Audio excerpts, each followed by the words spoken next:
Winds of Love have obliterated Gambit.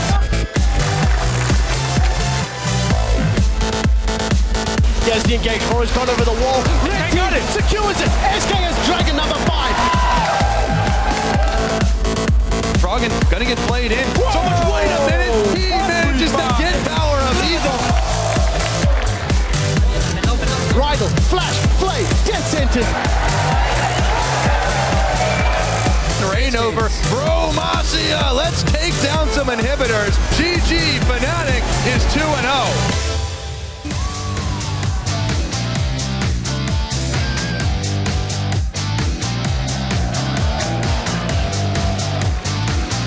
Welcome, ladies and gentlemen, to the second week of the European League Championship Series, coming to you live from our new home here in Berlin, Germany. My name is Trevor Quickshot Henry. Alongside me is none other than Martin Deficio Linger, as we ready ourselves for the 5 LCS matches on the slate today. Yeah, and last week we saw SK Gaming, Giants Gaming, and of course Fnatic kick off the split here with 2-0 and looking very, very strong. So the pressure is on the rest of the league now here to catch up and make sure none of these teams get further ahead. Well, let's take a look at the standings and where all of the teams find themselves after only 1 week of games. As you mentioned already, Deficio, Fnatic, Giants Gaming, and SK, they are at the top of the table, both of them with that 2-win start. Gambit, HTK, and MYM, however, are still looking for their first win, and Knowledge Bomb, they're going to get one today. You are a very smart man, Trevor. Elements and Rocket, one-on-one, mixed performance week 1, can't really be too happy about it, especially the way Elements lost to Fnatic. Very big difference in coordination and aggression, of course, here. So they really want to step it up this week. Yeah, they do. I want to talk a little bit more about Fnatic, as well as SK and Giants. Yesterday on Primetime League, Shox asked a brilliant question. Who are the pretenders and who are the contenders for the top of the table? You have to think that Giants are flirting with the pretender role a little bit. Fnatic, on the other hand, led by Yellowstar, who was the week 1 MVP. Just phenomenal performance and great games from the team and from Yellowstar. Yeah, Yellowstar is just so important. Again, he's the guy who's starting every single fight on this Annie support here. He's the shot call, he's the captain, he's the guy who picked the team. Everything is built around Yellowstar at the moment.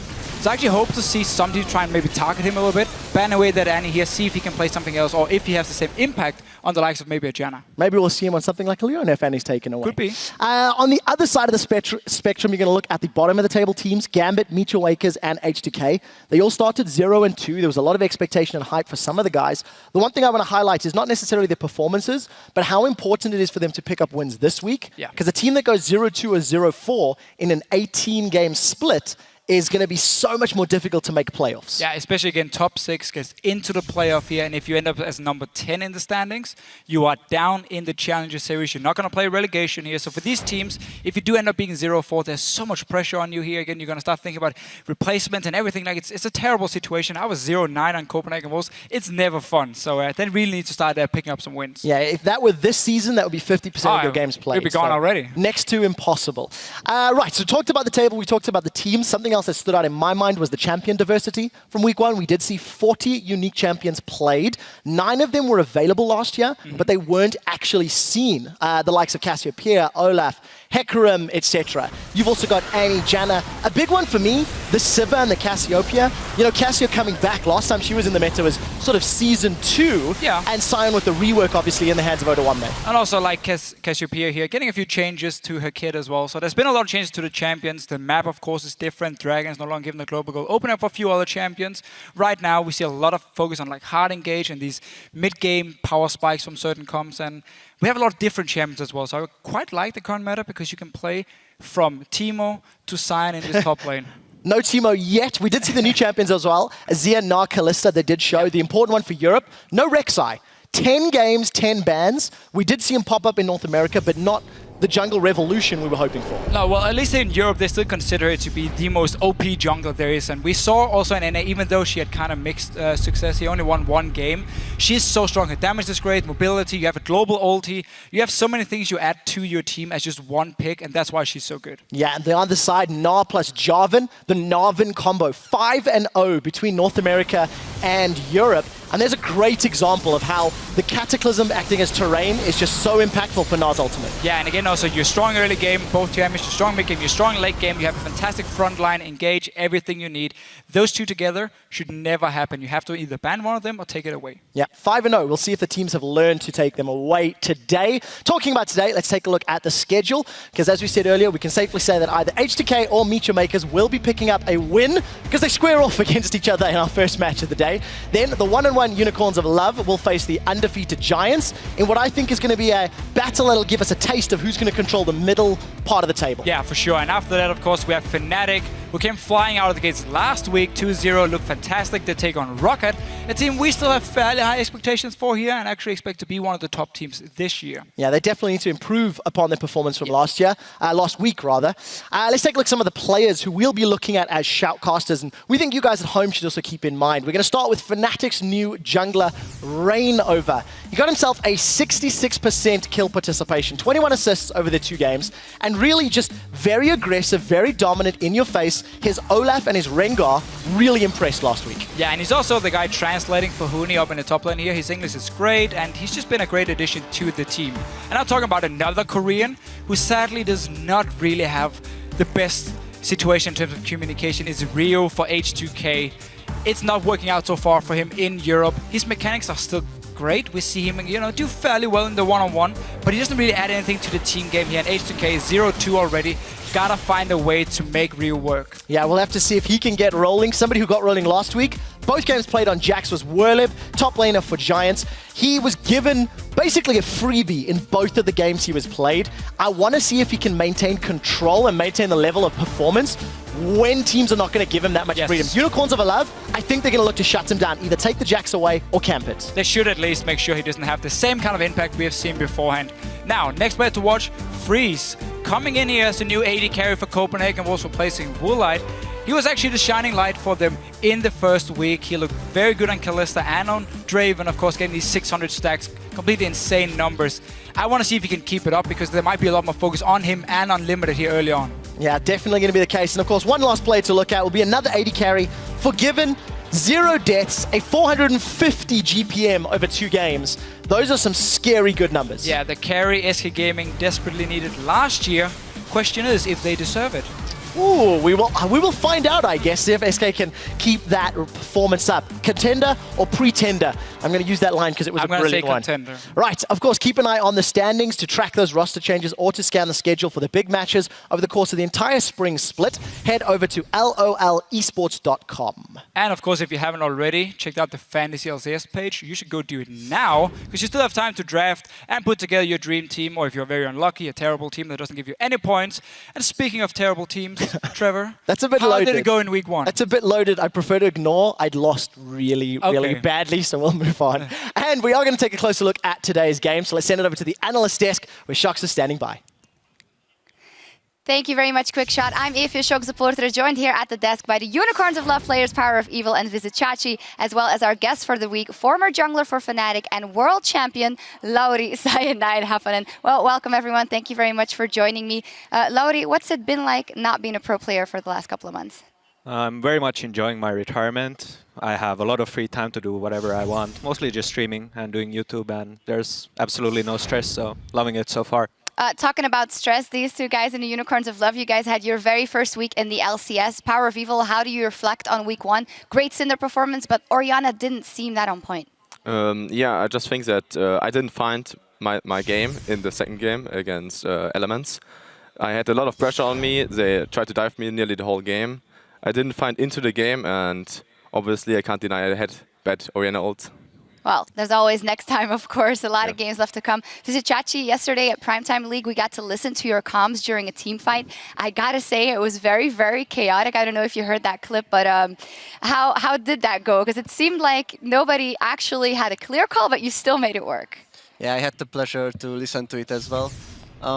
It sounded really chaotic listening back to it, but during the game we are so focused that we actually understand the calls. And if everyone just calls their summoners or anything like that, we know what to do in a team fight. Yeah, and you actually won that team fight impressively and that game, so it definitely works. Cyanide, looking back at last week, what for you was the most impressive performance and why? I think it must be Fnatic. Like, they have all these new members going in. Still, their team play was fantastic, and they have the language barrier. It didn't seem to bother them one bit. So I'd say Fnatic with the aggressive playstyle. All right, you guys, after having played your first game and seeing the first teams, where do you think you can end up in the standings realistically in your first split, Power? I think we can reach top 5. It depends on the next weeks. I think we will still try to find ourselves in the LCS and try to improve as good as we can and hopefully hit top 5. Finally, you're up against Giants here in your first game of the day, and Werlib has been so strong for that team. Chachi, how do you think that's going to play out? We will definitely look to give him less opportunities to shine on the top lane. So I think we will be able to handle him. All right, we will see that. Now we're going to turn to you guys at home. Hop on Twitter and tell us what champion pick surprised you the most in week 1 and why. Cyanide. I was most surprised by Gnar, not because he's weak, but the opposite, he's so strong. I think he should be banned away, especially with the Gnar combo just dominating so far. So I expect to see some more Gnar bans. Chachi. I will actually say Olaf here. I didn't really expect to see any Olafs during the first week, and yet there were like several players bringing him in with quite successful games as well. Well, I would agree the Olaf is quite surprising. Reignover played a fantastic Olaf, and I just think in general he's really strong. And I would just add the Cassiopeia, which is in this new patch pretty strong and pretty scary, so I can imagine there will be more bans on her. Yeah, incredibly scary indeed. Remember to send your responses to @LOL Esports and use that hashtag LCS to stay in the conversation throughout the day. Now let's get into our first matchup of the day, H2K versus Meet Your Makers. Both teams looking for their first win of the year. Only one will find it today. Starting off with H2K last week, 0-2, losing to Fnatic and the Copenhagen Wolves, and especially that game versus the Copenhagen Wolves, Lauri, they started off so strong and they just couldn't keep that going. Yeah, I think H2K had some problems with their wave control. Like, they were trying to force Baron when their lanes were getting pushed, and they really didn't get anything from it. I think in the future they should like have better wave control, push out the side lanes, then go to Baron and extend the lead to the enemy jungle, just ward everything and pick them off while they come. And if they don't come, you get Baron, and if they do come, they will lose the turrets to the minions alone, or at least lose the farm. Chachi, would you say this problems with late game decision making, that's typically something you also recognize as being a problem going from Challenger to LCS? Yeah, that's definitely a problem, but I think after a few weeks playing in the LCS, you can just get used to it and improve a lot in this situation. All right, let's actually take a look at the lineup for H2K on the blue side. In the top lane, Odawamne. In the jungle, Lulex. In the mid lane, Ryu. At AD, Hjarnan. Support, Voidal. And their coach, of course, is Prowly. We touched already on the game and the late game decision making for them coming in, maybe focusing a little bit on individual performances. Ryu coming in as the new mid laner for that team. He statistically was down about 2.5 CS at 10 minutes on average last week, 15 by 20 minutes. That is not ideal. Power of Evil, what are your general impressions playing versus him? Well, after I played a lot of scrims against him, I think he's individually quite strong, but in the LCS he couldn't show it yet. I would say that he has a lot of potential to show it in the next weeks, and I think he will be good. Yeah, he will be good. What would be the main thing for them to change coming into this week, Cyanide, for H2K? Like I said, the bad wave control. Also, the team fighting was poor. Like, Ryu was doing some really weird stuff with Cassidy, like going into aggressive or not going in at all. Hjarnan just not grouping. They had a couple of fights that they won, 4 versus 5. And I think if Hjarnan just had been there at the right position, they could have just cleaned the entire team and taken Baron or whatever the decisive battle they really needed to win that game. So. Yep.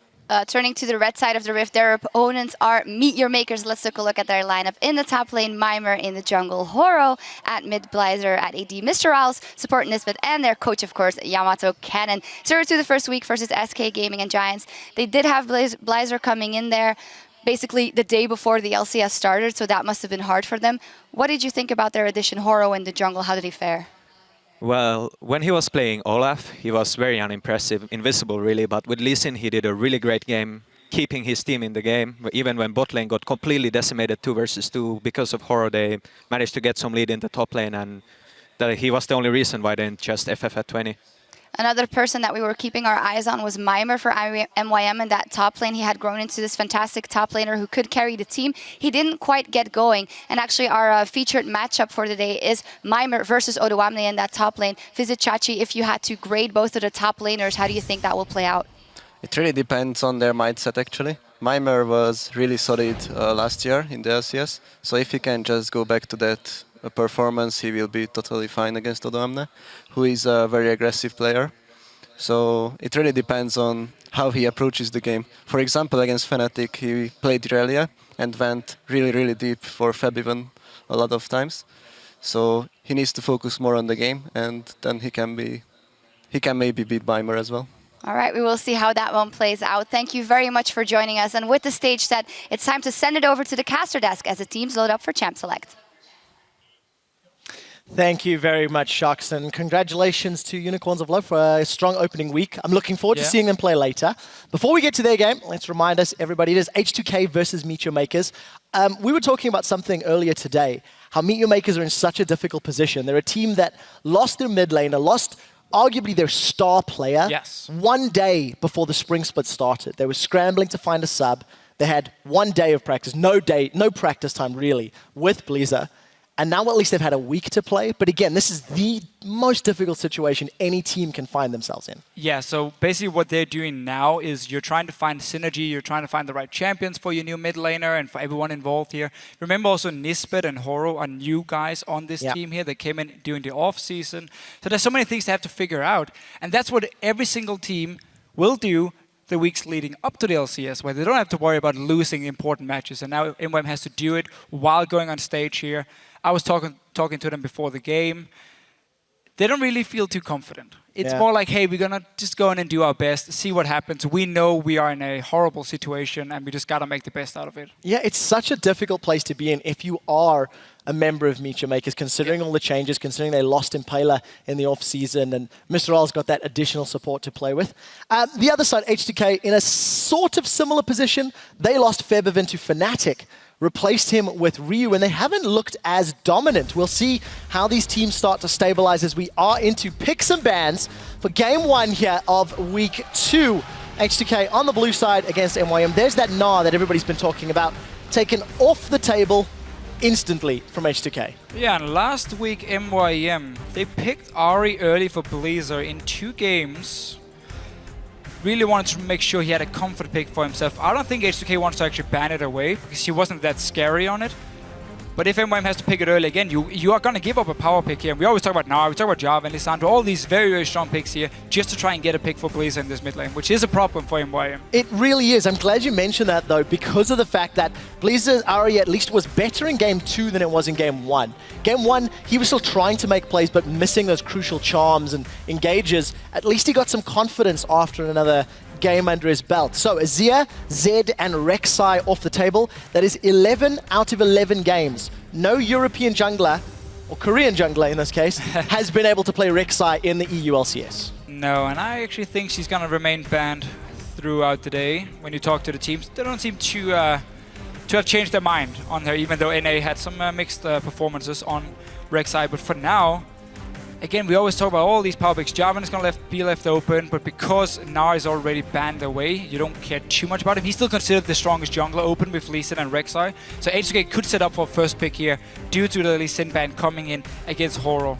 Yeah, definitely a possibility for H2K. Interesting to see them banning out that Lee Sin, because it could have been a consideration for first pick, considering how many games of Lee Sin Lulex has actually played. Yeah, and it's actually been banned against him. Yes, in countless the game times. Yesterday, oh sorry, last week as well.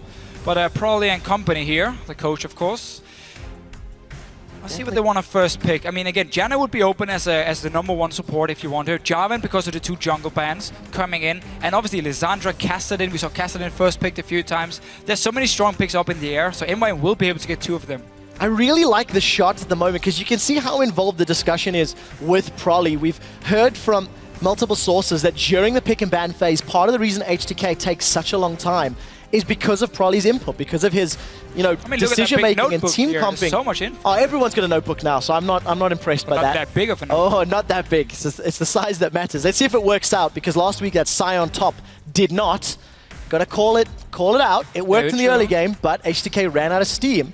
And with 3 seconds left on the clock, it is the job. And it was anticipated, but you have to wonder, what else have they talked about? Is this Ari? Is this Lissandra? What does Yamato Cannon and MYM want? So what you're doing in this situation for H2K, because again, there's so many power picks open, is you value, okay, how how much do we think Jarvan can do compared to, let's say, if they got Kassadin and a Sivir or Janna being locked in here? Would it be worth it for us to get the #1 jungle pick? But simply due to them banning Lee Sin and Rek'Sai, and because there are more picks open again, Annie now was very, very strong last week. I think H2K made a good decision of picking the Jarvan. And obviously MYM getting Kassadin. Still not... So the thing, Kassadin, we saw him whenever he was blind pick. He was actually going to get in trouble because people would pick 2 lanes that were strong against him. He couldn't really go anywhere, and he was just forced to give up a lot of CS in this laning phase here. But normally, if you get a fairly standard AP versus AP lane with Kassadin against maybe Alessandro, he can actually farm fairly well in his decent enough matchups. So after talking about the notebooks, Yamato Cannon with a brief shout out to his mummy. Hi, Yamato Cannon's mummy. In terms of jungle picks, Horo, his Lee Sin was banned away. Jarvan was first picked by H2K, and last week we saw him play Olaf for the first time. It was the first time we see it. It left a lot to be desired. We need to see a more aggressive, more accurate play on Rengar this time around. Yeah, I don't actually like Rengar here at all for MYM. I think Rengar should be picked into comps where you can speed him up, where you have Sivir, where you have maybe a Lulu in the mid lane, which of course is still open for MYM if they want it, but you need something to help him move faster during his ulti so he can create a pick. Because the problem for Rengar is if the enemy team engages on you, you are more or less useless. Like, you're not going to do anything in these fights here. And you have a Jarvan, Annie, and Lissandra already from H2K. They're going to start fights against you over and over and over, which means the Rengar pick suddenly won't do anything. And also the reason here H2K can lock in that Lulu, get all the speed ups, take it away from MYM and the potential Rengar combo. Well, we'll have to see how Meteor Makers handle themselves. H2K have got that incredibly aggressive, in-your-face, mobile team comp. Almost everybody with some form of speed boost or gap closer, with the exception of that Annie. And Kassadin's going to take a long time to hit a power spike. Meteor Makers have got to be very careful not to pick another late game, what we assume top laner. We've seen Mima play a lot of Mundo in the past. What is he going to play this time round? I mean, he is against double AP, even triple AP if you count in Annie, so Mundo wouldn't be a bad pick here. Yes, Morel Nomicon is a bit annoying for him, but a Sivir late game has no chance of ever killing a Mundo. If you run straight into a phase, Maokai could be an option as well here for MYM if they want the tank. Could, of course, end up lacking a little bit of damage if they constantly get engaged on in the late game where Graves falls off a little bit. And I'm super glad you mentioned that. Just to remind all of our viewers at home, we are on patch 5.1 with Maokai enabled, as well as the Zrot or the ZZ Rot portal. They are on this week, so we'll see if anyone wants to run them. Meteor Makers decide to go with a damaged top laner. It will be Rumble, in addition to Kassadin, Rengar, Graves, and Thresh. So very aggressive comps, actually, from both sides. Yeah, like we saw last week, a lot of team fighting comes from pretty much every single team here in Europe, and it seems to be the go-to thing. Split pushing has died out a little bit. It's all about these 5 versus 5 here, around the Dragon, around the Baron. But I must admit, I'm not the biggest fan of MYM's comp here. The problem for Rumble, again, is a bit the same as with the Rengar here, is H2K has so much CC, so much hard engage on you, that as long as Rumble doesn't get down a perfect ulti in a choke point that basically stops H2K from running in, then he's gonna die instantly. Rengar's gonna fall with him as well. And suddenly it's all about Blizzard on this Kassadin here to try and clean up everything. H2K just have such a strong comp. You have the tank, the Jarvan in the front line, you have Lulu to assist him, utility from her as well. Sivir, of course, speeding up. We see this Sivir Annie combo every single time. You have great engage, you have disengage, you have good late game as well. I really, really like the comp here from H2K. Oh, really? I couldn't tell. I couldn't tell. So, Deficio obviously feels H2K have got the advantage in this setup. You guys at home need to jump on Twitter, tell us who you think has got the stronger team comp. It says, of course, MYM. I think Mima on the Rumble is going to be an interesting one to watch. You touched on how he's going to need perfect equalizers. And last week, Mima left a lot to be desired. His Renekton was not good. And even though he played Narn was better, it wasn't necessarily game-changing. So there's those team comps again. Remember, hashtag H2K win if you agree with Deficio, or hashtag MYM win if you believe in the underdogs. Ladies and gentlemen, we are loading onto the Rift for Game 1 here in Week 2. H2K versus Meet Your Makers. Both teams desperate for that first win. And let's see where the lane shenanigans play out if anyone wants to set themselves up. Mr. Ralls already moving towards the top half of the map. Yeah, I really want to see if H2K wants to have just a standard laning face against a Rumble. Lissandra can just constantly push him into the tower. And basically a farm fest just to pressure for Lissandra here. And obviously TP ganks are very, very strong for Odoamne in this case. For now, H2K, they want to get some deep wards in this top side of the jungle here to potentially spot if MYM is swapping around themselves, or where they at least send their dual lane. They were spotted here, moving in towards Yanin and Sivir. So, Micho Makers, aggressive vision play, but it's very, very early. So aggressive, and then yet they just stop at the river, actually. Place the 2 at the river and then back away. So because they were spotted already, first in the top side and also down around the blue buff, you can't really just blindly walk in. If there's 5 guys waiting for you, you might end up giving a first blood or blow a few flashes here. So decided to just place standard, fairly safe wards. We need to see how they recover from that, or what the decision's going to be. Mima starting with the Doran shield leads you to believe they're going to look for the 1v2. It looks to be the case as Mr. Isles and Nisbet are heading towards the top lane, and no reply from H2K. Aggressive positioning there from Hyun and Voidal, but I don't expect that to stick. And we're going to have this lane swap scenario. We need to see who's going to apply more pressure in the lane and get the advantage coming out of it. As soon as H2K spot Mima here on the blue buff, if they manage to do it, normally you would actually invade it on their blue buff, because you would then notice a lane swap going on here, and you would try and deny them for actually getting the standard 2 buffs here, take the blue buff away from them. But because Mima is starting on the wolves together with Horo, H2K didn't actually get the information before they saw the dual lane from MYM on this top side here. Of course, freezing the minions. Early on, you walk down, you group all the minions together, so they focus 1, and you just start pushing down towards you. You can freeze the lane here, and Odoamne will have to run around with Ludex a little bit here in the start. Well, we'll see how that impacts him. Hyun and Voidal unable to do the same style of freeze because they opted to go for those Krugs in the bottom half of the map. But you've got that buddy system that we saw actually very frequently towards the end of 2014 in the summer split. And Nisbet still waiting for the involvement here. Yeah, so the body system is just a lot shorter than it used to be. We used to see them run around to like level 2, level 3, top and jungle. Now, because again the XP range of minions were changed, so you can actually stand at your tower and still get XP, at least get very close to it. You can stay very far back.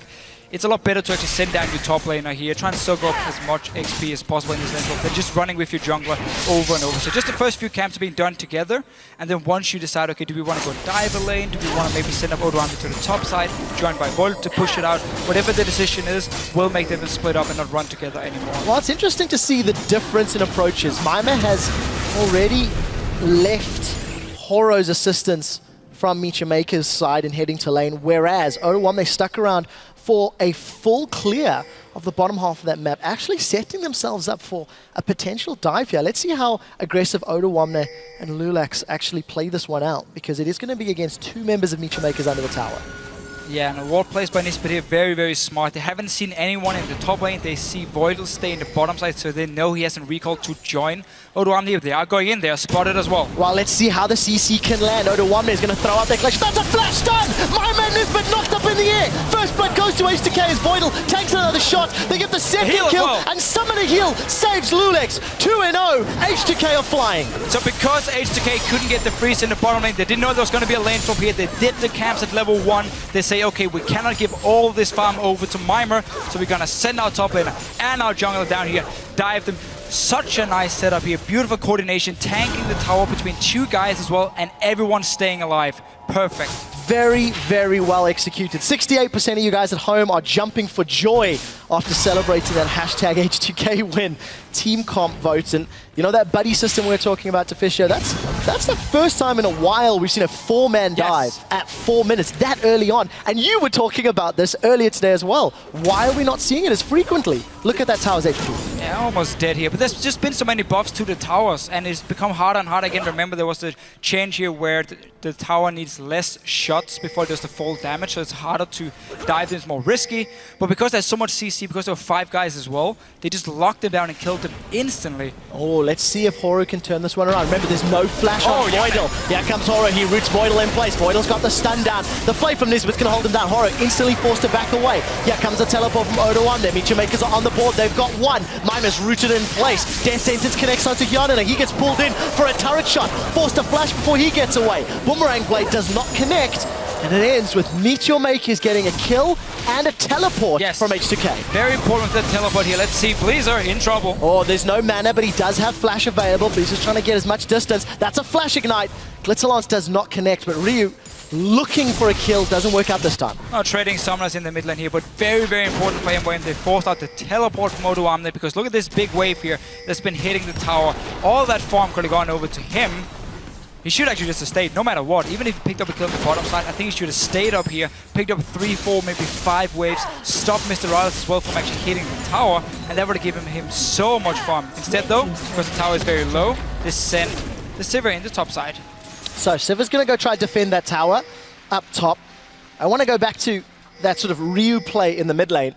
Lulu against Cassidy could end up being a fairly passive lane one-on-one, but Ryu is one of our players to watch, and not for the best reasons. This is a guy who's got experience with Millennium, with Roccat, and with H2K as a mid laner. And truthfully, with none of them has he really lived up to the expectations. I mean, this is a guy that was in a LAN final against FLICKR over in Korea a while ago, let's be fair, but still, and he's not really demonstrated that skill level.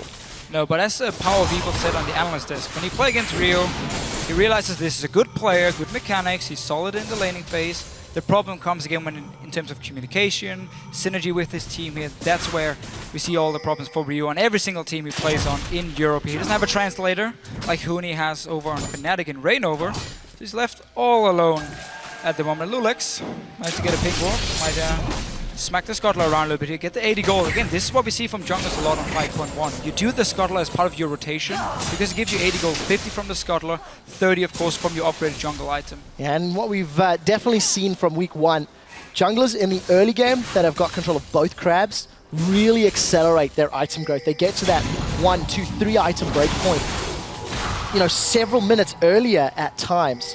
But you see Lulex, he's sniffing around, trying to find an opportunity. And we'll see if he can get a knock-up. Remember, there's no flash on Blizzard, but he does have that ripple. Yeah, and H2K has really won out on this lane swap here because of the dive in the bottom lane. They couldn't freeze the wave, decided to go for an aggressive one, and it paid off for them. And Rales was freezing the top lane, once start pushing it down towards the tower. By that time, we could actually have Yarnan and Void, which just switched to the top side. Tower was already gone in the bottom lane, and overall, tower kills, farm as well. Very, very good start by H2K. I mean, look at Odoamne compared to Mima. I know this is very early to sort of go into story time mode, but if you go back to picks and bans, the first 3 picks and lock-ins for H2K was Jarvan, Annie, Lissandra. And if you look at that early game, the jungle clearing and the tower dive, I don't think it's too far to imply that that was a strategy that H2K had decided on the full jungle clear, on the level 4 tower dive, and they got 2 kills out of it. It was perfectly executed and perfectly thought out. It was a thing they decided as soon as they saw the lane swap, and again, knowing, okay, we haven't frozen the lane in the bottom side, so we have to push it in. We don't want to give Mima all the farm, and that's why they just said, okay, let's do a full clear together, go down and dive him. So yeah, just a smart thinking by H2K. Let's see, Horo on this top lane here, wants to go for dive, but Lulex is nearby as well. This is going to be a 3v3. Here comes Yarnan on the hunt. Cataclysm goes down. Lulex is going to jump into the fight, still alive, but going to get dropped in the last second. Nice. So it's jungler for support. Look at the equalizer from Mima with his teleport, able to make it a clean 2-0 after it was Voidal that flash engaged. Just got to push down here. You got to get that tower here, even it up 1 for 1, get the global gold as well. But nice little setup here by MYM. The gang actually, both junglers were sitting ready, expecting this to happen here, but it was Lulex who went in first, allowing Horo on this Rengar here to set up the counter gang, pick up 1 kill, get a second one as well with the equalizer from Mima pushing down the tower. So nice reply from MYM despite the bad start. Definitely not done just yet. Well, there's the replay of the engage, sort of the supports toying with each other. Yeah, again, Jungler's going in, and because Horo hasn't shown himself by the time he jumps in, you can't really target him, and he gets just free time to lock down the target, land all his damage here, and just a good little setup with TP as well for Mima. Well, Ryu and Lisa going to trade some damage. Did see, for a brief moment, I actually pretty sure I saw a Brutalizer in the hands of Horo, but it's not there for the time being, so... He's upgrading to Warrior already. So there we go. Brutalizer. Thank you. Getting towards the Warrior enchantment. Yes, and should be going this full tank now, from what we normally see. Especially also because MYM, they're going to need Rengar to be tanky. If you want to build damage on Rengar, that's in a pure pick combo. You don't look for these 5 versus 5 now. You just want to like one-on-one 2v2 people all the time. But if you want a team fight, you have to go tank after your Warrior enchantment, and that's what Horo is going to do. Try and use this Rumble here and the Graves for their mid-game spikes. See if you can win a few fights, get some kills on the Cassidy, so he can maybe snowball into late. So H2K were the first team to make a play in this game with that tower dart. MYM responded with a good counter gank in the top lane, but because of Lulek's control of the crab, this is going to allow H2K a very easy, uncontested dragon at 10 minutes. A little earlier than we've been seeing some of the other games, but the lane swap control obviously playing into the favor as well. Something that I do want to highlight is because of that lane swap scenario, both of these mid laners have been non-existent in the engages. They've just been farming and fighting one another, and it's also interesting because both of these teams are dealing with fairly new mid laners, so it's quite an interesting story that it's of the team and how the game's playing out. That's why it's good for both teams. Then to just have them one-on-one, just sit and farm, even it out. The rest of us will make the plays. We will force the fights. Once again, the battle for pink wards in the river. But we really have to highlight again, Odoamne is so far ahead compared to Mimir in terms of farm. Mimir had to teleport top lane before, lost even more CS in the bottom lane, only got 1 assist for it, I believe. So not exactly the best start for him. Luckily he's on Rumble, he's very, very cheap power spike, horning guys, and of course magic penetration on your boots, and then you're actually good to go for the mid-game team fights. We'll have to see how Mimir's equalizers play out. Mimir was one of the top laners in the summer split last year that really stood sort of, he shone in his team when he was playing for the Super Hot crew. And he really, really struggled last week. His Renekton was not good. He did pick it back up with Gnar just a little bit, but I think there's expectations on Mimir's shoulders considering that Corey, or Selfie, left the team. So we need to see how he picks it up and how well Blizzard plays on Kassadin. This is the first time we've seen him on that champion. That's what we have to remember about MYM, or Super Hot crew as they were called last year. When they came into the Spring split, it was all about Mr. Rallis. He was the main carry because you had Moops in the mid lane, and Mimir was just kind of getting used to the LCS again here. Had to really improve a lot compared to his last showings. Yeah, exactly, last showing on NIP, which didn't really work out for him at all. So it was all about Mr. Rallis. But then switching up into the summer split, when we had, of course, Selfie joining, Mimir got better and better. It was all about the solo laners and Impaler here, trying to feed these two solo laners all he could. So the whole tactic was involved around them. There wasn't even too much focus on Mimir because Selfie was just so good in this mid lane here and people wanted to camp him. Now it's all about Mimir and Mr. Rallis once again. And obviously that's why we see quite some ganks against Mimir, at least when he played connected into the Jacks against Giants. Well, we'll see how they can play the carry game out. Vision wars still ensuing around the Dragon Pit. Micho Makers have closed that gold gap. They were around 1,500 down about 5 minutes ago. They've closed that to about 600 gold. CS advantages. Top lane in favor of H2K quite heavily. That's sitting around 40 CS. And in advantage of Micho Maker's AD carry, which is closer to about 30. And that's obviously just a testament of how those lane swaps have played out. So when you see if Odoamne can make up for the weakness of Hjarnan, and the exact opposite for Micho Maker's Mr. Rolls, the man on your screen, he needs to step up and try to help out Mimir. Good equalizer will go a long way to making that work. So Dragon went down around 10:20, 10:30. We'll be up in about 3 or so minutes, roughly. And I expect Micho Makers with a Rengar, with a Rumble, to look for an engage, but we'll see if they feel the same. Yeah, I do like how both teams here put so much focus around mid lane in terms of warding, because they know there's so much pick potential inside of H2K that H2K want to try and spot MYM out of position, and obviously MYM want to try and spot H2K to avoid being engaged on.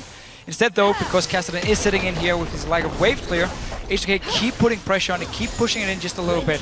Teleport is ready for Mimir though, and he's coming in. Well, let's see where he goes. There goes the glacial path. Mimir's but caught up, but that's an equalizer splitting up the mid lane. Mimir's the first victim of the fight as he gets silenced. Micho Maker's in full retreat, and that was just too easy for H2K. They locked him down and shut him up. Yeah, so when you're basically standing 5 guys in the mid lane from H2K, and you know there's a ring on the other side, but you can see he's not on the flank, so you know he's going to try and engage through the mid lane, you're not really too afraid of him. So you just, that's the main engage from MYM. So as soon as Mimir teleported, well, let's just use the Claw of Doom, lock him up, kill him before he can do anything, and suddenly you just have a free kill for H2K. And this is going to be the problem for MYM all game long here. There's so much CC and engage from H2K. And to go back to the point you were making before the fight, it's about vision. If H2K can get control, if they know where everybody is, they're not going to get flanked. They can set up that sort of phalanx defense almost. If you can see your enemy coming, they've got the CC and the mobility to respond. Between Lissandra, Jarvan, Lulu, Sivir.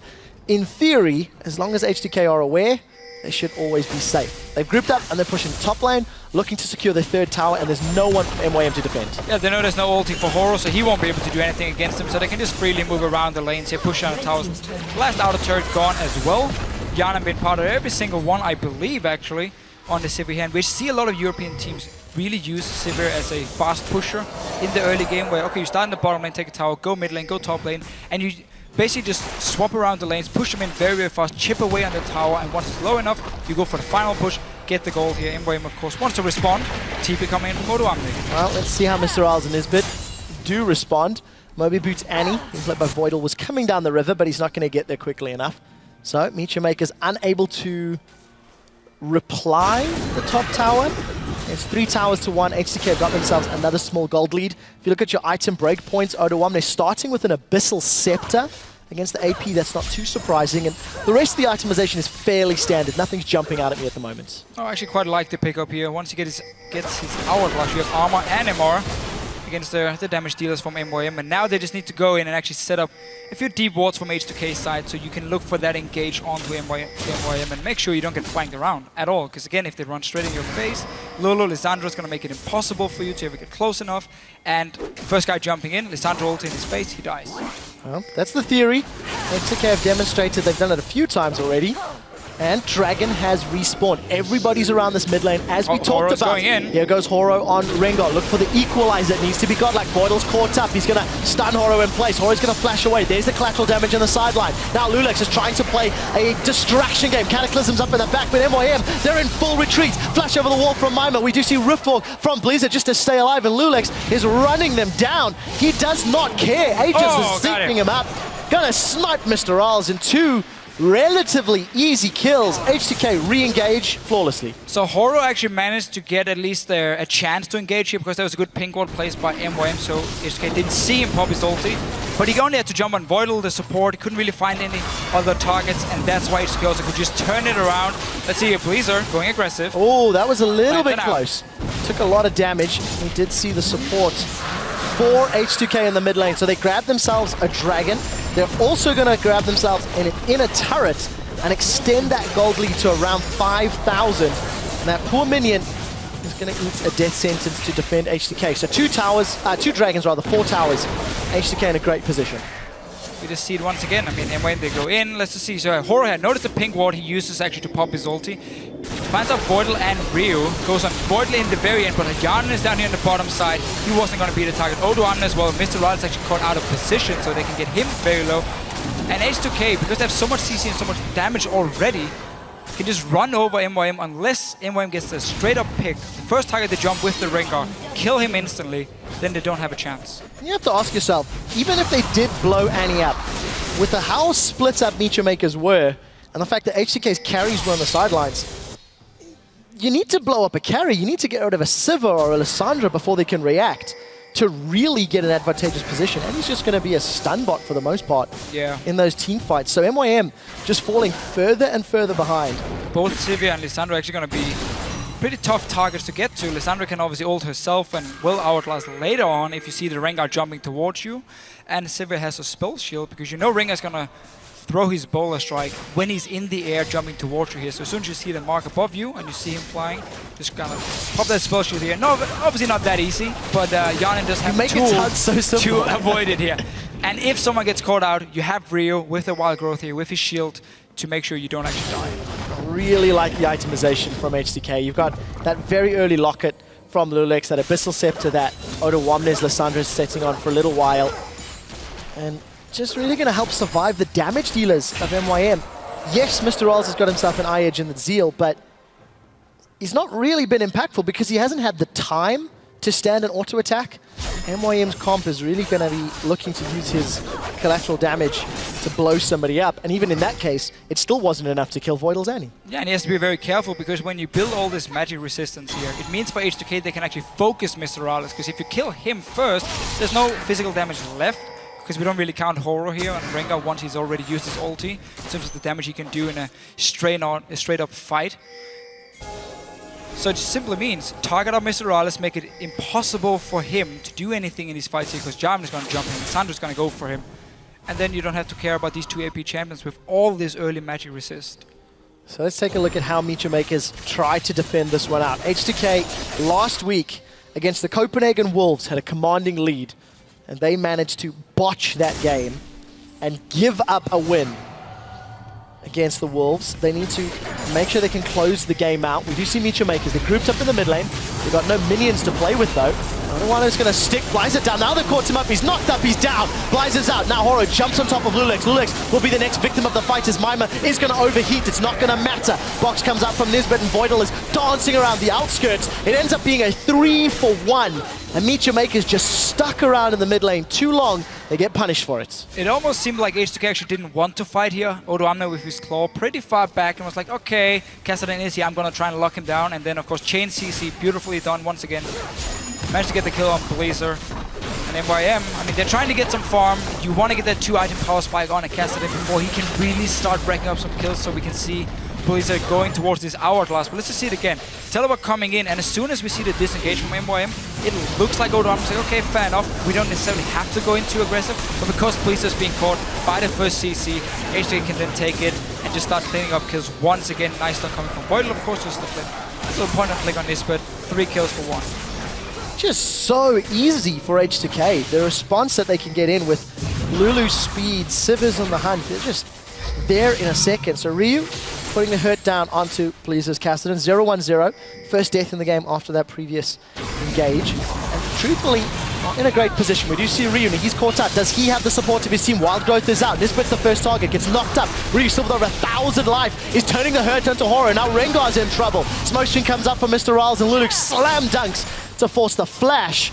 And yet another kill for H2K. Makers, they're just floundering. They're trying to make plays, and it's not working. No, they're just trying. I mean, they're just trying to get some kills on this Kassadin here. It's the only choice they do have, because you're not just going to sit back and farm for the next 10-15 minutes. You don't have enough wave clear on your combo. I mean, you only have Graves, and he's too low range anyway, so H2K will always be able to push down the waves, get a few hits on those towers here, poke you as well, because what poke do you have on your side? Rumble with his E, that's, again, basically about it, and then Graves with his fairly short range. That's the only poke you have onto the likes of H2K, so they can freely push down the lanes, push down the towers here, wait obviously for dragons. 2 dragons already picked up for them. It's looking great for H2K. 8,000 gold in the lead. H2K find themselves in a very, very good position. And remember, for both of these teams, they find themselves at 0-2 on the table. So this might be H2K's first victory, and it's been fairly dominant. But truthfully, Makers, other than that top lane sort of counter gank, they've not done a whole lot. All the engages they've tried, it's been turned around, it's been punished, and this engage they put together just simply isn't working out. No, and I mean, it's very important, I think, that everyone who's watching MYM and the EU LCS remember what happened to the team. Again, losing your mid laner just before, and this is not really about... One day before the spring split. Yeah, one day. I mean, this is not really about your players. You don't really have anything you can do when your star player leaves the day before the LCS. So they're just trying to make the best out of it, and we have to give them time. We have to give them time to try and build up new synergy, find a way to play with Blizzard here in the mid lane. Like, what kind of strategy do you want to use? How can we utilize him here? I mean, they've tried Kassadin, they tried Ahri last week, and he's actually farming well in the lane phase. He's not dying just one-on-one, but he doesn't really have too much impact together with the rest of the team, obviously, on the map, because they do fall behind. Yeah, not at this stage anyway. Makers still looking to find that synergy that they lost from Corey, as you've highlighted. Rio, on the other hand, 2-0-3, a stronger performance, stronger showing. Not that he's looked bad necessarily, but doing the job that is asked of him, been involved in half of his team's kills. And he's going to have a responsibility to keep everybody else alive in these team fights, run interference, and you know what? He's got the right targets, at least thus far. And doing the standard Lulu build, where you go Death Cap as your second item, because you just want to get as much AP as possible. First of all, you're going for Lich Bane, as most likely your 3rd or 4th item, and that's where you want the AP. Make sure that does as much damage as possible. And then also because, again, your Whimsy, your W skills on AP, so you don't really need that early penetration too much. And just go for pure AP is the best on the Lulu. And obviously your shields and your healing from Wild Growth counts for more. So, H2K in a very, very strong position. They stalled at this point against Copenhagen Wolves last week. Got to the inner turrets. They had a very different team composition, however. Mostly with those tanks and lacking damage. Today, against Mecha Makers, they've got the damage. Now we need to see if they've got the ability to break the inhibitor turret line. There's only one inner turret still available that's up top.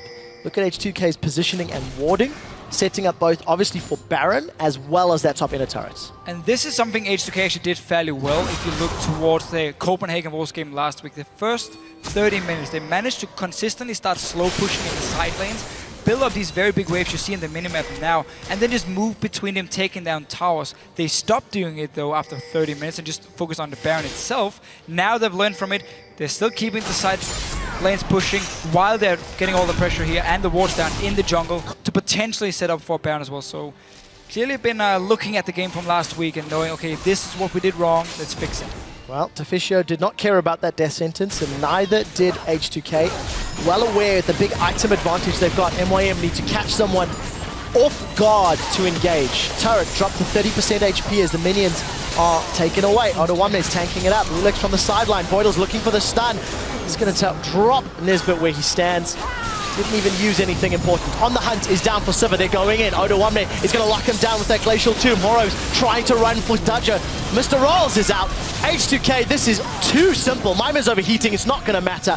H2K have got control of the inhibitor turret. We did see Blazer get a kill onto Annie. He's on the board, 1-1. But it's too little, it's too late. H2K have got the turret, they've still got the numbers advantage. Let's see if they stick around. They've held Mimer in place. Here comes Horo. He's going to leap in. The first victim of the fight this time around is Mimer. As we see Odoamne get dropped in reply. 1-for-1 as top laners are down. H2K are still dancing and Blizzard's just too low to re-engage. H2K, I think they'll be happy for that. 2-for-2 plus a turret. Yeah, of course, got the turret here. Opens up the base, making it even harder for him to defend next time around. Still, Blazer got his first kill on Kassadin. It's basically what they were looking for. Game changer. Game changer. It's what they were looking for. That's it. 10, 15 minutes The ago. snowball has started. Now he's just going to do that another 10 times to make up the 10,000 gold difference. If you compare items, Deathcap, Athene's, and the makings of a potential Void Star for Ryu as opposed to a Seeker's and Rod of Ages, Blizzard's simply not had the item that he needs or wants. Odoamne's got himself a completed Hourglass, Abyssal, and another needlessly large rod. Mimer also falling far behind. It's just an impossibly difficult situation for Mecha Makers. Yeah, again, right now you just gotta hope H2K makes a big mistake. Or they allow you to just sit and farm for the next 20 minutes, which won't happen. Again, they've learned from the mistakes they did last week here. There's better warding. Again, they're pushing the side lanes constantly and haven't just danced around the Baron yet. They're looking to fight, looking to push down towers. They know there's barely any wave clear on the side of MYM, so why would you just sit back and wait? So right now, for Media Makers, you hope H2K makes a mistake, like overdive or, I don't know, a guy walks in alone and you pick up a kill and buy a bit of time. That's all you can do. I do like, though, how they're constantly trying to fight for the vision in this jungle here, because that's the way actually to create a pick. If someone face checks you and you're standing 5 guys there. But outside of that, well, not too much. We're going to have to see if H2K can actually close it out. That is the real trick. MYM find themselves on the 3rd game in a spring split where they have been really bullied and controlled. Turret secured by H2K. 28 minutes on the clock. They're touching the top lane inhibitor. Look at that. Yana was quite far forward. Equalizer comes out. It's okay, but not good enough. Horo engages and instantly peels. Not the fight he's looking for as the slam dunk comes down from Lulex. First victim of the fight is Mimer. That's top lane is down. Top lane is down as H2K continue to chase. That is a huge picks onto Mr. Rawls. So 1-for-2 thus far as Lulex is in retreat. Gets caught by Nisbet. Now Horo trying to put the hurt down. Blizzard engages but can't find the kill. Tibbers comes out from Voidal. It's going to be enough of a distraction as H2K are now on the top lane. Lulex is low. Let's see if Blizzard can pick him off. Kianan, though, untouched. Ryu gets himself his 5th kill of the game. That's unstoppable. Nexus turret number 1 is down. H2K have got minions to play with. They've set their sights on the Nexus, so there's no wave clear from Meteor Makers. Nisbet's going to be the next target, is going to be giving up a kill to Kianan. 5-0-10 as H2K drop the Nexus. They pick up their first win of the 2015 LCS. Dominating victory for H2K and a good turnaround from week 1. And this first pick Jarvan here for Lulex really worked out for him. 7-2-10. He had all the early kills, by the way. He got double kill from the first dive in the bottom lane, and he was just looking fantastic here, making sure every single lane got fed. It just feels like H2K had a much better strategic plan coming into this game. Their picks and bans worked out. Their execution, the way they read the lane swap, worked out. And every advantage that they had garnered for themselves in the early game continued to the mid and late game. And, you know, a convincing end as well. Just a great team comp here. So much synergy between all of the champions here, where on the side of MYM, it seemed more like they were just picking comfort picks, especially the Rengar coming in from Horror. We don't see him very often when he's not paired with a Lulu or Sivir here, because you need that speed up when you start your ulti here. You need to be able to create that pick where you surprise someone, just slowly run towards me. It was too easy for H2K whenever it actually happened to just react in time, turn the fight into their favor. So pick and ban phase, in my opinion, in favor of H2K, and obviously from the level 1, beautiful dive in the bottom lane, and just played it great. I mean, they didn't give MWM any chance to come back in the game. No, never presented an opportunity. The only... Didn't dance around Baron either. No, no need to, actually. That's a good point. You know, and again, you highlighted multiple times, learning from the mistakes last week. Probably on stage there, we know he's integral in their picks and bans. Chatting away, I had the pleasure of working with him at Worlds, and he's definitely got a good grasp of wave management and playing the map out. And he'll definitely be proud to see how his team played the map in this game. Yeah, especially, again, the wave management, how side lanes were always pushing for H2K, opening up, okay, do you want to go top lane? Do you want to go bottom lane? Doesn't even matter. MYM has to send someone to defend anyway. If the chance is there, we're going to go and just take a tower, we're going to take a Baron. Doesn't even matter, again, because we control the side lanes throughout the entire game. It helps when you are so far ahead of the enemy team. You can just take whatever fight you want to. But it looked good from H2K here, and we just have to say for MYM, 0 and 3. No synergy just yet here with your mid laner. Impossible situation. Yeah, I think everyone feels sorry for them for what happened. That's the best way to put it, because again, it is very, very difficult. You know, in NFL terms, to lose your quarterback the day before the game starts, especially if it's Tony Romo. Is just to, you know, put things into perspective. I mean, Selfie, aka Corey, was really sort of their star player. And Meteor Makers are trying to deal with it. They've had a week and a bit of practice with Blizzard. We just know he was friends with Nisbet, if memory serves correctly. So yeah, two Danish guys used to play each other, with each other, sorry, like duo queue. And again, Blizzard, he came in the day before LCS started. He landed like 11 in the evening. So he didn't even play, or in the night, sorry. He didn't even play a single game with the team before LCS started. I know we've only seen 11 games in the spring split so far. But the one thing that continues to show through, when a team has a lead, they tend to be able to close out, with the horrible exception of H2K Copenhagen Wolves. If you look at every other game in EU where a team has gotten ahead early, they really have demonstrated a lot more decisive play in closing the game out. And H2K, this is a squad that's come from Challenger, that's, you know, even more notorious for not being able to finish games. True. 29 minutes, and from pushing that inner top lane turret to actually closing the game out, took around 3.5 minutes for the guys. And that's one of the reasons, is because of the picks we see, where you have so much hard engage that you can just dive onto people here and you can constantly pick them off if they do try and go out and farm, which means you just get further and further ahead, and in the end you're so far ahead you can just go finish the game. That's one of the reasons we don't see this two mid laners, Ziggs and Xerath, just sitting and like wave clicking against each other for 50 minutes. We don't see that anymore. And at the same time, Graves is being played so much in Europe. If he falls behind, again, your lack of proper wave clear to clear the entire wave, it will hurt you. Castellan obviously coming in as well. Once you fall behind, you cannot defend your turrets, meaning it's easy for H2K to just push it down, finish the game in time as well. So H2K definitely demonstrating growth from week 1 to week 2. They now found themselves 1 and 2.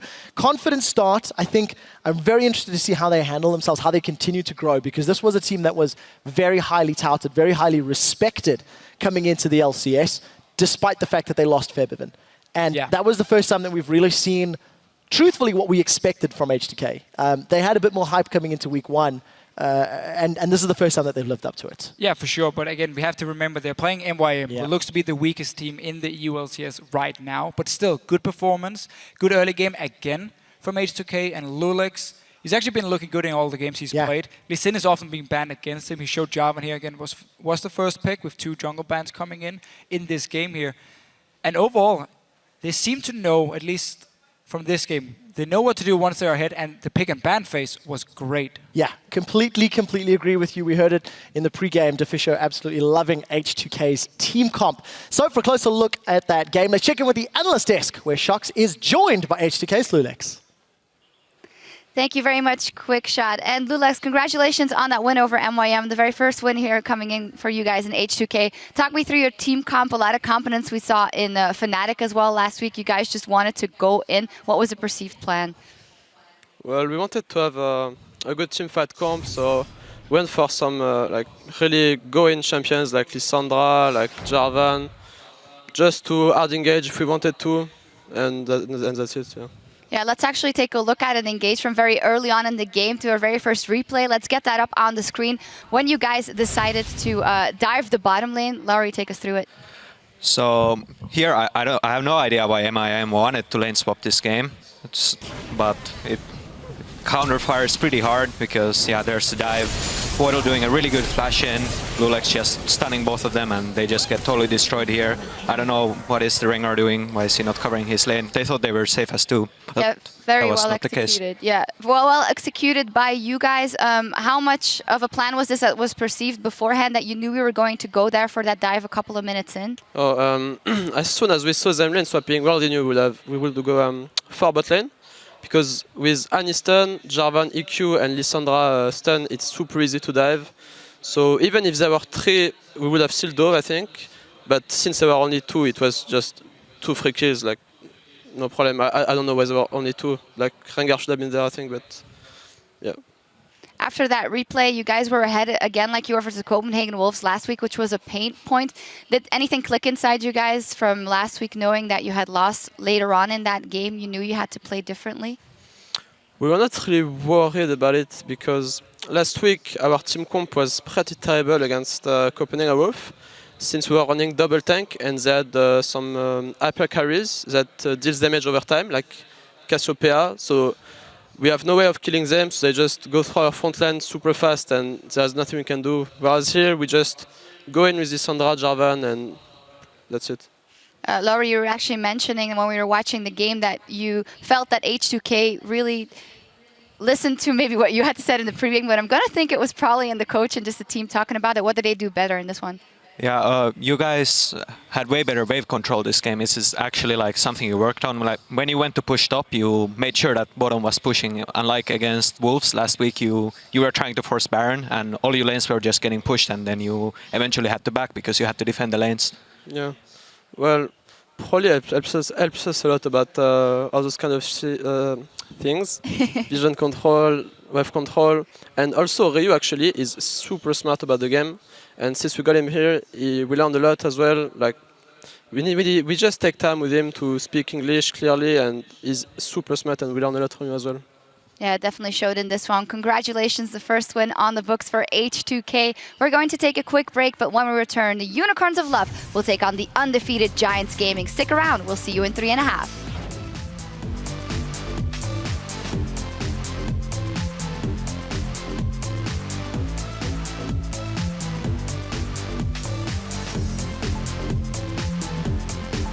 Welcome, ladies and gentlemen, to the second week of the European League Championship Series. That's a flash stun! My man Nisbet knocked up in the air. First blood goes to H2K as Voidal takes another shot. One's going to stick Blizzard down. Now they've caught him up. He's knocked up. He's down. Blizzard's out. Now Horo jumps on top of Lulex. Lulex will be the next victim of the fight. It's not the fight he's looking for as the slam dunk comes down from Lulex. First victim of the fight is Mima. That's top lane is down. Top lane is down as H2K continue to chase. They pick up their first win of the 2015 LCS.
they have the damage to take these turrets. Unicorns of Love might be in the LCS.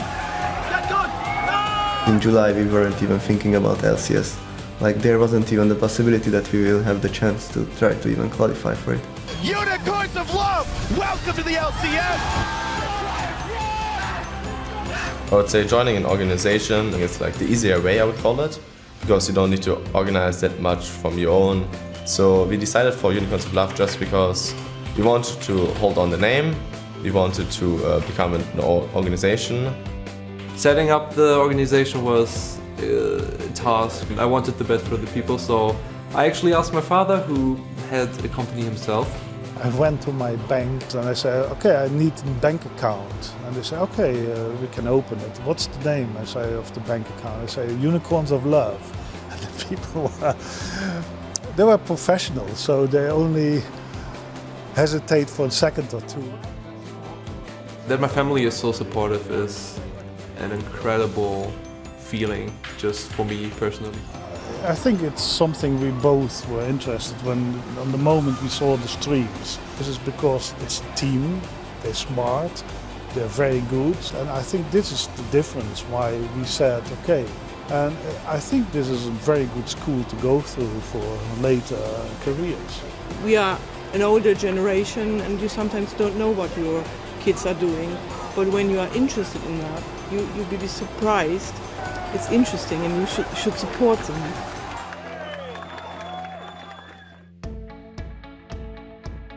When we started talking about a house in general, it would be great to actually like sit down and eat together. It's a perfect plan to just learn how to cook a few meals. I still think it's really good to be a bit away from home. It's just a learning experience for me. And I can obviously grow individually a lot from this. Now you actually have to be here, you need to do all your chores, you have to think about all the stuff you're doing because you actually live with other people in the same house, same room. I think it's really good, especially when you're kind of young, as we are right now. You learn a lot. Since we're kind of new blood into the LCS, hopefully we can actually bring a bit of new spice. I think it's actually our play style. We are willing to risk a lot of stuff, pick new picks and just go aggressive on the map. We really trust each other on every pick we make. For example, Kiki's TF jungle. You might think he's crazy or something when he first announces it. It's really great that people might not expect something or they expect something weird and then we play normal and then they just are like, oh, they play normal now. Unicorns! Unicorns! We believe in each other and in our abilities to play the game. We are like really close friends in real life and it's important. It helps in the game a lot, I think. I feel really confident and I trust in all my teammates and I'm comfortable where I am right now and wouldn't want anything else. I think a lot of people might actually find inspiration, like how we as 5 people doing this for fun actually managed to get into the LCS one day. Absolutely fantastic sentiment right at the end. People might be inspired by this team. They do something they love, find out they're good at it, and they race all the way to the LCS. They didn't even think they were going to be in the LCS in July. No, but they did burn a pancake. So that was kind of sad. That's what you focus on. But they put Nutella on it, so it's okay. Now you know how to become a Unicorns of Love. Just eat a lot of pancakes with Nutella. Oh, guys, welcome back. We are about to get into game as the Unicorns of Love will be taking on Giants. It's a 1-1 Unicorns taking on a 2-0 Giants. These two teams, they're still settling into their positions in the LCS, still trying to figure out where they are. Let's remind everybody of the lineup, starting with the Unicorns of Love. We just saw a video feature on them, and these are the players. Vizzy Chachi up in the top lane, Kikis in the jungle, Power of Evil in the mid lane, Vardags and Hylissang as your AD carry and support, and of course, Sheepy with his dad's help opening the Unicorns of Love bank account as the coach. That is really cool. I mean, their support he gets from his parents here to start the whole thing, start the organization. I really think that was cool. It really, really is. Let's get back to serious notes. Vizzy Chachi, we heard earlier today from him saying he's not going to give Werlib the freedom or the ability to do what he did last week. Wants to shut down Werlib's Jax. And of course, Power of Evil in the mid lane. He started off strong last week, didn't really shine in the latter parts of the week, but these are the two guys in my mind that we'll be looking at to carry UOL. Yeah, whenever you saw Unicorns of Love before they got into the LCS, it was all about the two solo laners, Power of Evil and Visichachi here. So it still is. I mean, they're fantastic players. Yes, okay, the Orianna didn't work out for Power of Evil, but difference between him and the mid laners Pepinero has faced so far is going to be massive, because Pepinero, he faced Soren, typically a very passive mid laner, and of course Bleezer on the side of MOM here. So we should see Power of Evil control him and make sure he can roam to the top lane here and help out Verlip, of course. And talking about Giants and their lineup, we have them on the red side in this game here in the top lane. We have Verlip, we have of course Frederick in the jungle, Pepinero as the mid laner, we just talked about him here, Adri as the support, and Rydell. Adri as the AD carry, Rydell as the support, and of course Losak as the coach for the team. So the question for me about the Giants is, how good are they really? In my opinion, this is going to be their first real test. Unicorns of Love showed up against some slightly stronger opponents, in my opinion, and Giants, they went 2-0, but it was against, weaker opponents, at least in my opinion. Werlib and Frederick were the two that got them going last week. I don't think they're going to have the same freedom this week. No, again, there should be more pressure on these two guys, especially Werlib. If he gets Jax again, don't let him just have a free lane. Don't let Frederick, don't let Pepinero roam up there. Have your own jungler camp him, shut him down early, because we have seen a Jax being shut down, and I want to see what Werlib can do if he doesn't get that great start where he's like 4-0. We have to find out. It's something we were talking about earlier today as well in our players to watch. Werlib being a guy that when he gets a camp from his jungler can steamroll a match, but when he gets camped by his opponents, he just face plants and burns. I do want to quote something just before we jump into picks and bats. Last week, there was an interview with Adri, and he said, we didn't even expect to pick up wins in the LCS. Now we're 2-0 and we're going, what do we do? We need to see if their mindset will be affected, because Roccat had a similar mindset in summer, and they struggled when they lost their confidence. So we are into picks and bans. Xerath Jarvan taken off the table from Unicorns of Love, targeting Frederick and Pepinero. Pepinero famed for his Xerath play leading up to the expansion tournament. In reply, Cassiopeia and Sivir. Yeah, so two target bans here in the mid lane, and of course Jax being banned away here against Werlip. So we're going to have to see him on a different top laner. Gnar still left open, could be the pickup for Giants if it's not going to be first pick by Visichachi, who I do believe actually himself said, whenever Gnar is open, I want to play him because he's so good on him and because Gnar is considered such a strong pick here. So I want to see if Giants will ban it or leave it open. And of course, last week, the win that Unicorns of Love did pick up was with Chachi playing Gnar. All right, that's going to be Gnar. Final ban is Thresh. No question about it. You don't get more of an insta-lock than that. And Gnar secured for the Power Ponies. So Thresh banned here by Giants. It was actually the go-to pick for Rydell last week. He played it twice. He first picked it twice as well for Giants Gaming. So banning it away this time. Not sure if they were expecting Unicorns to actually take it. And maybe hoping they could get a Gnar if you take Thresh for Hylissang, who's known as a very good Thresh player himself. But why would you ever take that over Gnar anyway? Well, I've got another question over and above the supports, is what is Frederick going to play in the jungle? Last week he ran Vi and Elise. Jarvan was banned by Unicorns of Love. Obviously those two champions are up. Kick has played Jarvan in both of his games last week. Lee Sin is still up and available. And Rek'Sai is available as well. For the first time. So let's see if either of these teams feel it's pick-worthy. But again, I mean, we have so many of these power picks open, we don't even bother talking about them because we know both teams here have the option of picking multiple ones. On the side of Unicorns of Love, or sorry, on Giants Gaming, Annie slowly becoming actually the #1 support here. I wouldn't even say slowly. I would say the de facto support. You have Janna, but the teams don't want to play disengage here in Europe at the moment. They want to play all in engage. We heard Lulex on the analyst desk here after his game for H2K saying, we just wanted some engage. I mean, we want to fight. We just want to go in. We don't want to sit back and wait. Same for Giants here. Thresh been banned away. Rydell will get his Annie. And of course, LeBlanc for Pepinero, one of his strongest picks, one of the picks he used in the expansion tournament as well to really get Giants Gaming in the LCS. Yeah, performing at a really high level. There's Rek'Sai. We do see Rek'Sai locked in. That is the first time here in Europe. Vardags will grab himself a Corki. He played Sivir twice last week. So we're going to see her. Rek'Sai is a lady. Of Please course. keep me in track because I said he earlier today. And we need to see how well Unicorns of Love can sync up with the presence and the lane control that a Rek'Sai offers. His mobility from his ultimate Yes. really going to allow him to keep keep everybody on Giants in line across the map. She gives so much map control, not only because she has a global ult herself as long as she set up the tunnel, but also because, again, when you're on the ground here, you can spot where the enemy team is moving around. You get these small circles popping under them, and your entire team can, of course, see it. So you don't even need a ward placed if you want to try and catch someone out here or avoid being caught. So Rek'Sai just offers so much for the team, and also, of course, fantastic damage, great wave clear, clear in the jungle. Combined with some good ganks. Well, Giants Gaming are signaling they wish to point, click, and delete somebody. With Vi, Annie, LeBlanc, and that Super Mega Death Rocket from Jinx, Giants are looking to eliminate a target, and they have a ton of tools to do that. But if they don't blow that person up, it could get scary.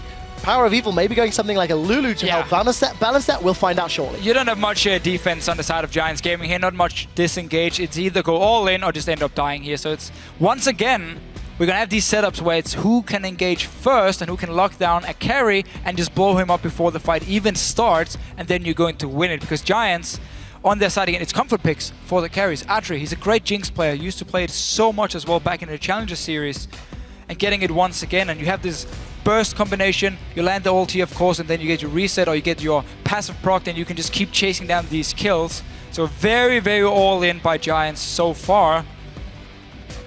See what Unicorns want. I mean, Janna is open if you want them disengaged, but she doesn't work that well against the Vi because you cannot stop Vi from going in, so you have to time it with the ulti being connected, target landing down on the ground, then you have to pop your Monsoon, and that just doesn't buy you enough time when a LeBlanc falls, when a Tipples follow, and of course Jinx with the rocket. So we'll find out what Rydell or what they're going to lock in. Well, but on the side of Unicorns of Love, Hilisan going to Leona. Played it last week as well. Actually got a 7 KDA on that champion. Was not particularly impressive in lane. However, once we got to the mid game and the team fight, solar flares for days. But also another aggressive team comp from Unicorns of Love. Yeah, and you get the Kassadin counter pick to LeBlanc in the laning phase. Kassadin has a very, very good time against it because, again, you can have your magic shield, you can freely farm. She cannot poke you down. She doesn't have the mana to kill you through your flask, through 3 potions as well here. So good lane matchup for Power of Evil on this Kassadin. Make sure he gets the Rod of Ages fairly early. And then again, you have that mid-game spike of a Warrior Enchant Rek'Sai and a Corki to make sure you can take fights there, clean up with the Kassadin, shoot him towards the late game. And once again, both teams are just really looking to team fight. It's the flavor of the spring split, I feel, when you look at the team comps that we are seeing. Maokai, the final lock-in, is available this week. Once again, we are playing on patch 5.1 with Maokai and the Zrot, the ZZ Rot portal app. Giants Gaming have got a whole heap of lockdown and single target focus, but I think that Maokai is going to offer a fair amount of team fight tankiness, but Giants still have to deal with a lot of very, very mobile champions from Unicorns of Love. And for Giants here, going into late game, it's going to be so much about Atri and how he can position himself on Jinx. If he doesn't have a flash ready, there's going to be a stun coming in from Hilisan. His ulti is going to land in his face every time. Now falls in Rek'Sai, everything pile onto him and kill him before the fight starts, because you're running a double damage threat from Giants with the Maokai, so they are going to beat the target here, where of course Na tends to offer a bit more damage in these fights here. But that's actually been when we watched Na against like a Sion. Maokai himself, not too shabby, at least in the mid game. It's okay damage. Well, we did see those last closing seconds, both of the respective coaches, Sheepy on the side of Unicorns of Love, Lozark on the side of Giants, giving their team some advice. One of the things that I really took away from talking to the coaches here and watching the NA coaches was hearing how the players and the coaches were saying in those last couple of seconds, getting some hints, some tips. Yeah. Remember your vision, remember your decision making, how you're going to play out. This is, of course, the team comps. As always, guys, hop onto Twitter, vote and tell us who you think will win. Hashtag UOL win or hashtag GIA win, rather. Unicorns of Love and Giants. Less clear-cut this game, I feel, Deficio. Agree. And it's going to be exciting to watch. We're loading up into game. It is UOL versus Giants, game 2 here in week 2. Yeah, just look at Giants comp again. So much is going to evolve around Atri and this Jinx, because if he gets to late game, and you have a Maokai as well, and of course Vi actually has quite a lot of damage as a jungler in the late game, it's not a bad setup for them at all. Rek'Sai normally, when we see here, goes Warrior Enchant into full tank, so obviously there's quite a beefy front line though for Atri to try and shoot his way through in both Gnar and Rek'Sai, joined obviously by Leona as well. Audrey played Graves in both of his games last week, had a 13 KDA, so he has the ability to carry. Now we just need to make sure that he can do that while he's got the support of his team. Werlib is hanging about, got a sapling toss, so there's no CC, but here comes Rydell. Gonna stun Vardex up. Is he in trouble? May have to start with Valk. That's a flash, actually. Vardex had already skilled his Foss bomb, but that's really important, knowing that you're gonna have the potential of a Vi plus Annie engage. Even the Flame Chompers from Jinx, Vardex is gonna play super careful in lane. Just gonna have to sit back and farm. No real reason for him to go aggressive though, the Corki Leona lane, unless they could get the early level 2 onto the likes of a Jinx on Annie. Again, 2 immobile targets, so while we talk about how Corki has no flash, I mean, look at the side of Giants here. If Leona ever gets the engage onto them in the laning phase, and Kikis come down on Rek'Sai, you have the knock up, you have the stun, you're gonna kill either Annie or Jinx every single time. So both bottom lanes here could be a target for the junglers, and we actually see them as well start on the top side of the map. So moving down towards this bottom lane, once they do have the double buff, we could see some action very, very early on. Well, I'm really glad you actually bring up the presence of Kikis, because one of the reasons that Werlib was able to just sort of snowball ahead last week was how limited interaction his opponent's junglers had in his lane. Werlib was gifted free lanes, frequently in both of the games, and Kikis is not the type of jungler to let that happen. No, and even better also for Kikis, he's now playing a jungler with a global ulti, which means he can set up his tunnels, and you have to do this pre-level 6. You need to set up defensive tunnels, one close to the top lane, one to the mid lane, one to the bottom lane, and obviously at your camps as well, so you can move between them very, very fast. But you need to be able to gank the bottom lane and quickly move to the top side if someone like Frederick shows up there, and suddenly you can be part of ganking or defending 2 lanes almost at the same time on this Rek'Sai. We're gonna see how he uses it. Hylissang wanted to go aggressive at the level 2 here. I actually think Rydell managed to last hit the Grom, and Adri didn't get any XP from it because he's standing down in the Tribush doing it. The Giants didn't really get a chance to go for an all-in when they both hit level 2, as only Rydell got it. So we'll see how the engages continue to pan out. Keep an eye on those HP bars. Kikis is very, very low. He went down using the passive to regen up and actually opting to recall. Going to be under vision, so Giants will be aware of it. That's a very good ward placement. The passive, the Fury of the Xerxai. Once Kikis starts burning through some of that built-up Fury, actually regens in the jungle. Still not enough for more than the first clear, though. No, but we do see for him, he's really going to focus on power farming. He already clears really, really fast on the Rek'Sai. He goes back after 3 camps, so he will only be able to get a ward. He won't get any potions for it, but he will upgrade his jungle items, get this 30 gold, of course, and just start really clearing fast. I do expect him to sell his Trailblazer later and swap it over to a Chilling Smite or Stalker's Blade, as that combined with your Nug-Up and your extra movement speed while you're on the ground really sets up for some very, very scary ganks. So interesting build path options available to Kikis. We did catch a brief glimpse there of this mid lane. Power of Evil on the lane matchup that you actually favored, Kassadin into Blanc, finding himself 10 CS down. Pepinero off to a good start, considering PoE was probably the more hyped mid laner. There was a lot more excitement around Power of Evil, and he's instantly struggling. And it's a different start for Pepinero compared to what we normally see in this matchup. We always see Doran's Ring and 2 potions on LeBlanc here. Again, the problem for is he can't really trade well enough with the Kassadin and keep a mana up at the same time to really push him out of the lane. But with the flash, he has more mana. Now Kikis going for the first gank. Oh, there's the tunnel. Got the Queen's Wrath down. Going to be attacking in a second. First blood. All too simple. This is a question we're going to have to speak to Unicorns of Love and Power of Evil about. Was it intentional? Was he dragging his feet? We'll get to that in a second. Werlib is going to get the gank of Frederick once again. Brief knocker from Vizicachi, flashes, 100 HP, there's no red buff, but the denting blow secures the kill. Frederick with an instant reply from Giants. It's not over yet. Now Hylissang's in trouble, forced to flash. Ignite was burning him down. Adrian Rydell continued to chase. Stun comes onto Vardex. Summoner heal burn. 50 HP. The rocket secures the kill. Hylissang goes Kikis in, here too. gets a reply. Here comes Kikis. Knocks up Rydell. Rydell's been slowed. Kikis is spinning. He's winning. He's looking for the damage. Red buff is there. He tunnels. He burrows. He shoots. Rydell gets away. He walks and he stays alive.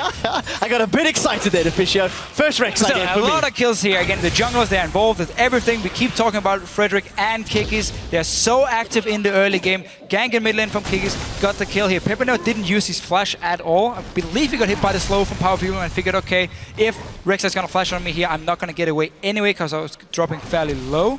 And then obviously in the top side, connect the Q from the Vi, finish off the kill as well from Frederick's side. But man, a lot of action here. And obviously the lack of flash you mentioned at level 1, Vardax ends up dying for it. So 2-2 in kills. 200 gold separates the team.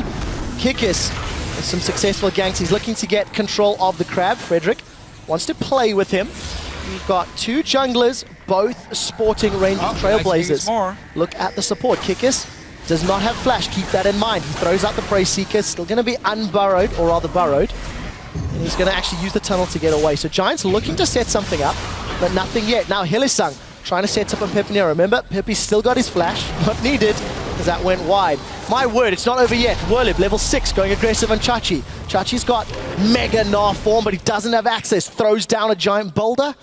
He's going to get away cleanly, but non-stop aggression across the map. Every single lane here supports roaming as well from the bottom side out towards mid lane, towards the junglers fighting at the dragon here. It's not over yet. Once Frederick hits level 6, he's going to go instantly to a lane as well. Vardax will have his flash ready, but Hylissang won't if he wants to target this bottom lane. Well, we'll see what... Again, you want to get Adri ahead. He's already picked up an assist from that early kill. Oh, Hylissang, he's got the Zenith blade, does catch Adri. Vardax has come in. Here comes Kikis. Void Rush throws himself in. Prey Seeker's got a long range. Doesn't connect this time round. Tunnels to close the distance. There's the slow from the Chilling Smite. You called it to Fishy Bro. Flash away from Adri. The engage from Unicorns of Love gets a summoner spell, and we'll see if they can rinse and repeat shortly. But again, this is what you do on Rek'Sai. Once you recall, you make sure you have a tunnel around the lane where you want to set up a gank. You just instantly use your ulti back to that lane here. You join in. Two people now want to gank Vishachi. We already have Werlib pushing it down. Vishachi should not be able to survive here. There is no Assault and Battery with a knockback from Pepe. Throws him out to the side. No. And the Ignite secures the kill. That was a little less exciting than we were hoping for. It's not over yet. Adri's been caught. There's no flash on him. Keep that in mind. Oh, we'll get to that in a second. Pepe's knocked up. He's saving his distortion. Does get out. Here comes Power of Evil. He's going to flash for it. Does get a kill with the Null Sphere. Now he's chasing down PoE. Frederick's level 5 in reply on the side lane. And the bottom was able to disengage. This is just crazy. 3-3 at 8 minutes. I really love these two teams here. Every single lane is just roaming around, consistently looking for fights.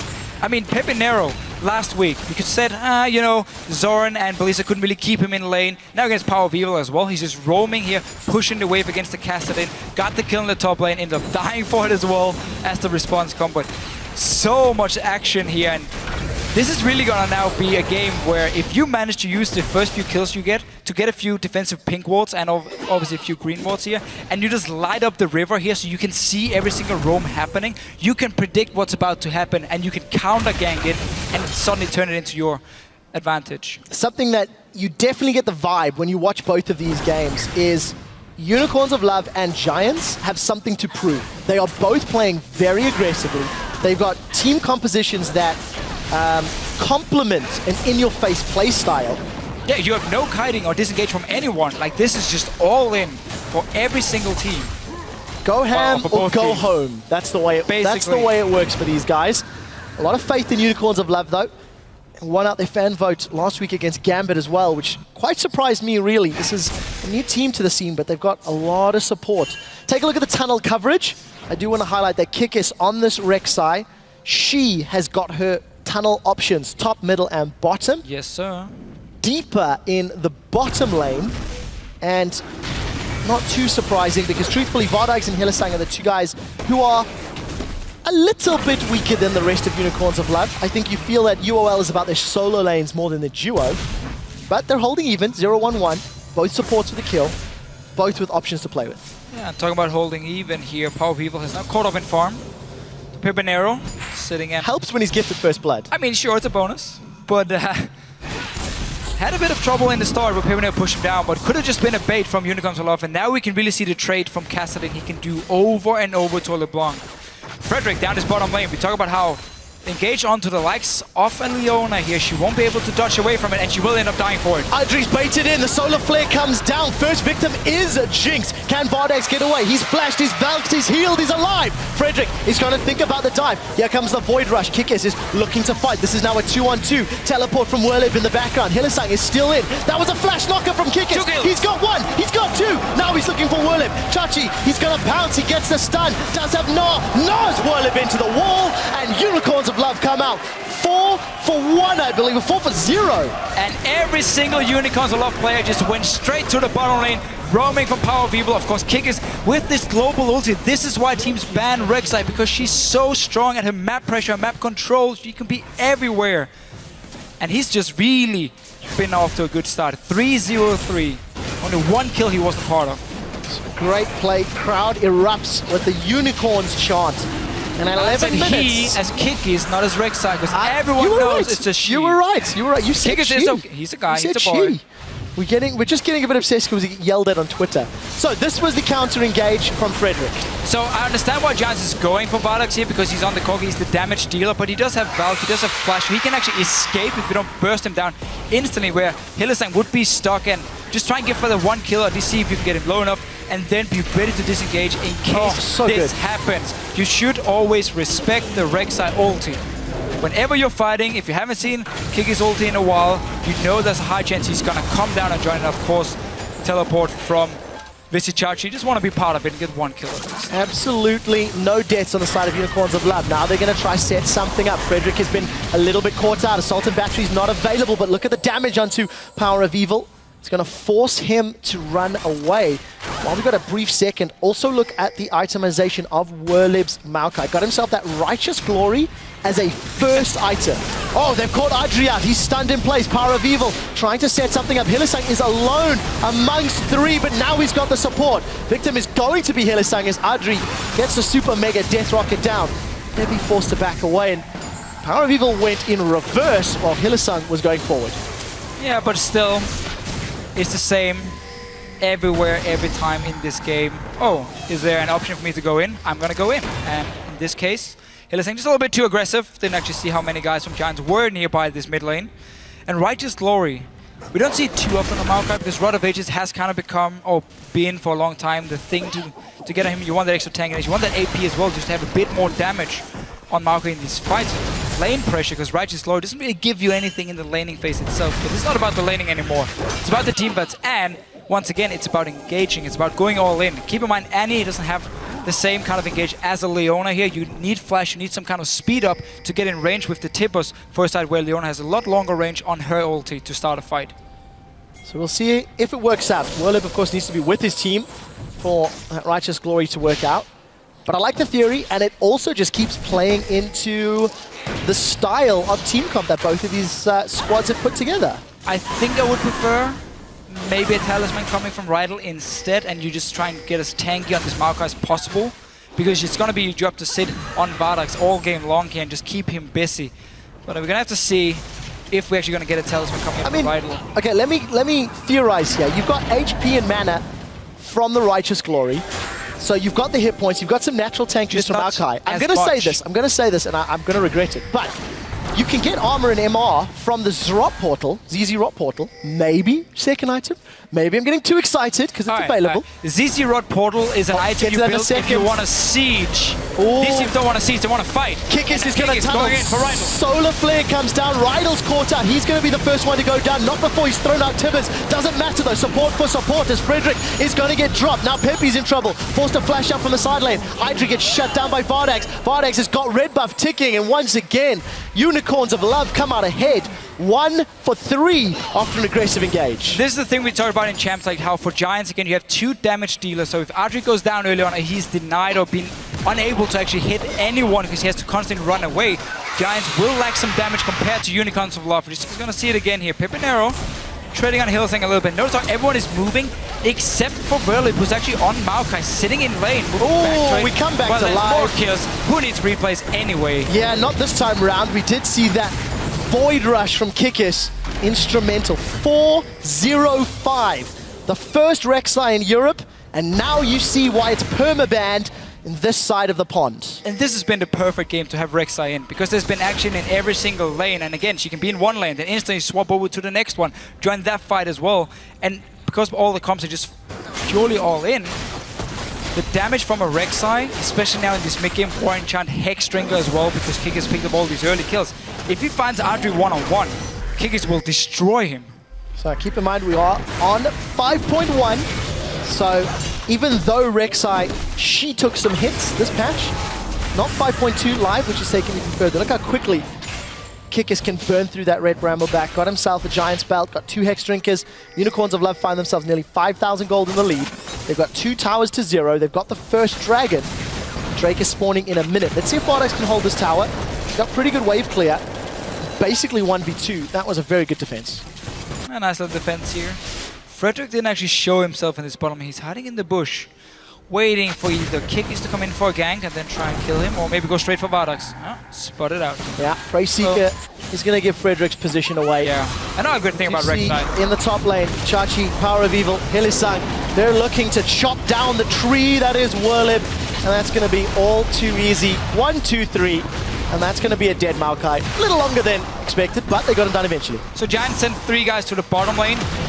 Doesn't pick up a kill, didn't even get a tower here due to the defense from Bardox, and then Whirly was just stuck in the top side, so Unicorns of Love knew they could go for a very safe dive onto him, knowing 3 guys from Giants were stuck in the bottom lane, get a tower as well, so looking very, very nice for Unicorns of Love. And the first game we see where Whirly isn't like 4 or 5-0 just from the early game on his top laner. And during the pre-game, beginning of the day interviews, you can see those little footsteps actually from Pepe on the ground. Kikis still targetable despite being burrowed, is going to get rooted up. Manages to close some distance, and Chachi said it, we are not going to give Whirlib the space he needs to get fed and to get ahead. And that's what you see, 0-3-2, even on CS actually with Chachi, so at least keeping himself relevant in terms of gold, but way behind Global, not having those 3 towers to his name. Or 6 assists. And he really needs to get fed of this Maokai here, because there's so much damage on the side of Unicorns of Love. If he's not able to go in and buy time for Adria and Pepinero here to find the kills, then Giants won't be able to win the fights late game either. So we're gonna have to see if Whirly can actually just try and get the farm before he really joins in the team fights, because right now he won't be able to do too much. And it's actually a super difficult team to itemize against if you are Giants. You've got physical, magic, true, mixed damage from a lot of different sources. So we need to see how Giants actually pull themselves ahead. Looking down the items, Eye-Edge and Zeal for Audrey. As you see Whirlib pushing the top lane out, realizing he needs to teleport bottom. Unicorns of Love have got a 5-man push. They're actually going to get some damage down. Not before they're forced to back away. And what Unicorns of Love are doing right now is using the fact that Corki is a lot stronger than a Jinx in the mid game. Trinity Force is completed, BF Sword as well for Vardax, so they're grouping, forcing Giants now to come and defend the towers here, and potentially even risk being killed if they want to go for any engage, because Vardax is very, very strong compared to Adri. That was so close from Hylissang. Leona, definitely one of his signature champions to fall back to. Pepinero still getting pushed away. Remember that Unicorns of Love got the teleport out of Whirlib, so Chachi can push a side lane, and the level of aggression that Unicorns of Love have put on the map, with having the teleport and having that Void Rush from Rek'Sai, is going to give Unicorns so many options when playing the lanes, but there's no tunnel set up in the top half of the map for Kikis. No, but just having Rek'Sai allows you to have a jungler who can actually split push, because she will push the waves very, very fast with the Q, and obviously again she has the ulti to join in for potential fights as long as you stay around the tunnels. So a lot of possibilities for Unicorns of Love when it comes to, again, the mid to late game. For now, Giants decided they want to group themselves. And I'm just waiting for the engage. Somebody's going to throw something in. If we're looking at Kikis, it's because he's about to rush. He's coming to the tunnel that's behind. There's the teleport we talked about. Is the fight over yet? So lucky against 3! Giants are locked up. Giants are flung backwards. The Unicorns of Love are pouncing on them. That is 4 for 0, and Power of Evil has set his sights on Pepinero. PJ Salters, Giants get aced. What a nice setup here. Giants grouping up, trying to siege down a tower. You can't do it unless you know that you can't get engaged from the flank. When you have a Jinx, it's what we talk about, how you can lock her down, you can get around her. That was an ulti from Kikis and a teleport, same position. Again, you can teleport to the tunnels as well. That was absolutely fantastic. Let's see it again, Deficio, because this was quite exciting. So, teleport and, of course, Rek'Sai ulti from Kikis. Behind them, notice the positioning of Atria. He's gonna beat the target. Solar Flare first, and now there's nothing you can do. Triple knockup from Kikis. And this team fight was just perfect by Unicorns of Love. It was over before it began. The moment Chachi and Kikis were able to get that flank. It's next to impossible to get away from that. That was, I think, a 3-man solar flare with 2 people being stunned. And Kikis got himself, I believe, a 3-man knock-up as well with that unburrow. Great performance on the Queen of the Xersai. Can we just keep her banned? 6-0-6? Can we just ban her again? Such an exciting team. Infinity Edge plus Triforce completed for Vardags. You've got Chachi with his Warmogs completed in the top lane now. Over 10,000 or just around 10,000 gold lead in favor of the Unicorns of Love. Let's see what they do. Chachi's found himself Peppy. They get a lot of damage down and just keep pushing him out. And it's all been about the Unicorns. They've been very aggressive, as were the Giants, but Unicorns have secured more towers, more dragons, and that's allowed them to maintain control. Yeah, and they've just been doing a very good job actually pushing the lead in the mid-game again before Jinx can scale up, before Maokai can become really tanky. Because basically Chachi is doing the Hexdringer into Warmogs we see so often on the Gnar here, and just getting the Warmogs early on. If you need to itemize against physical and magic damage, and you just need one item to do it, flat HP is the best. Warmogs gives the most in the game, so that's why he goes for it as the second item here.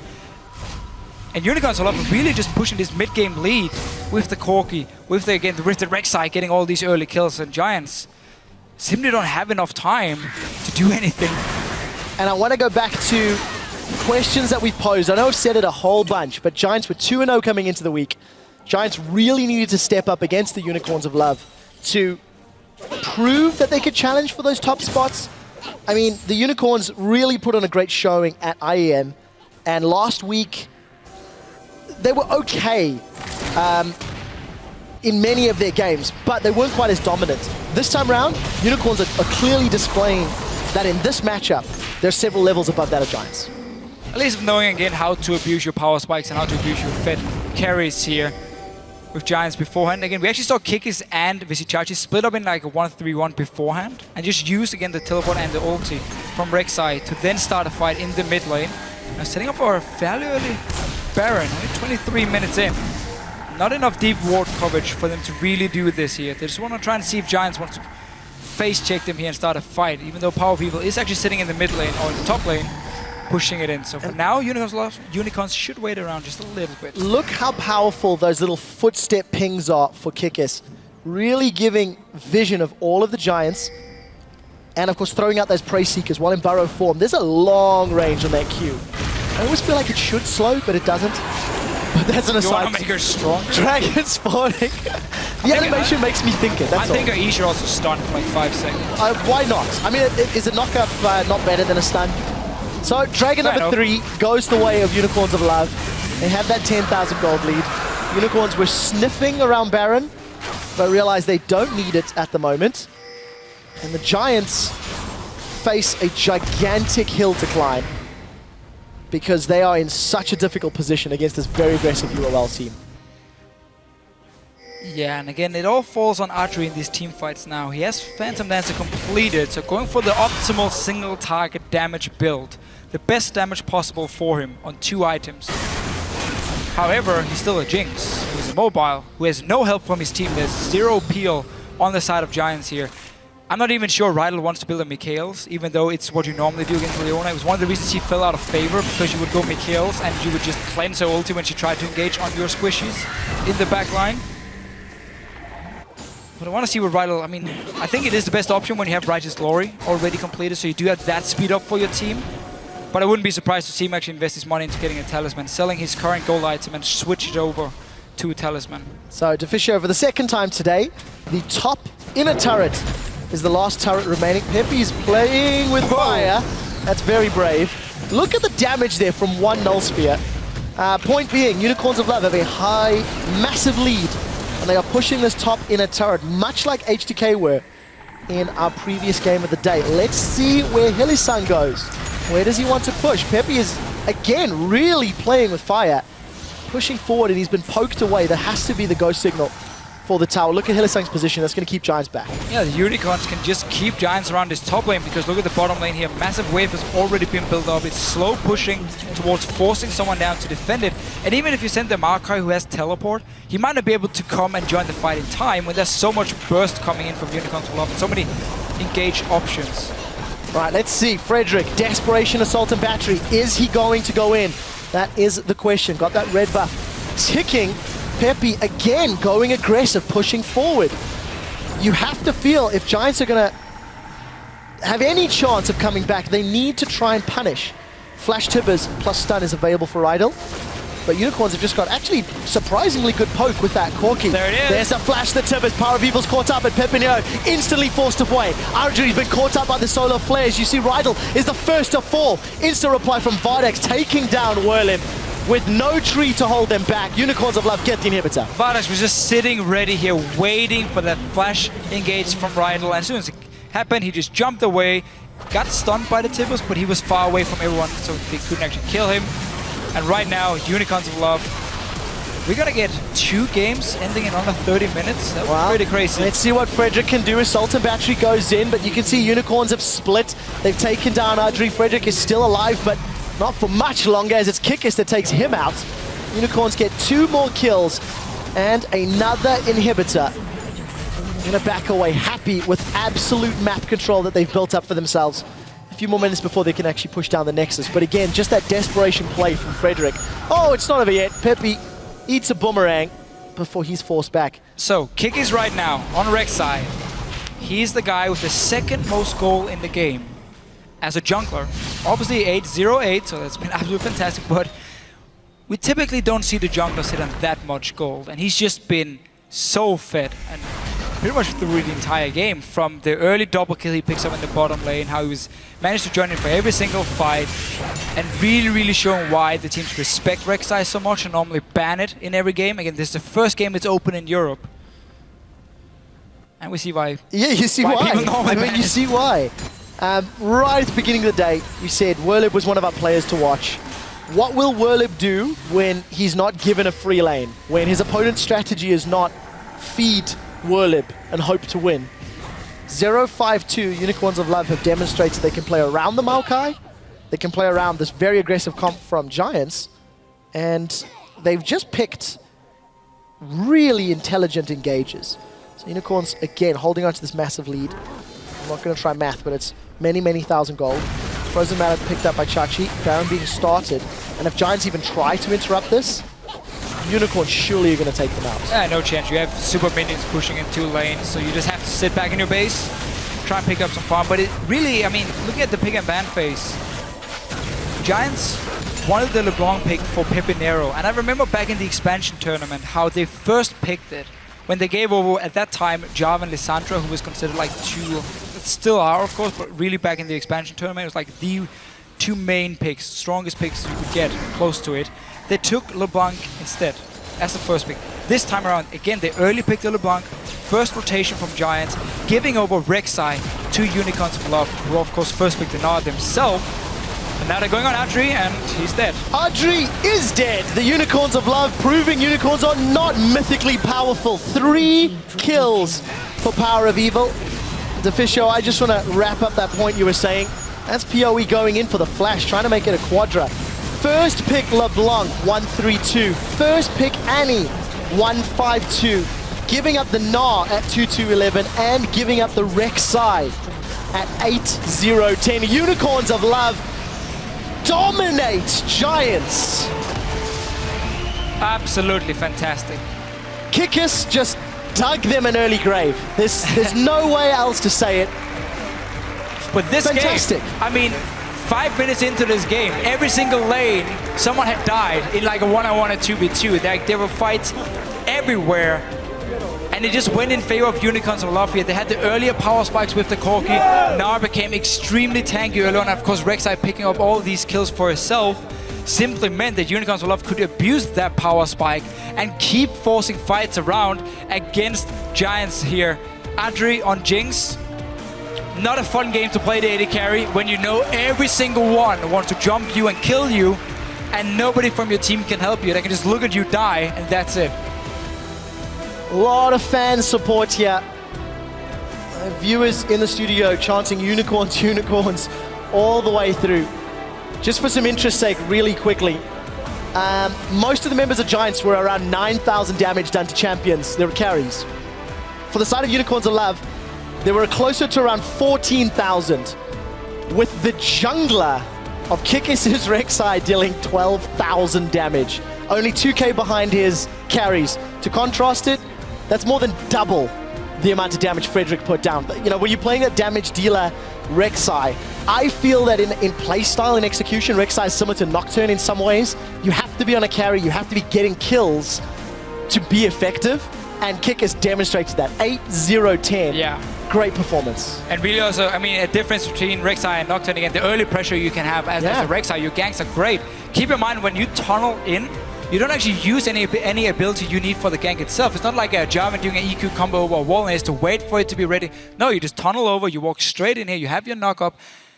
This game showed, first of all, again, why Rek'Sai normally is being banned, because whenever there is so much action early on, you can just be part of every single fight. But also showed, again, Unicorns of Love, how good they are when they have these chaotic games where it's just constant fighting around. The shot calling seems to be on point, even though they are just yelling random things during the fights. But yet, they're so good at finding, okay, where's Archery here? Okay, boom, lock him down with Leona, kill him instantly. Okay, next target, and move on. There's an element of solo queue chaoticness in these games. I mean, there is an element of it, just in terms of how they pick their fights. And you know, it is quite disheartening for Giants because they actually started relatively well. They got some kills on the board. They traded some blows back. The problem is those blows kept coming and there was nothing Giants could do. They just kept getting hit over and over and over and over, and they didn't have an answer. And that comes down to picks and bans. They didn't have disengage. They didn't have a way to deal with the overly aggressive Unicorns. Yeah, once you fell behind, and also, again, a bit slower scaling on their side. Okay, Maokai and, of course, the Jinx we keep talking about simply meant that you couldn't keep taking those fights, but they did, and that's why they fell so far behind. The Unicorns of Love just took over the game. So overall, I have to say, Europe now, compared to like last year, where we had some very long games, some very... some games focus around dancing with the dragon or the Baron for a few minutes or 15 minutes. Now it's just like action from every team. The most exciting thing to me is the fact that we were anticipating a lot more get 5 dragons, win the game type of games. And that's been the exception, not the norm. A lot of teams have shown that they can get a lead by, you know, forcing some dragon fights and then taking turrets, which gives them that small item lead. And they're punishing that item lead so much harder. It's, again, 2 games in a row, sub 30 minutes.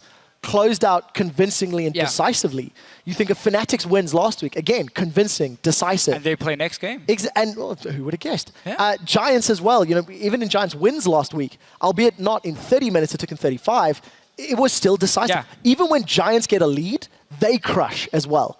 The only question is, how do you avoid giving up that lead if you're a member of Giants? And can Giants also play defensive? Because now they got punished for being a little bit too aggressive by Unicorns of Love here, but we're going to have to see when they play tomorrow. Yes, we will have to keep an eye on that. For the moment, let's take a look at that game. So in closer detail, let's hand it over to Shox at the analyst desk.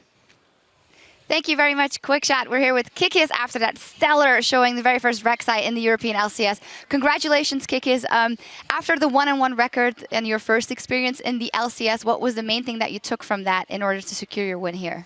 Well, we are still a young team, and even though we went 1-1, I think it's really great performance by us. Well, not great, but good enough. Elements are still a strong team, and I don't think anyone should underestimate them.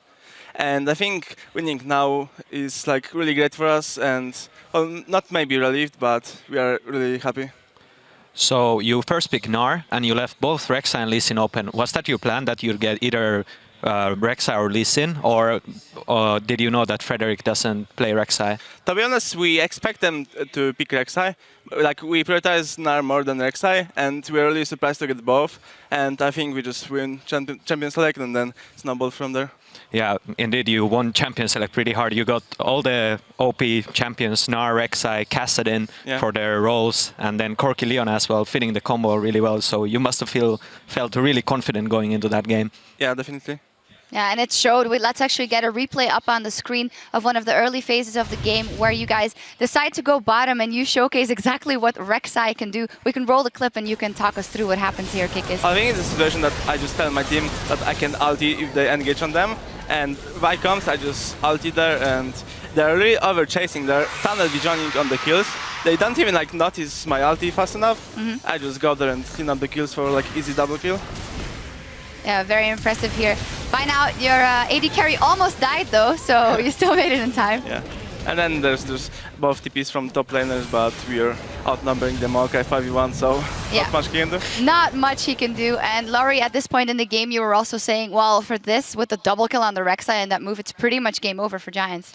Yeah, like I said, the combo was extremely strong, and when the game is like 6-3, I don't think there was any way they could lose from that point unless if they threw really hard. So.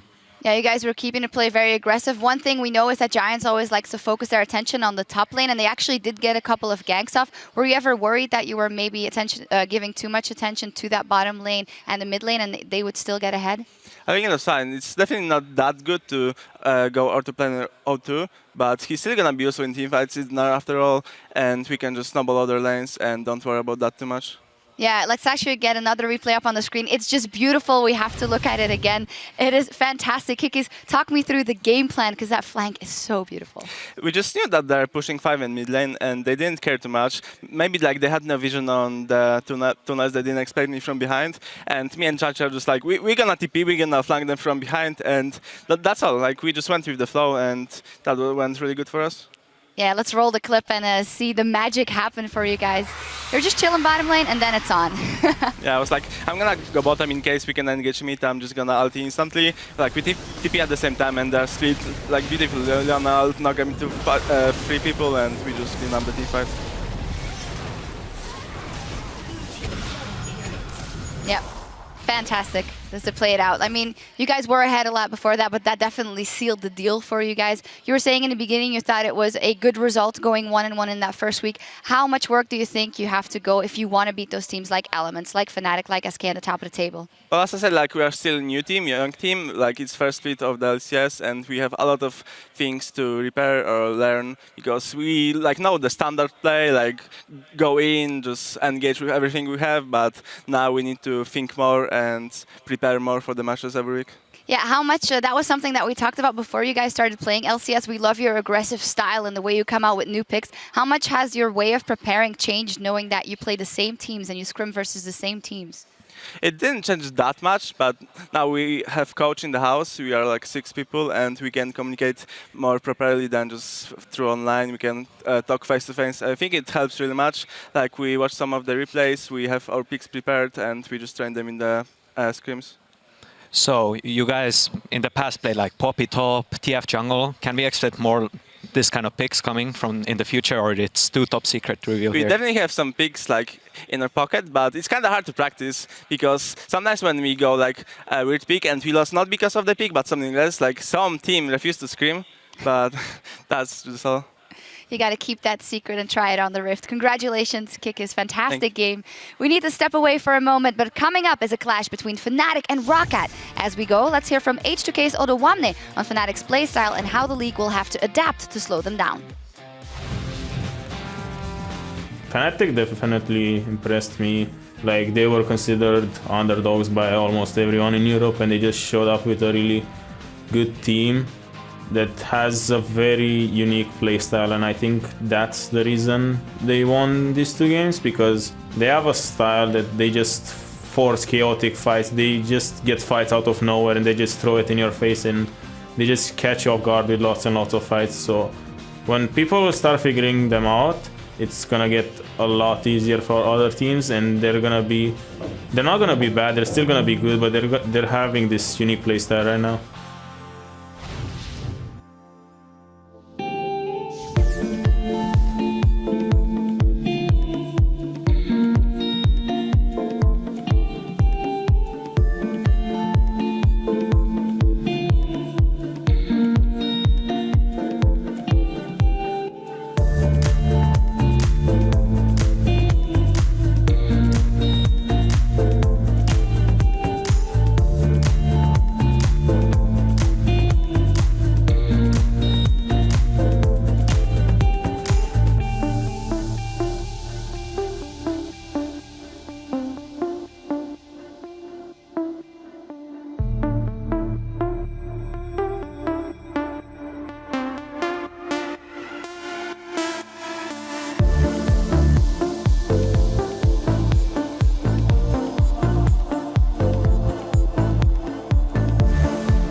Welcome back to our continuing coverage of the European LCS. We're about to get into our next match as Fnatic sets up to take on Roccat. And who better to preview a game of Fnatic than Cyanide sitting right next to me. Fnatic in week 1, what an impressive performance they had. It was through the roof. What for you was the most impressive aspect of their play?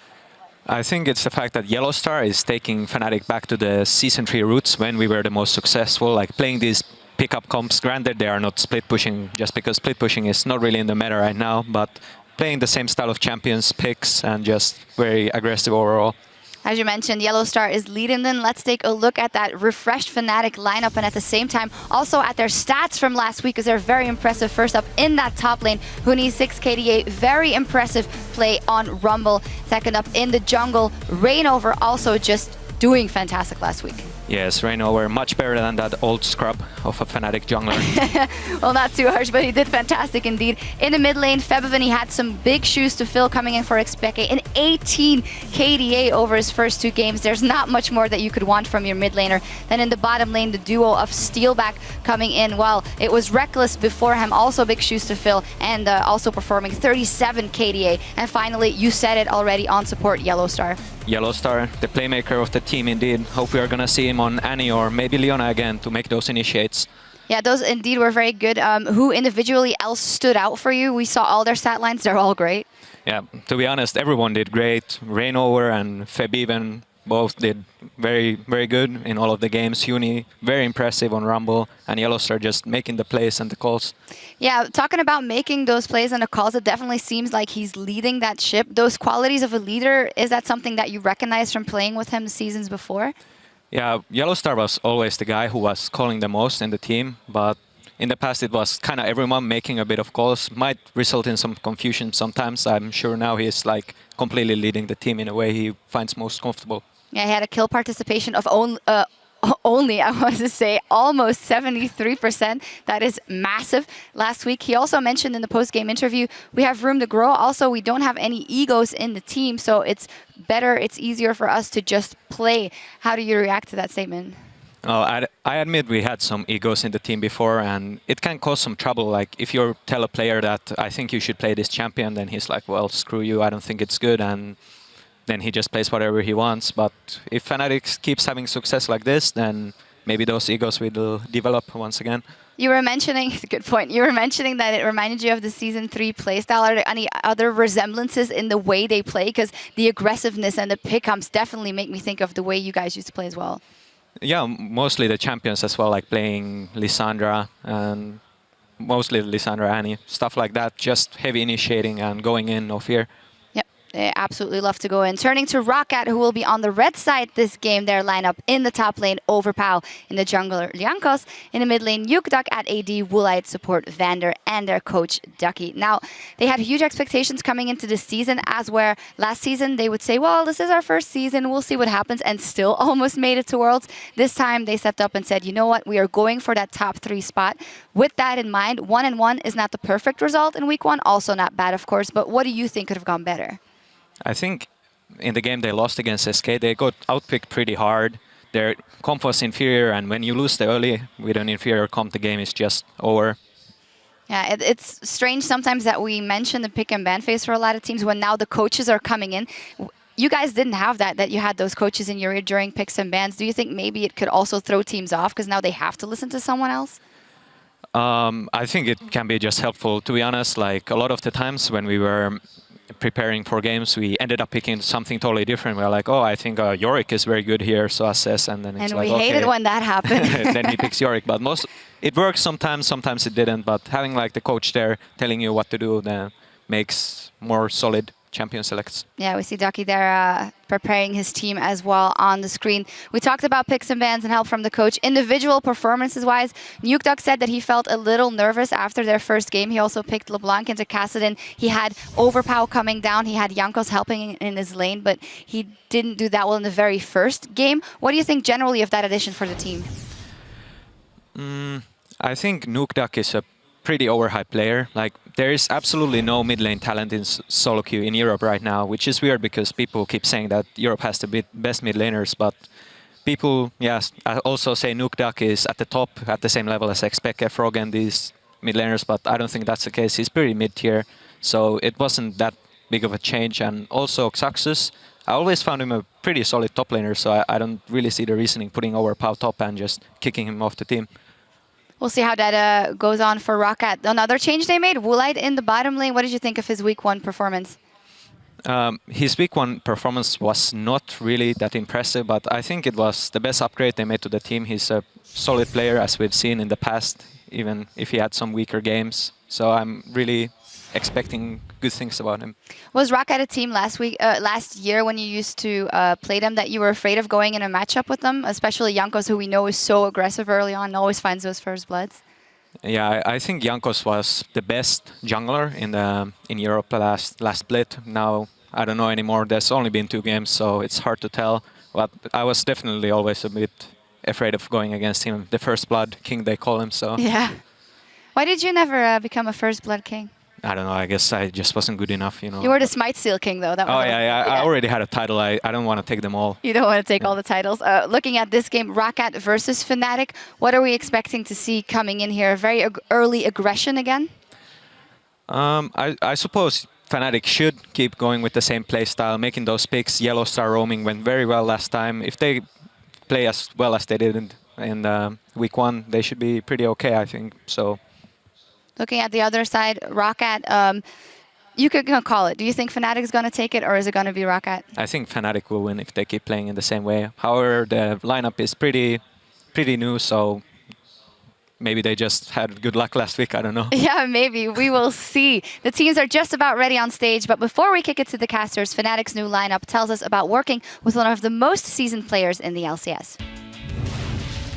Yellowstar has so much information in his head, which some of us didn't know yet. So every time we practice, he tells us something new, like rotation-wise, objective-wise. He's really smart, and he really knows how to close out games really fast because he played against a lot of Koreans, and he has so much experience more than us. Let's say, for example, we are playing scrims and we want to close the game out as fast as possible, so no wasting time. Like in my old team, we would the game could be closed out in 20 minutes and then we close it in 40 minutes, stuff like this. Like we're working really hard to actually practice super hard and not wasting time and play on point. And playing less greedy, and yeah, it's really important. So, welcome back. We are about to jump into picks and bans between Fnatic, who are at 2-0, against Roccat, who are at 1-1. Both of these teams now have different expectations. Week 1, Fnatic had no expectation, Roccat had expectation. Week 2, it's the complete opposite. Now, Fnatic are expected to perform at a high level, and Roccat, you're kind of going, meh, let's see what they do. Yeah, well, I mean, for Roccat, I guess people still do expect them to kind of find the way to play and get towards his top 3 here. I mean, it's only been played 2 games for these teams. So Damn you have to be careful just a little bit. Just a little bit here. I mean, it's 1-1. Wasn't too bad for Roccat. Just the performance was a bit sloppy. We're going to have to see, man.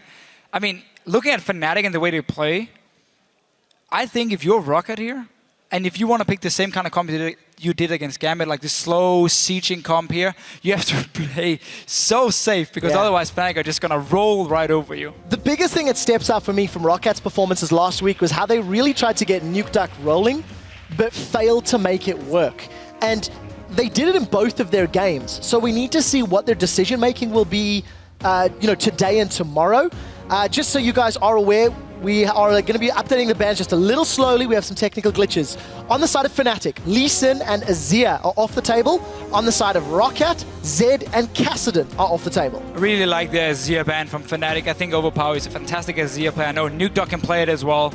And it's just such a good pick, especially against the likes of a Rengar here, because you have your ulti here to kind of peel away, extend the team fight. So I like that ban from Fnatic. And I do wonder if Roccat here wants to try and look for standard lanes and try and avoid Yellowstar roaming in the early game, force him to stay in the 2v2, because if they do lane swap, Yellowstar is free to do whatever he wants, and that's where the coordination from Fnatic we saw last week really looked so deadly. And obviously Rek'Sai will be the last ban coming in for Roccat, meaning Rengar for Reignover would be an option. Well, we saw that from Reignover in his first showing in Europe, day 1 against Elements, and it's such a good game.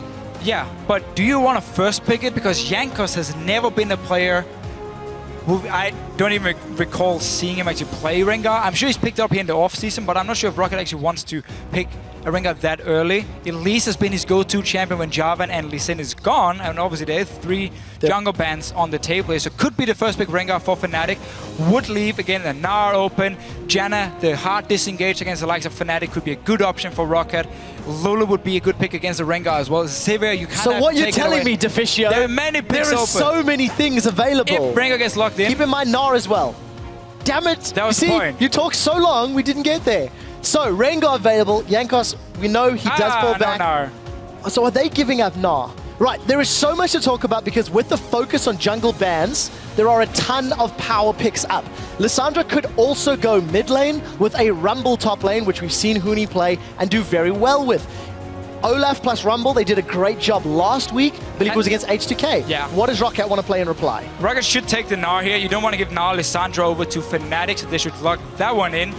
And if you do want to try and take a few picks away from these pick compositions we always see for Fnatic, Sivir would be a go-to champion for Woolite. Take that mobility buff from her. Instead, LeBlanc again coming in early. Kassadin was banned by Rocket here, so they don't have to worry about the Kassadin counter pick into LeBlanc. So that's why they can take it here for Nukeduck. So last week, Nukeduck played LeBlanc, did not go well. 266 GPM. That was the game where he tried to have there was some assistance from Overpow as well as Jankos roaming to the middle lane, and it didn't work out. Gonna need a stronger start this time around. Yeah, in that game again, he was against the Kassadin. The matchup we keep talking about how he's not really in favor of LeBlanc in the laning phase here, definitely after level 6. And that's again why Rocket bans the Kassadin so they can take LeBlanc, have an assassin who can actually one-on-one Febiven in the laning phase here, try and really challenge him, because the games he played last week, Febiven had no problems just sitting back and farming, and now Fnatic can again lock in the Sivir Rengar combo, which is so good. And it's what you talked about earlier today. When you've got that Rengar, Horo played it with no real additional speed boosts on his team. Reinova's already got the assistance of Sivir. Lulu is still available, as is Orianna, for additional engage and speed up potential if they would like to go that route. So still options for Fnatic. Yeah. Annie is still up as well. Yellowstar 2-0 on that Annie. We had the Week 1 MVP go his way, thanks in part to his calls and his engages. And really for Fnatic, I mean, they can play exactly the same way they did last week. You have so much engage here. You have that pick potential from all 3 picks they have already locked in, and no response from Rocket yet on their side. I mean, Janna, if you want that hard disengage, would be an option for them, for Vander as well here. Unless you want to try and take away the Annie from Fnatic, but then you end up in this situation where they just have more engaged than you anyway and can take a Leona for Yellowstar, and suddenly the Annie won't really do too much. Well, Vander looks like he's going to go for his 3rd support champion in 3 games. Returning to Thresh. No surprise that Jankos has got his hands on Elise. His Annie is up, Leona is up. Whatever Yellowstar wants to run, he's got the pick of the litter. The question for me is how well Vander's going to perform on this Thresh. There were times last year where we flirted with the idea of him being called Vander Life. However, that was fairly short-lived, and he didn't maintain that level throughout the year. Very, very true. And picking it over the Janna here. So once the Lantern instead, when a target gets locked in or locked down by the Rengar, you have the Lantern then to save him, pull him back to your team, so you want to stay grouped. But Rocket is running a composition that's going to have a very, very hard time in the late game in terms of the damage they can deal. LeBlanc late game, once people start getting Banshees, getting MR, becomes harder and harder for her to get the kills. And obviously Elise, she's a jungler, there's no ulti, so her scaling is terrible. You just become a tank with a cocoon in the late game. Rocket's last pick here needs to be a hyper carry if they want to have anything in the late game. And we talk about this Leona from Yellowstar, it's been locked in now for him. I really fear for Rocket in this game because they're giving Fnatic everything they want. I mean, this comp almost looks like the comp they played against Elements, except for Annie. In place of Leona. Yellowstar has always been a phenomenal Leona player. True. You go back to Season 2 days and similar story when he was playing, or Season 3 days rather, really great engage potential. Rocket need late scaling damage. We'll see what option they want to go with before they lock in their final carry. Just quick numbers here. 1 game on LeBlanc from Febiven, 22 KDA and a 437 GPM. As we've already highlighted, against Nukeduck with somewhat of a counter pick in LeBlanc later stages of the game, 0.5 KDA, 266 GPM. We need to see which mid laner can get ahead. So, I mean, one-on-one, it is in favor of Nukedog when it comes to setting up a kill against the Xerath, but we can just see Fabian play very passive and just sit back and farm and basically wait for these mid-game teamfights to start, wait for the picks to happen through Leona, Lissandra, Ringak, everything on Fnatic's side can pick off a target so they can play the exact same way they played last time and it worked for them. And on Rocket's side, now you have some late game scaling on a Tristana, but that's going to be the target from Fnatic. In the mid game, Tristana can do nothing. And when Fnatic can keep forcing fights on you, then it becomes such a risky pick here. I really feel like the pick and ban phase for Rocket is very, very scary. Or scary for them. Risky. Yeah, risky. And they're going to have to win the early game for them to not being overrun in the mid game by Fnatic. On the same token, if Rocket does get ahead, they've got a bunch of champions that have the ability to continually make picks. They have a fairly beefy front line with that Gnar plus Elise. So if Rocket can come out ahead during the laning phase, they've also got a fair amount of tools to punish Rengar. Every time Rengar comes in, you could have a Mega Gnar, you could have a Cocoon to shut him down. So there are tools on both sides, but as you say, it is riskier for Rocket. Yeah, it really is, especially because you give Fnatic all the picks they want. I mean, this is the same lineup as week 1 against the Elements, except for Leona instead of Annie. So they know how to play it, and you know they can do it. So, ladies and gentlemen, there's your team comps. Hashtag FNCWin if you think Fnatic will win.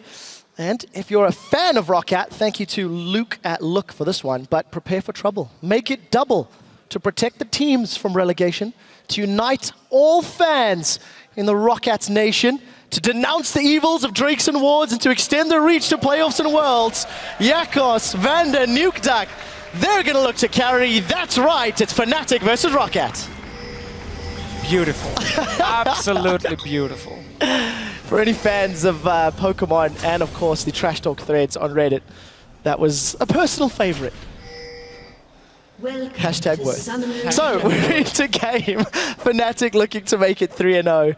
Rocket looking to actually to prove the naysayers that the decisions they've made were the right ones. Cyanide had a very, very strong personal opinion about mid lane talent in EU. Let's see if Nukeduck can help change his opinion. Yeah, calling Nukeduck a mid-tier player.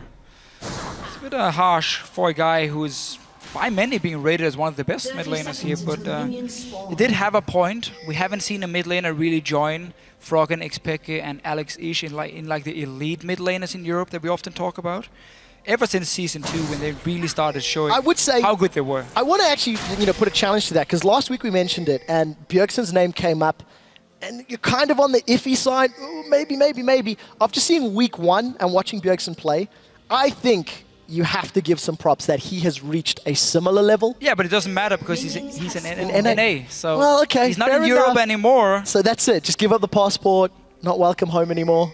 He's been playing in NA for too long now, so I consider him an NA mid laner. And of course, so does the Queen of Denmark. You great to the NA. So let's get back to game at the moment. Lane swap looks like it's coming in place. It's Rocket that are initiating this one. Nothing too exciting from the itemization. However, Steelback and Yellowstar seem to be responding.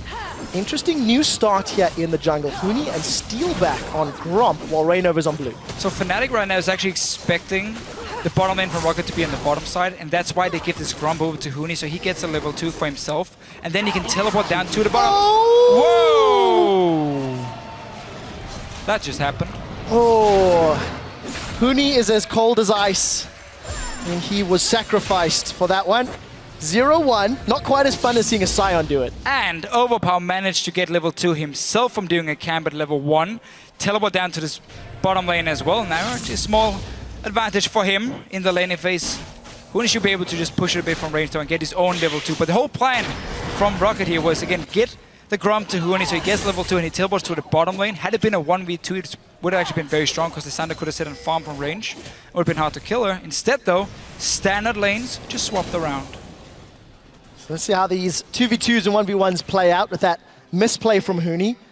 See how much pressure Overpower can put down. Steelback as well. He stopped hitting the Gromp.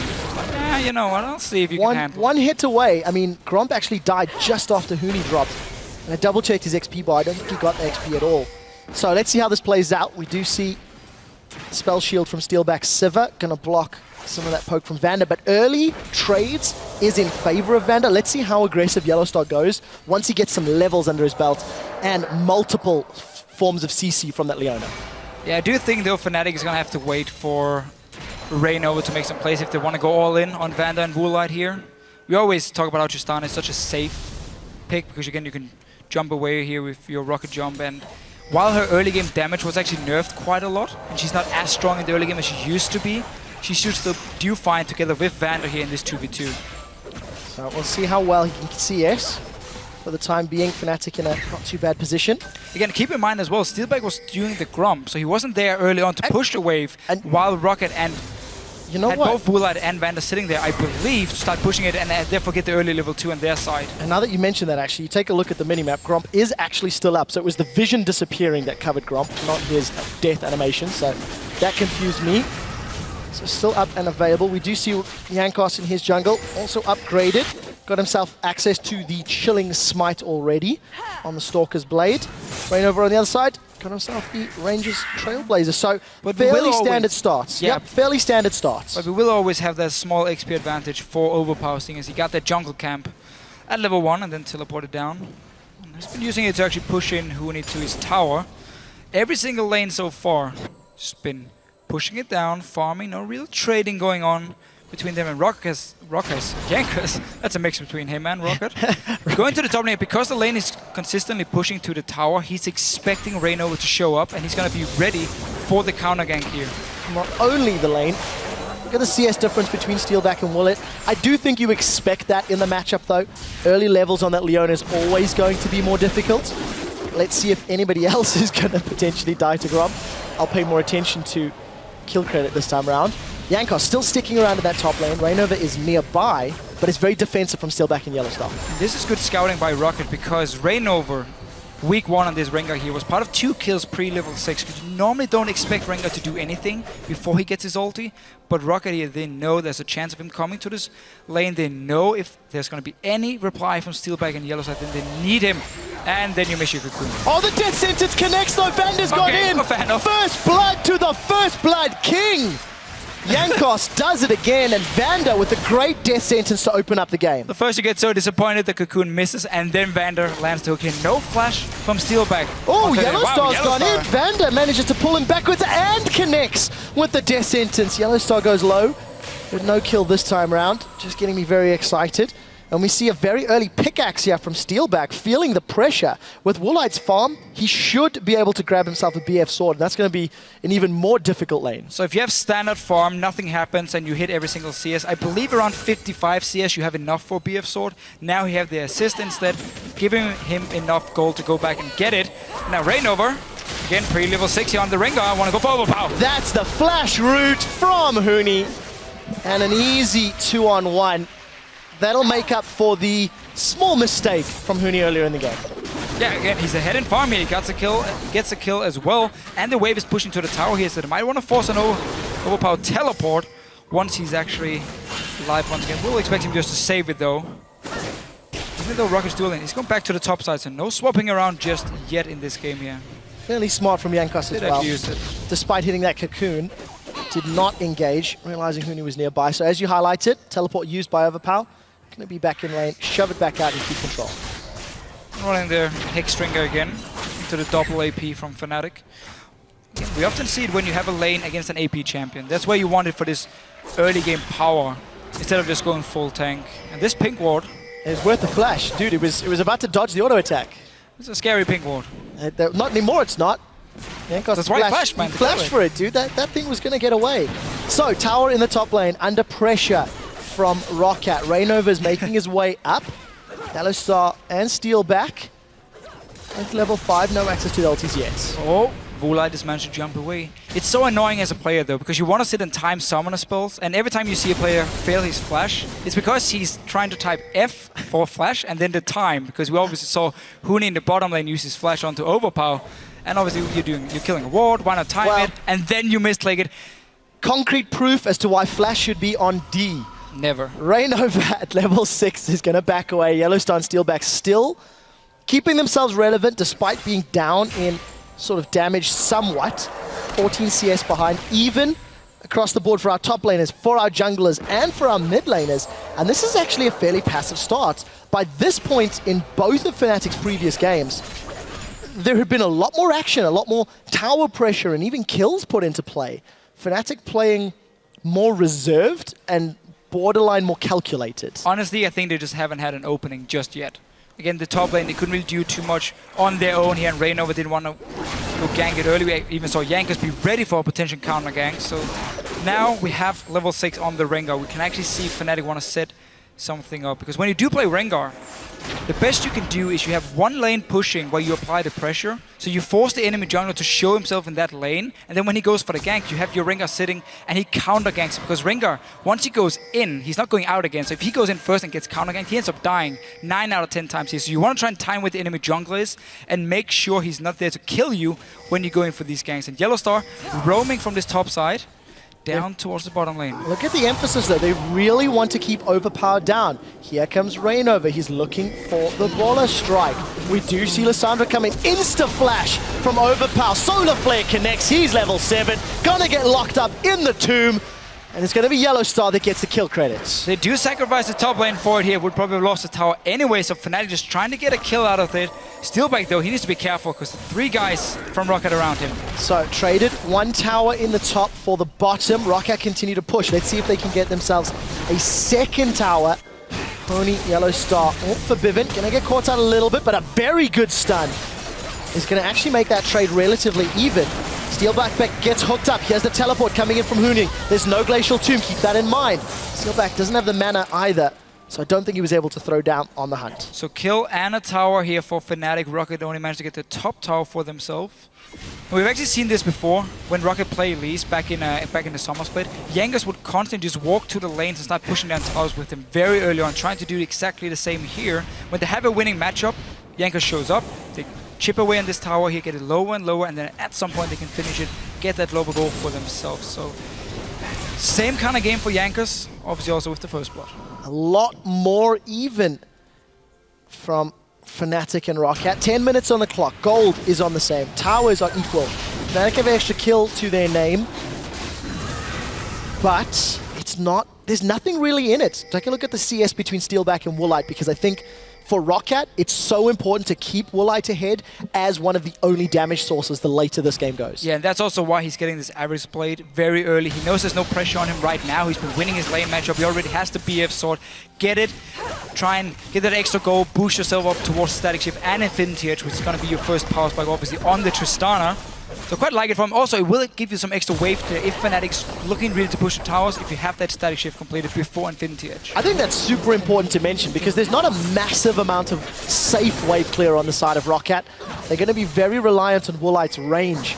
So Fnatic get the second tower of the game. You can see Woolite and Vander pushing the bottom tower.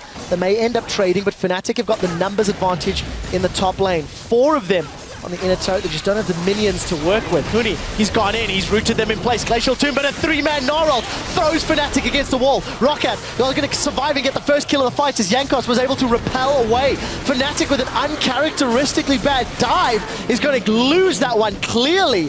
1 for 3, maybe disrespecting the Gnarl. Oh, completely disrespecting him. Mega Gnarl was just about ready for overpower when the dive starts, and then they're all standing next to a wall. He obviously just smacks them into it here, denies the whole thing. Bottom lane went down as well for Rocket here. They keep pushing for the next one, so keep in mind the tier 2 turrets in top and bot for Fnatic is fairly low now and can easily be taken by Rocket later on. Or despite the stun from Febivin, Nuketak again comes out with a very good trade. A lot of aggression back and forth between those mid laners, but yeah, Fnatic really messing up that tower dive in the top lane. Let's see if it comes back to hurt them. Overpower now 2-2-0. Yeah, so Febivin has done a good job pushing in the mid lane all the time here, also with Nuketak roaming, getting some damage on it. So we can see Steelback push out the minions here and then run to mid lane. Together with Febivin, they push down this mid turret here as long as it's only LeBlanc sitting there to defend. And Woolite is going back to his bottom lane because he's going to start pushing towards him. So it could be an opening for Fnatic here to get a tower in this mid lane, open up the map here, get these deep wards in you need when you play these pick comps here. I think they did so well last week, was getting down these deep wards here and then look for openings. So let's take a look at the vision game. If you look at the mini-map, mostly defensive wards from the side of Fnatic, to be fair. Slightly less of them on the side of Rocket as well. But those towers are down in the top and bottom, so opportunity to roam around the map. Roccat take advantage of Fnatic being really in disarray at this moment in time, and they punish. So two things happen here. Dragon. Two things happen for Rocket. First of all, they see Huni in the top lane having no teleport just yet, and then they also see Fabian move towards his blue buff, knowing then nobody's near this dragon here. We can pick it up for free, but we did see the move from Fnatic. Steal back after pushing out the bottom lane. He walks straight to mid lane, kill that low tower here, get the gold for Fnatic, and again open up the map because all outer turrets are gone now. It's time to place the deep wards. We'll have to see how they work it out. You know, we're taking a look at some of the stats between 2014 and 2015 in terms of the opening weeks. And actually, Yellow Star's nearly doubled the amount of wards that he purchases per game. And these are the pink wards that you were talking about. It went from 7 wards purchased last year at similar time frame to about 13.5 this year. So Vision really being stepped up from Fnatic's, I mean, let's be fair, captain. Yeah, of course. You know, longest standing member. And you heard Febiven praising him, saying that Yellow Star really knows how to push down and close games out. So the thing is, I mean, ward control is how you play against a pick comp, and it's how you play a pick comp, because you need to be able to see the openings, you need to be able to catch the enemy team off guard, because you can see every time they're moving between the lanes, and then you get the pick you need, you get the engage, and at the same time, you need to be able to spot the Rengar when he wants to go in for you, so you need to have the wards yourself to defend from the pick. So it's just so much about the warding right now in League of Legends, and it's a thing we always see when Worlds comes around. The best team in the world always dominate in terms of vision control. I mean, Samson White was the last example who used it perfectly. We'll see if anybody can emulate that success. Vander clearing out some wards in his jungle. In contrast to our previous game, this is significantly slower. However, 5 towers have gone down in 15 minutes. That is actually a lot of map presence opened up between both of these squads. Let's see who can take advantage of it better. Fnatic trying to get some deeper vision down, but not really committing to any big plays, really. No, and Rocket is going to have to rely on Fnatic engaging on them, and then disengaging with their Thresh and the Elise, and kind of like counter-engage from there on, because they don't really have any hard engage on their side. You need to land like a hook from Vander, or Overpower maybe needs to get a great TP if he does decide to get Home Guard on his boots, and try and use that as your engage from Meganar. But that's somewhat unreliable for both Vander and Overpower, so Rocket is going to have to rely a lot on Fnatic starting the fights, and then Rocket turning it around by surviving the first engage from Lissandra, from the Rengar, of course. Well, you talk about, you know, maybe Overpower getting Home Guard on his boots. You actually see it's Huni that's gone for Distortion very early on. So going to look to get more of those Glacial Tomb, Claw of Doom style engages. And let's see what they can work out. Fnatic are grouping up in the mid lane. Yeah, he basically wants more flash ultis from him, because again, the target, well, it's going to be Woolite. He's going to stay very far back, so you need to be able to claw in, then flash ulti onto him, and therefore lock him down before Mikhail's is being built from Van, and that's why he gets it so early on as well here, to make sure, again, you have your teleports, you have your ulti now, and you can flash onto Woolite. I'm going to go back to picks and bans and talk about how, we'll get to that in a second. Reignover, he's on the hunt, thrilling hunt rather. Gonna lock down Overpower. That was just, he's hopped, he's skipped, he's flashed. And the lantern! Vander gets him out. I thought that was so simple that Overpower was going to die. Vander looking to reclaim the Vander Life title.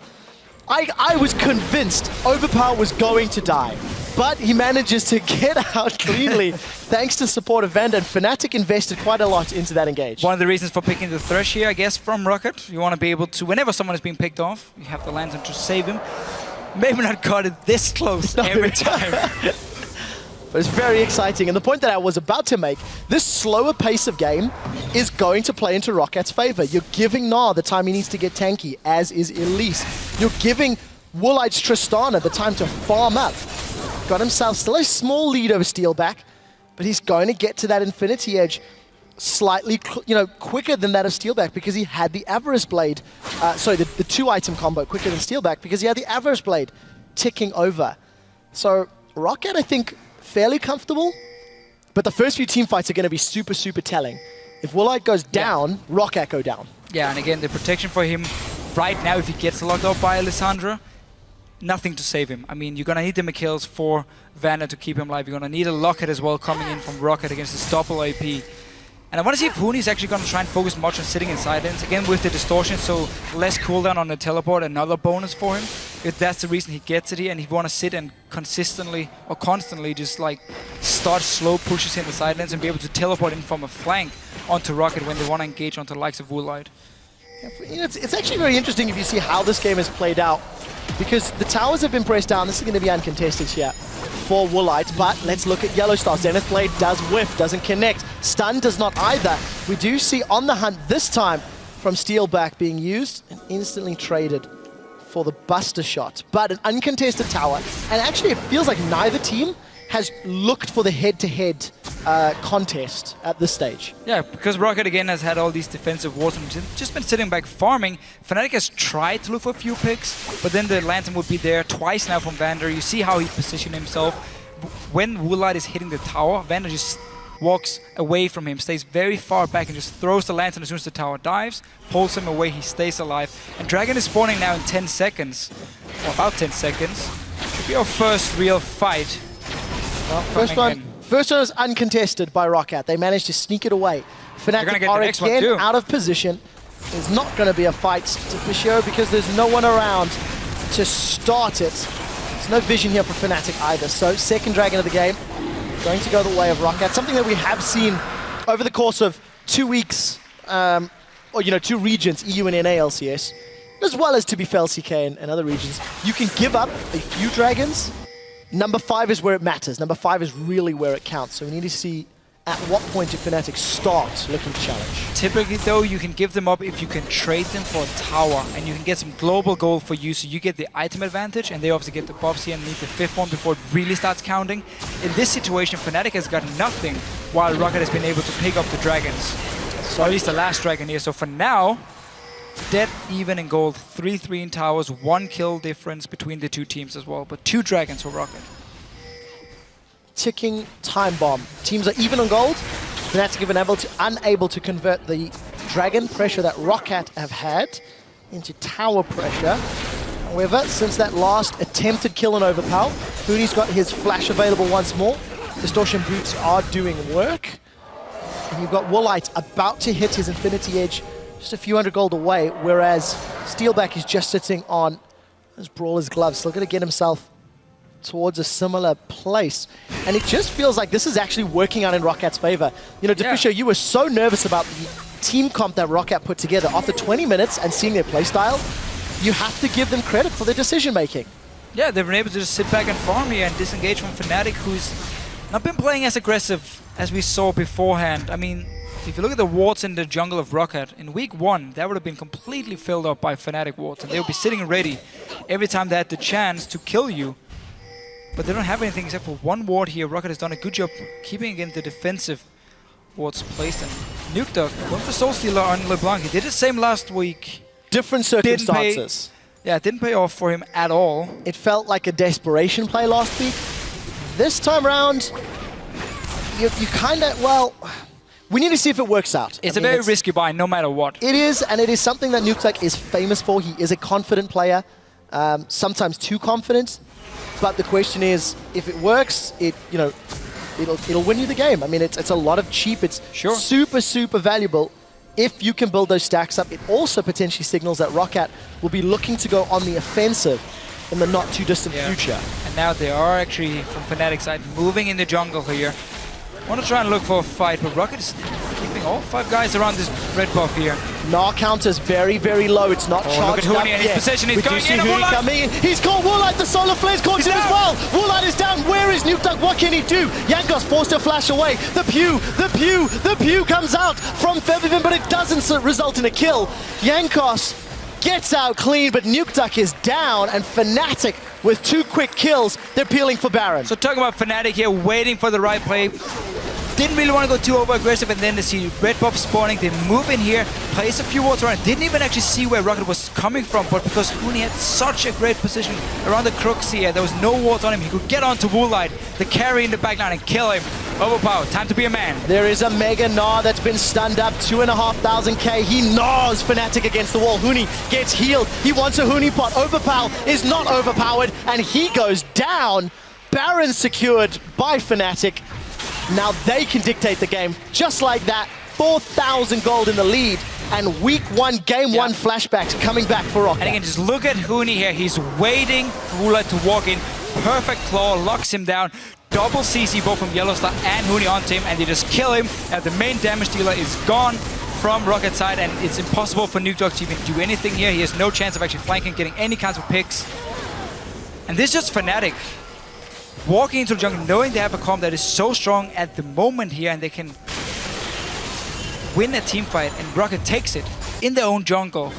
No vision on the sides, couldn't see Huni come in, and therefore Fnatic punish them and take the Baron. That was the question that we had. Will Rocket be able to protect their limited damage sources in the bigger team fights? And very, very clearly the answer is no. Rocket did not have the vision they needed to commit to that fight, and they get punished. Now, Fnatic have got the Baron buff. They've got the ability to push for a minute and a half, 2 minutes longer, but it feels like they're just using that buff to gain some map control at the moment, waiting for their minions to push into this inner turret. Yeah, you do have a Xerath, and there's no hard engage on the side of Rocket. So once you have the Baron, and you start pushing out these side lanes here, you just have Xerath sitting in the mid lane with your team and start poking away, because nobody's going to engage onto him unless Overpower can come around from the flank here. There's no flash available. Reignover's been wrecked. He's been pulled back. The box is out. Huni decides to not go in. The Gnar does connect with Yellowstar against the wall. We've only lost Reignover. What more can come? Huni gets hooked. Nukedog jumps at him and blows him up. And just like that, Vander lands hook after hook, trying to keep Rocket's hopes alive. 2 big plays by Vander here, defending the tower, getting the kills, moving straight for Dragon as well. 35 seconds before it spawns. Huni will be up before that and will have his teleport ready. Rocket not exactly able to push down his mid turret. But they may be able to sneak this Dragon away. 20 seconds on the clock before it spawns. Fnatic are much closer to contest this time. Reignover, however, needs to book it and get there in range. Yeah, they can just push mid lane here, or no, have to be careful. Rocket shows himself, but they did see Nukedog in this bottom lane. Had to take that big wave that had been built up.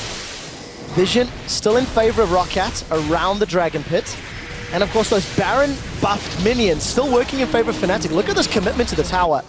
That was a teleport in, and now Fnatic are setting themselves up for Dragon. This is a good play from Fnatic. Not only did you get the tower, you also forced Rocket to leave the Dragon area and go back and try to defend here. So now Fnatic can move straight down to it and actually put up a few wards on the way. But everyone from Rocket is on the way. You might see a 5 versus 5.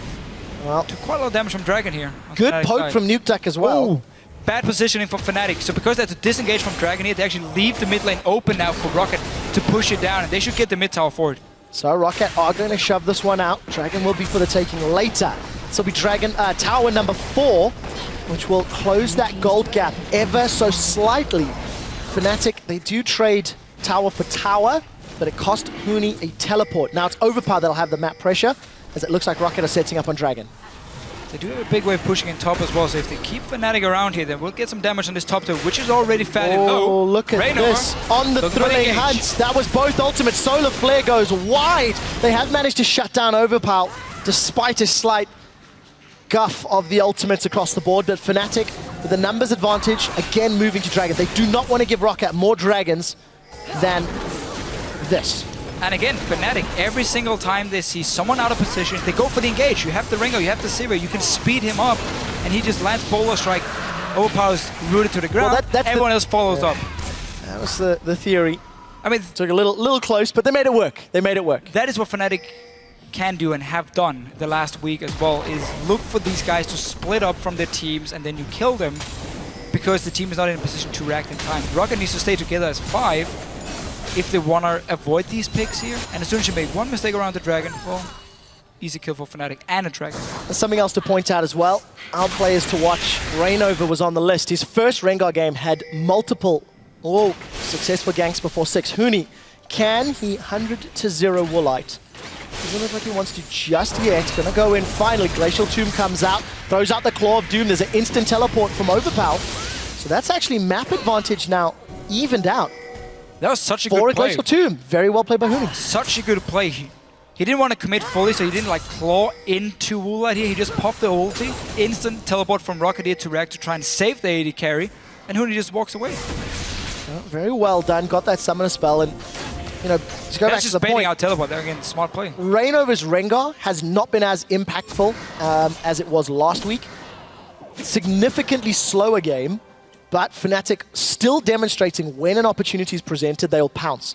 The team fight that got them control of this game was because of their decisive play. Yes, very true. So in that case, Rainova hasn't been able to get kills pre level 6, but he's part of every single kill Fnatic has. He has, again, 4 assists and 3 kills himself, and he's been the guy to catch people off guard here from Rocket. So I still think giving Rainova his Rengar and also like Steelback in this case his Sivir, so you have that combination, is a very, very risky thing against Fnatic. And so far, they have been able to get the lead in this game, but it's not as explosive as we have seen before. Yeah, and I want to go back to picks and bans as well. First 2 picks for Roccat was Gnar and LeBlanc. 2-4-1, Overpass had a few good ultimates, but it's not particularly game-changing. And Nukeduck on LeBlanc again, 0-1 and 2. He does have 5 stacks on that Magi Soul Stealer, so made up for the death after he dropped it. He's having a better game than last week, but he's not been able to blow anybody up, and that's really what he needs to be doing with this champion in this team comp.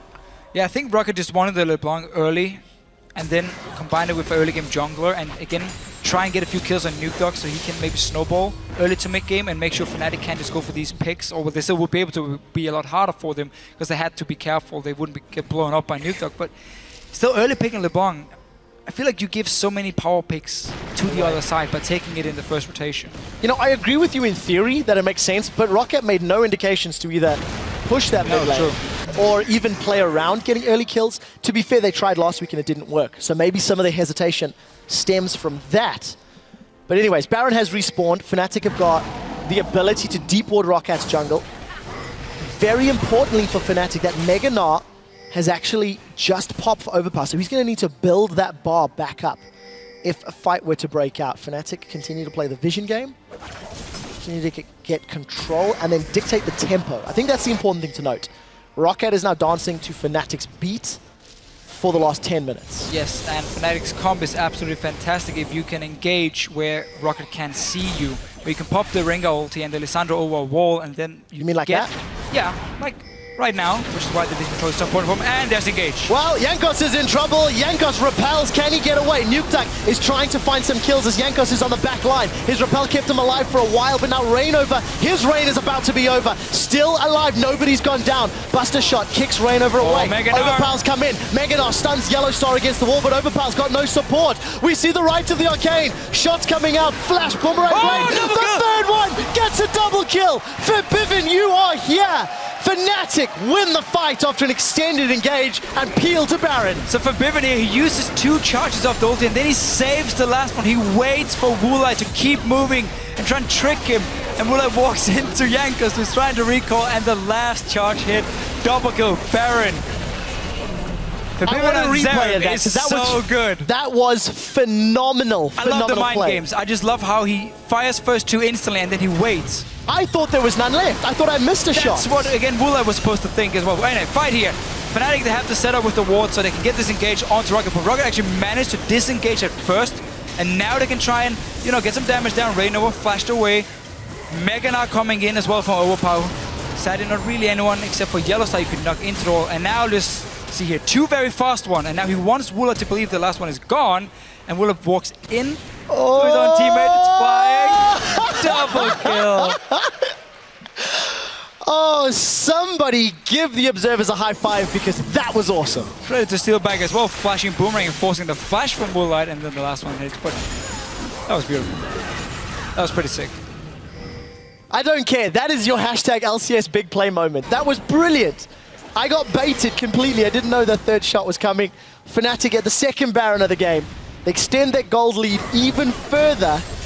And this is the decisive play that we were talking about over and over and over. Let's see if they can push down the inhibitor turrets. They have a few of them to knock on the door. The Roccat, they're still not completely out of it, but it's highly unlikely to pull back as long as Fnatic remain groups. Yeah, it's going to be all about, again, like getting to a 4-5 item on Tristana, or maybe getting a hook onto Huni. Oh, Huni's in trouble. Hourglass goes out. Glacial Tomb is still available. He's going to throw that down on himself. Just as we talk about it, Fnatic are the ones that make the small misplay, allowing themselves to get caught by those death sentences, and also proving me wrong, because even in a 5v5, Roccat won. Wow. 5v5. Hey, it still counts. Still counts. There's a lot of single target CC from Rocket here. So once you do land again the hook or the cocoon, you follow up with the next one. And obviously Huni ends Thank you up for dying backing me for up, it. Fisher. I'm always here. I'm always by your side. Even when you're sleeping. That's when I like you the most. So, Fnatic grouping up on the bottom lane. They grab themselves a second dragon themselves, stalling out Rockat's dragon control. But Rockat's still trying to find their way into this. Bloodthirster, Eye-Edge, Shiv on Woolite. A lot of pressure on him.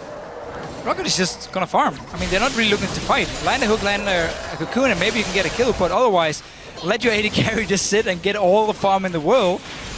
Get him to 5 items, and then you start thinking about fighting once again. Because even Xerath and Sivir together, normally again you would say Sivir has to just go all in, but when you have the mobility on a Xerath suddenly, he can actually position himself in these team fights, making it even harder for Rocket to get towards Feb event, and just allow him to sit and snipe people like he did against Elements in week 1. Well, here we go. Here's on the thrilling hunt. They want overpower. Banshee's Veil popped. And Vander saves him. 2 ultimates down from Rengar and Siva. It's going to open up the inner turret, though. Rocket cannot reply. Fnatic, they dance in lane for a little while. As Baron wears off, they get the tower.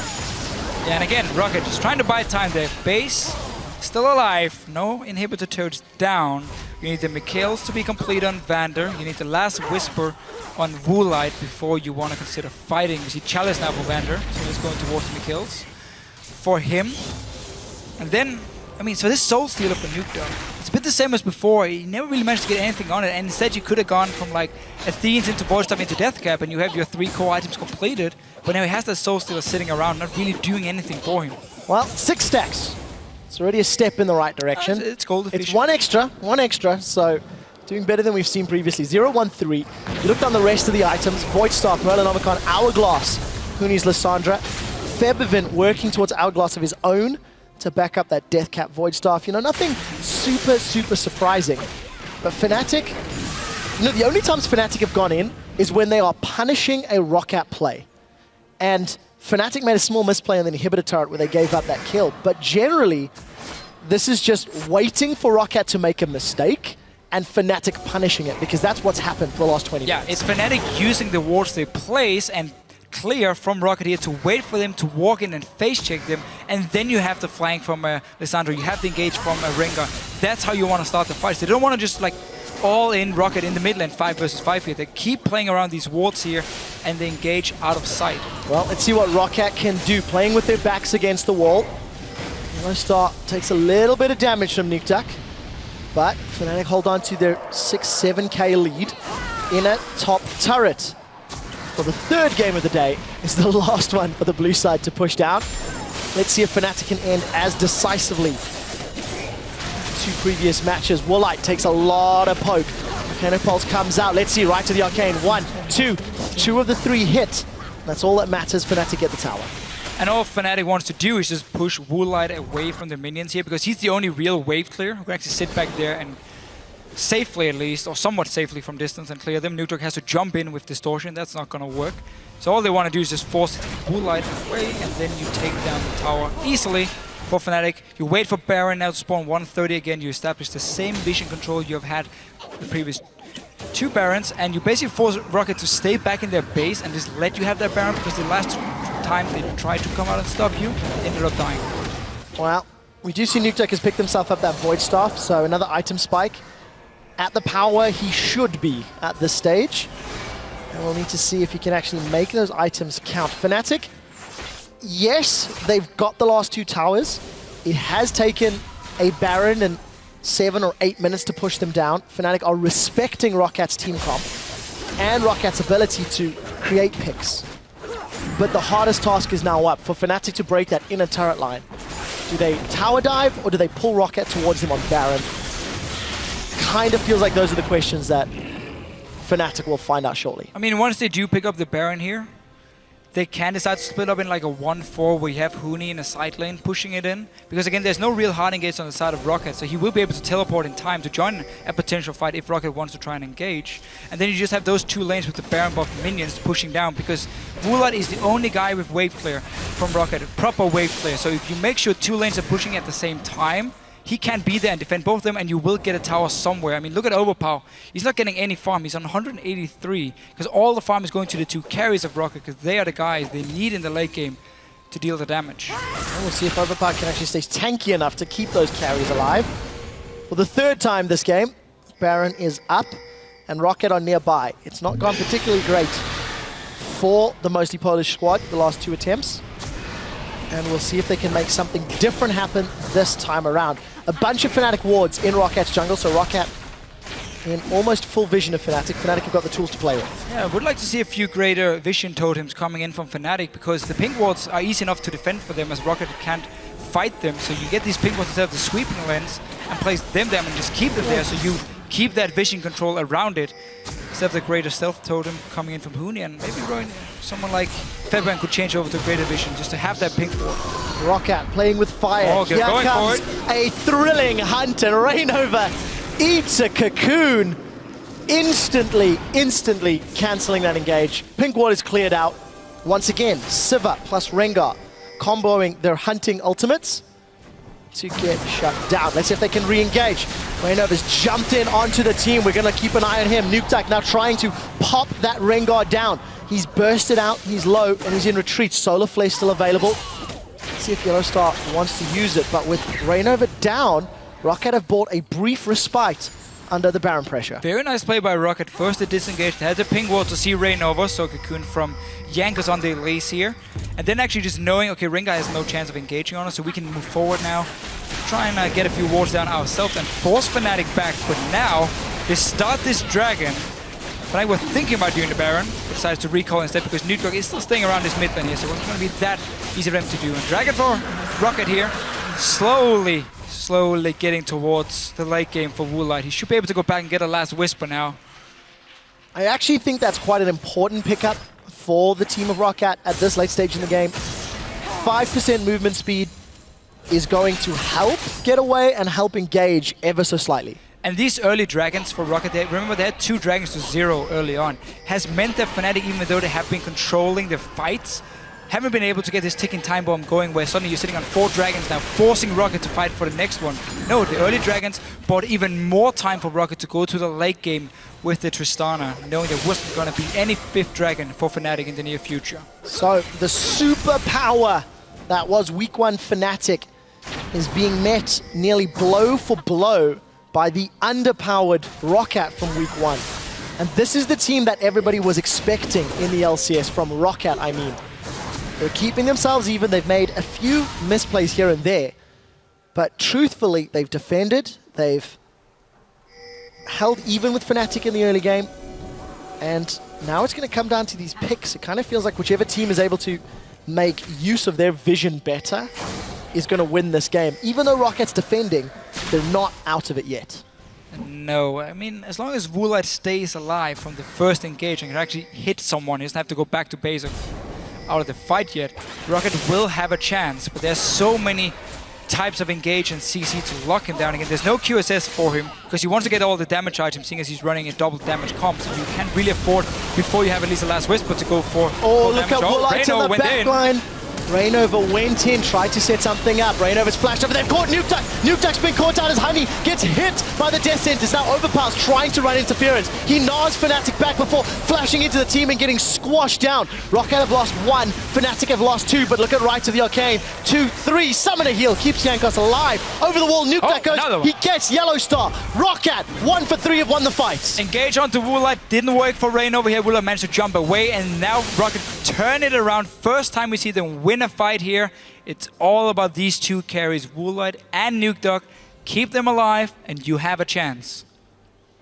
That's exactly what we said not 30 seconds beforehand. Said 30 minutes ago. Despite the fact that Rocket are on the defensive, they're not out of this one yet. They do keep Woolite alive. Vander putting on a great performance on this Thresh.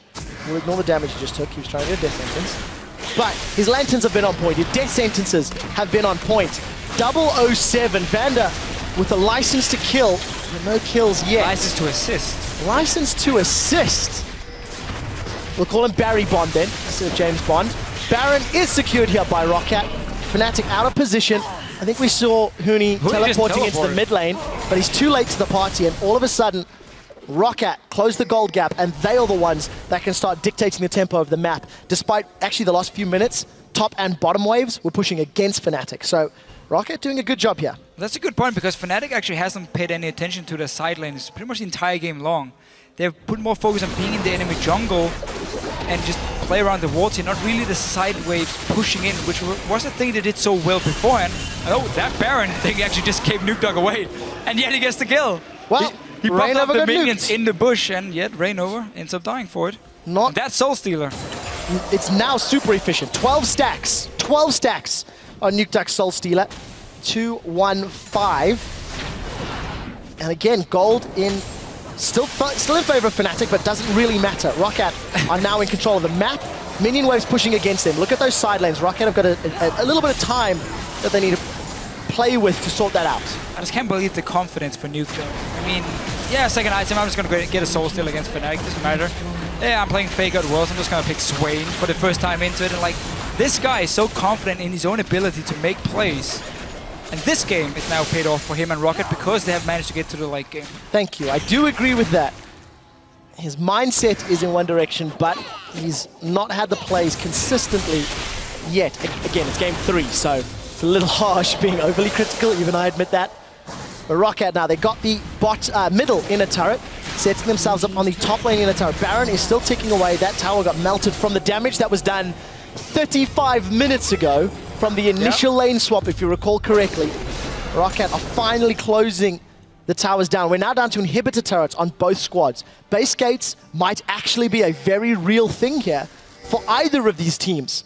Roccat, who want to use it for maybe defensive purposes, and Fnatic, who could potentially use the Sivir Rengar to peel around the side and get the team fight. We'll see how it works out. It's going to be the way for Fnatic to engage. If they are forced to just sit back in their own base, you have to use Rengar through the base gate, then you follow up again by Yellowstein Huni onto Vulite, but he has completed a QSS now. Again, we talk about how when you're playing a double damage comp, you really got to get like your main damage core items down. So you went for the 4 damage items, now you go for the QSS. Here in the late game, he's going to obviously upgrade into a Scimitar, and Mikhail's is completed for Vander, so you have double cleanse against Alessandra and Rengar and Leona, who wants to go for your AD carry. And on top of that, Nukedog's just finished his Hourglass, so he's got that, you know, heavily stacked Soul Stealer and his core items completed. The one thing that you cannot forget now in this situation for Roccat, they need a kill advantage or tower dive because there's so much wave clear from Fnatic. Sivir plus Xerath is going to be so difficult to deal with. Stun does not connect with anyone from Roccat. Jankos has got that Elixir of Iron. He's a giant spider. Look at Rainover here. He's down the bottom side. Yellow Star. Let's see what Rainover can do as you see Steelback throws down on the hunt. Overpower's about to run out of Mega Gnar form. He's about to go to Mini Gnar, but it does not matter. Rainover's thrill of the hunt is peeled off to the side lane. So Roccat going to secure Dragon number 4 unless it's stolen. Let's keep an eye on that HP. Febiven's charging. Not taken, and Roccat secure it. And a very important one for Roccat here, meaning now 6 minutes. We're going to have the next Dragon, you're going to get the 5th one. So even if you can't manage to break into the base of Fnatic, you can just wait for that last Dragon to come, force them out of their base to fight around it, or just give it over to you, and then suddenly you are so strong that Fnatic shouldn't be able to defend against you. But we see it again. Rainover and Steelback, they pop the ultis, they try for the engage, it doesn't work, they back away, and suddenly Fnatic just start recalling. They know they can't fight, they have to use those ultis. And now, because there's so many defensive stats for Woolite and options for him to stay alive, I'm not even sure Fnatic can kill him unless they trap him and completely catch him out of position.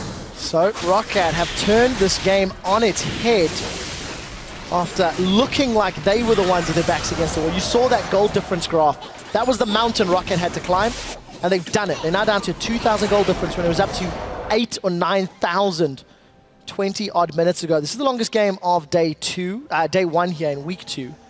And that ticking time bomb of Dragon number 5, Fnatic simply cannot give it up. Or they risk just getting completely overrun.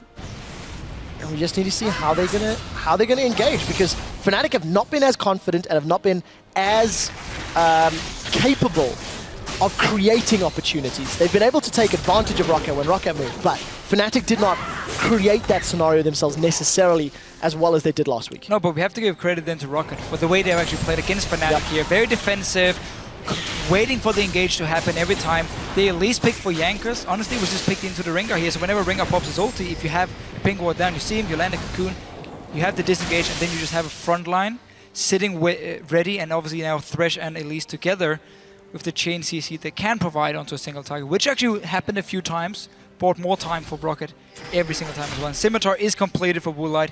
He's now completely stacked. Full item, late game, Tristana, It's terrifying. max range, everything is ready. And let's also, I mean, yes, you've got Reignover that has built tanky, but everybody else is not really going to be able to stick to Tristana for that particular length of time. It's going to be a lot of pressure on Yellowstar and Reignover to lock Woolite down. There's Woolite, he's been caught out right to the Arcane. Will it connect? That's the question. Buster shot comes out, the slow is out, Woolite's still alive. Lantern pulls him out. All three shots of right to the Arcane's not up. Jankos gets caught out by the Glacial Tomb. Finally, the teleport's coming in from Overpower. Fnatic have managed to trade 1 for 2. Jankos in retreat with Nukeduck's aid. Just as we were saying that Reignover is not going to be able to stick to Woolite, he does. He does it well, and Woolite's down. It was really, really well played here by Reignover. First getting the jump, then QSS and jump away from Woolite. Flash Bowler Strike from Reignover again to slow him, and then the rest of the team could follow up and actually kill him and win the fight here.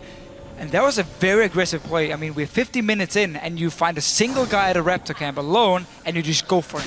50 seconds on the clock before those death timers are down. Teleport coming up from Huni to give Fnatic the numbers advantage on the tower. They've got the inhibitor turret. They're going to get the inhibitor. Baron's up in 20 seconds. Nukeduck looking to nuke a lone Fnatic member, but nobody's presenting themselves. Fnatic have set their sights on what appears to be Baron. They're going to have a small period of time before Rocket are grouping up. Let's see if Rocket even want to challenge. Map control now again swings in Fnatic's favor. Yeah, there's no wards around the jungle here to actually spot Rocket moving into the Baron. I feel a little bit hesitant and actually waiting.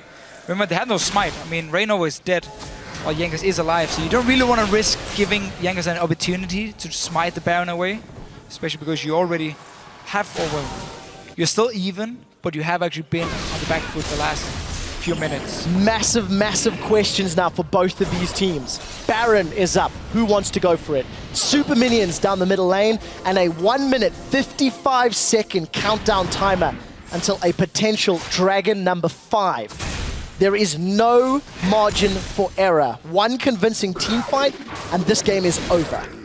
If Rocket or Fnatic can punish their opponents around one of those objectives, that's it. The game is done. Despite the fact that Fnatic have super minions in the middle lane, unless they really, really time it well, it's not going to matter a huge amount. I think the Dragon and Baron are going to be more impactful. So Nukeduck decided to go down to this bottom lane and actually start a slow push from Rocket because they know there's going to be a Baron dance happening here. So they're going to build up this wave in the bottom. So let's just keep looking at it for like a minute in the future, and you're going to see a massive wave suddenly around the Fnatic turret here, forcing someone to either go back or potentially lose that tower here in the late game. And that's why he's doing it and actually giving up some of the pressure around the Baron itself, because you would say, why is Nukeduck standing there instead of placing down a few wards or being in the Baron pit around it at least with his own team? But simply because you want to start the minion wave pushing. Jankos toying with fire there. Managed to actually face down 4 members of Fnatic. Got the ward down. Smite is available for both of these junglers. They've started off the Baron to Fisher. This could be it. On the hunt comes out from Steelback. Thrilling Hunt available from Reignover. Death Sentence connects for Vanda. That is so much damage. Baron is secured for Fnatic, and Jankos gets downed in the fight. We see Yellowstar, the first victim from Fnatic, before Overpower is running racket on Fnatic. Overpower still alive in the back line. We see Nukeduck flashing away from Reignover, waiting for those cooldowns. Right to the Arcane comes out. That's a triple kill for Steelback. The fight is over, and Fnatic have done it. They're going to push the minions in, and just like that, Rocket are destroyed by Fnatic. And again, Reignover in this fight here, one-on-one against Woolite, and he actually wins it. He has the Thorn Mail as well. He's stuck to him. He forced Woolite to just only focus him, and then the rest of the team could finish it. Fnatic, after a long, long game, the first time we really see them go full late game, still managed to take the win. Complete pressure on both of these teams. Fnatic holds true, breaks down the defenses of Rocket, but both of these squads put up a very, very good fight. Rocket presented no weaknesses. Rocket presented no chips in their armor, and they put up a great defense, but unfortunately, just couldn't make it count when the team fights happened. No, I really wish we could see, I hope the analyst desk will look at this very last team fight at the Baron, because when you play like Rengar, Lissandra, and you're standing in the Baron pit yourself, you don't really have that opening. You don't have any way of flanking around, and you're kind of stuck in there, and this should be the perfect option for, or chance for Rocket to win a fight. But Woolite ended up dying. Again, Rainover was on him all the time. I mean, Rainover on Rengar is so good. He's the guy creating the picks. Even in the team fights, as a Rengar late game, he stays on Woolite and makes sure Fnatic can take it. Such a good performance, and they're very happy, of course. Obviously, at the end of that win, Yellow Star ecstatic. Look, it was not a convincing win. However, Fnatic punished the plays that they could. And Febiven again, 309 on that Xerath. He did everything he needed to do. He was never under threat of going down. And there was so much happening in that final team fight. I do agree. I'd love to make sure we see that again, because there were sort of 3 battles on 3 fronts. Can we just agree this was 2 teams who played really well? Agreed. Very different. You'll hear no argument from me at all. Very different comes. One from Fnatic in the mid game here, where they want to look for the picks here. They want to just end the game as fast as they possibly can. And then obviously the late game with Woolite on Tristana here, and Rocket managing actually to get to late game here, play around the vision. Got caught out a few times, but stayed in the game. The early Dragon plays as well for them. And then we get to this late game team fight where basically whoever takes it will win the game. I think the one thing that really stands out for me as well, if you go back to the early stages of the matchup, Rainover, when he played Rengar last time, very aggressive pre-6, got multiple kills.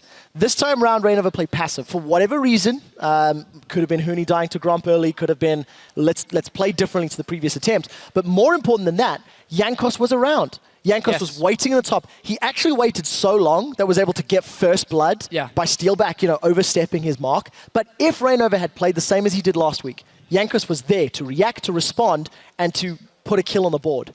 And that's basically why we saw Fnatic just wait for that one big team fight to happen, or one big pick to happen, instead of just forcing fights in every single lane, because Rocket did a good job with the defensive wards here. Jankos did a very good job following Rainover around. So again, it's just credit to Rocket reading Fnatic, but then Fnatic still managed to get the game in the end, and they got some very, very important engages. I mean, the Huni one in the jungle around the red buff where he gets onto Woolite and kill him in the end. Febiven, of course, with the double kill on his ulti. Like, there was some very big plays from Fnatic, and they played it extremely well.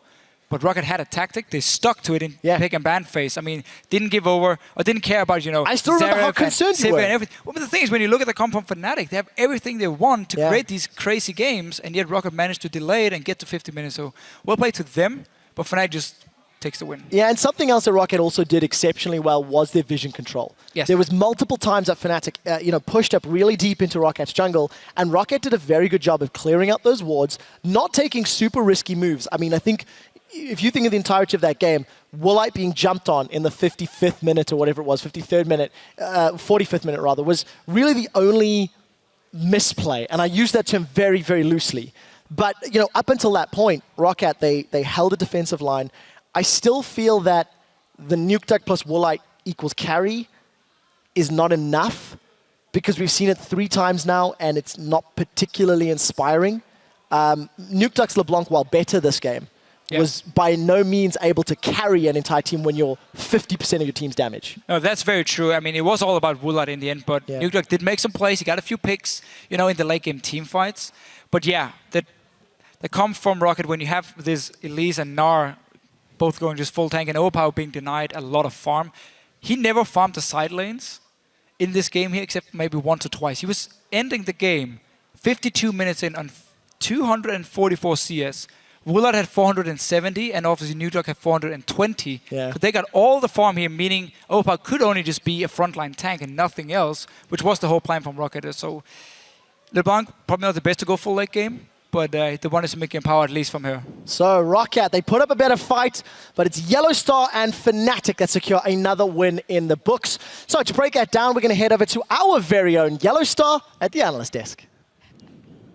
Thank you very much, Quick Shot. Yeah, well, good dress. We're joined on the desk by Fnatic's AD carry Steelback after that close win over Rocket. Congratulations, first of all.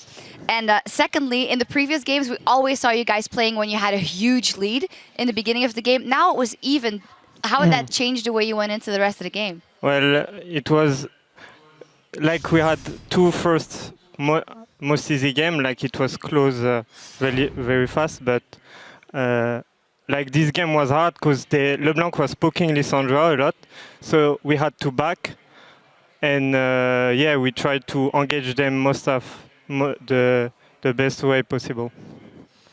Okay, so you wanted to lane swap, right? Yes. Was this because to give Yellow Star free roaming, or you just felt like your lanes were weaker? The lane swap, we counter lane swap. We wanted to versus 2 them. Oh, okay.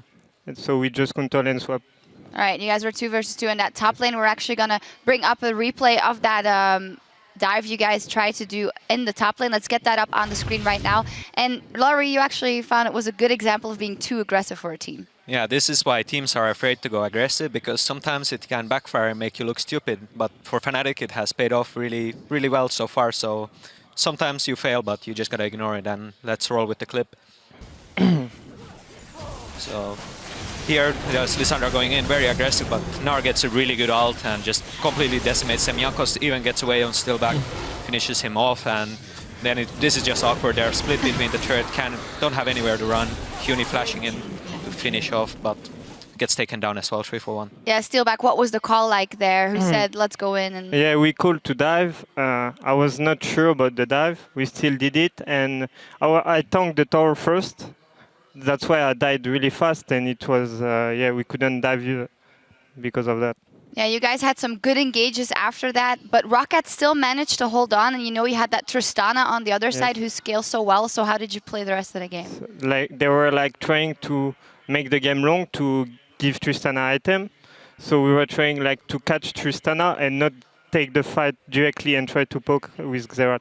Yeah, it was indeed a balancing act. Let's take a look at the team fight that decided it all for you guys. Let's get that up on the screen, because it all came down to this Baron call and the fight right after. We can roll the clip. Can you talk us through what happens here? So we went to Nash. We wanted to bait, but afterwards they came too late, so we were like just finishing it. So I just ult, and we just killed them. Yeah, right now, tell us how... And Rainover is on Tristana. Yep. So. You're basically being cleanup crew in this one, just keeping in the back lane and then cleaning them all up. Well, from there, you guys managed to finish out the game. That means you are now 3-0. Yes. What's it been like for you coming in this, you know, Fnatic lineup? You probably have seen played so many years before, and then all of a sudden, boom, you're in the LCS. Yeah, I'm kinda new, so it was like the first time I played on stage. The first game in LCS, so but it was really good feeling to win on stage, and it's really amazing that we're doing this score with the new lineup. Yeah, indeed. Well, congratulations, 3-0 already. It's time to hear from you at home. Earlier in the show, we asked you what champion pick surprised you the most in week 1 and why. And here's what you guys said. From @BroodRoosterNL, the Olaf pick was a surprise to me. How do these junglers make Olaf ganks work? No gap closers, just an axe to throw. Cyanide? Yeah, it's a very hard ability to hit a skill shot, which I don't have that skill, but some other better junglers do. And I think the reason why there is Olafs now is because the junglers are getting banned all the time, like Lee Sin, Rek'Sai, Jarvan, ban almost every game. You have to get creative. Yeah, and it absolutely worked out. At Elilona, Yellow Star support Annie was an unexpected treat. It was great to see Tivers back in the bottom lane. Steelback, that is something you ran twice in the bottom lane last week. Why in this one did you guys not go for Annie? It was open. Yeah, we went for Leona because we wanted like to hard engage, and he could def the ADC with Leona, so it was like most defensive than Annie. Yeah, and it turned out to be very necessary in that long game. Last one is from @CTomso0365. Shook's Aatrox definitely surprised me, as well as how well that pick ended up carrying. Definitely a surprise pick, but why do you think it worked out for Shook there? I'm not a big fan of Aatrox right now. I used to play him a lot. It was when he was super overpowered. That's maybe why I can't play him anymore, because you just don't have the strength anymore. However, Shook played really well. I still think Aatrox is like a tier 3 pick, but he made it work. Yeah, we remember your plays at Worlds with Aatrox. Impressive stuff. Remember, you can always join in on the conversation by tweeting @LOL Esports and using that hashtag LCS. Now, coming up next, SK Gaming will take on Gambit, and according to the vote at lolesports.com, you think SK is going to keep up their undefeated streak. Stay tuned and see if Gambit can hand them their first loss of the season.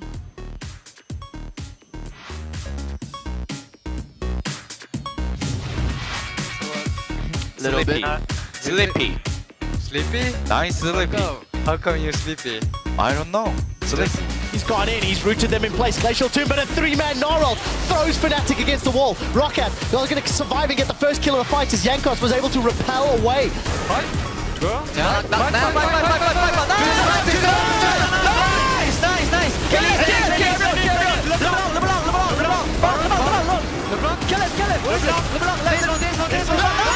Meganar stuns Yellowstar against the wall, but Overpower's got no support. We see the right of the Arcane. Shots coming out. Flash, Boomerang Blade. The third one. Baron is secured for Fnatic, and Yankos gets downed in the fight. We see Yellowstar, the first victim from Fnatic, before Overpower is running racket on Fnatic. Overpower still alive in the back line. Fnatic breaks down the defenses of Roccat.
Even though Worlds went bad as a team, individually I did quite well and I got a lot of praise for it.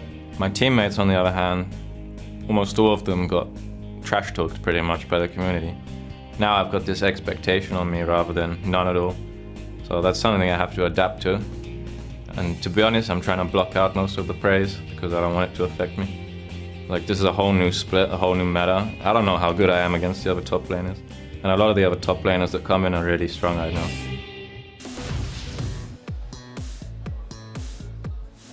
And welcome back to the Spring Split here of the European LCS. You just heard from Fred, who's getting ready to take on Gambit in our next match of the day. I'm joined by Inner Flame, the coach of SK Gaming. First of all, I'd like to say welcome to the LCS. You were actually one of the first players I ever shoutcasted in Go for Lols a while ago. What I would like to say, though, is what's your role in the team? Explain to me how you interact with them and tell the viewers a little bit about who you are. Hey, my name's Joe. I'm the managing coach of SK Gaming. Yeah. Well, tell me a little bit about how you interact with the team. How do you help them? What is your coaching style? Well, I have a lot of support staff, and I generally take like the best info I can from like all the support staff and kind of put it together. Obviously, we have a sports psychologist too. I kind of don't dabble in that area, but I work on a close basis with the analysts and just try and get the best information possible for the team. All right, so it sounds like you're a little bit of a mediator. Do you live in the gaming house with the team and the support staff? And what sort of specific things do you look after on a day-to-day with your players? So the analysts don't live with us, but they live in Berlin, so they're close anyway. Yeah, I mean, I like live with the team, and then I go, like, we have a training facility as well. I just schedule everything for the team as well. So like I kind of do a management job a little bit as well while I'm here as well. And then yeah, practice every day, look at the scrims, like look at how we practice and just base it off that. It's a lot of time investment, I imagine. Last year, SK Gaming had a lot of trouble with Gambit. It was one of the teams that really acted as a bit of an Achilles heel. SK's had some changes, Gambit's had some changes. What specific preparation have you and your team put in against a team that traditionally you've had troubles with? But we're basically a new team, and so are they. So I don't really think like anything in like the past would matter to this game. But yeah, I mean, we're just treating it like any other team. We're just going to try and beat them. Well, best of luck to you and to your team, and we'll have to see if you can keep up the level of performance from last week. Thank you again, Inner Flame. For now, though, we're going to throw it over to the guys at the desk.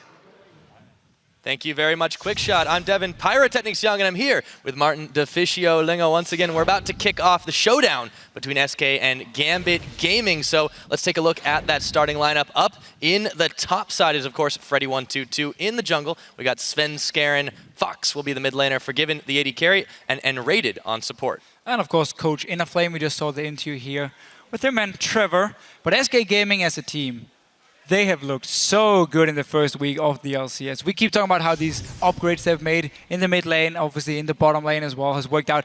And if you look at like the map control, they do have dragons. You see the graphic on your screen. 9 out of 10 dragons for SK Gaming, 2 out of 2 barons. And the only baron, as you pointed out, I actually remember, only dragon they didn't get was when they took a baron instead. So SK Gaming, their ability to read the map, to rotate around, even though they don't buy any wards, is fantastic. Yeah, it was pretty impressive play from them all around, and they just were able to make a massive effort against both their previous opponents. Definitely going to be a tall order in this game, but not so much maybe against an 0-2 Gambit. I mean, that's a little bit rough start for them, and they've never really had a really easy start. They've been pretty rough for like 3 splits now. Very true, and when you have a guy like Forgiven on your lineup for SK Gaming here, true, he can punish you. I mean, Forgiven's KDA in week 1 was 19. That's just insane. He didn't even die a single time. He plays so aggressive again. He's dashing forward. He's the guy playing Lucian, the only guy left in Europe to still play him. And that simply means when you play against the likes of Forgiven and Rated in this bottom lane, for Gambit side, you really have to respect him. And if you feel like you have a worse matchup, you might be forced into a lane swap to make sure Forgiven can just get going early on. Yeah, Forgiven is definitely a massive player addition to this team over Candy Panda. 450 GPM, I believe we saw in the pre-game graphics there. It just really epic play from him so far, and I can't wait to see what he does next. No, I agree, and I can't wait to see Gambit, what they can do, because they're, of course, on the red side today. Up in the top lane, we do have Caposhot, we have Diamond, as always, in the jungle. Nick is the mid laner, Pinoy is the AD carry, Edward as support, and important to note, Leviathan, the coach from Gambit here, has now arrived. He wasn't here last week, but he's here now, and he's on stage with the team. They certainly will need him right now as well. So in the house, available. Of course, they still have 2 of their members traveling to that gaming house week over week. You see him there standing behind the players and prepping for all of this. But this is a team that had so much momentum after they were able to win IM Cologne. They've lost all of it here. They're 0-2 heartbreaking losses as well. They absolutely were crushed by the Unicorns of Love. And Yeah. a 26-minute game, that's one of the quickest we've had. Yeah, I was talking to Cabochard after the games, and he said he wasn't too happy about the pick and ban phase. He felt like now with the coach coming, that's going to be fixed, and they're going to look a lot better here in week 2, hopefully, for Gambit. Because again, as you said earlier, they haven't started strong in any of the last 3 splits they've played. Always a shaky start here, and then they have to play catch-up, which is a big problem for them. Yeah, absolutely. And there's been weird pick choices as well. Nick's been playing a little bit more Assassins in the LCS as well as he did it in Cologne. Had a much better success there. Right now on Fizz and Kassadin this last week, not so effective. And that's been a big problem for them. Yeah, so he has moved from these defensive, passive mid laners into these assassins. And yeah, it didn't work for him, but Gambit as a team haven't been able to really utilize it and get him fed early on. We saw at IM Cologne, he could do a good job, like Kassadin one-on-one killing Link, I remember. But in the LCS, his Fizz performance yesterday wasn't good enough. And again, the thing is, we only have 18 games in the split. Gambit now is 0-2, facing SK Gaming, what we consider one of the strongest teams with Fnatic in Europe at the moment. Gambit needs to go in here and actually make an upset already in week 2. Yeah, tough schedule ahead. They're really, really going to have to kick something into gear here. Hopefully Leviathan's arrival can jumpstart that a little bit, but a lot less games, so they count for a lot more. And climbing back up is not as easy as it was. And of course, we have to highlight Leviathan here. He was the coach for Elements in or Alliance, we can say in this case. Last year, he went to Worlds with them as well. So he has some experience here. He's been in the EU scenes before. He's a very vocal coach. He will constantly tell you what to do, what to pick. I expect him to have a big impact in the Champ Select. And of course also Gambit now with the new gaming house they have.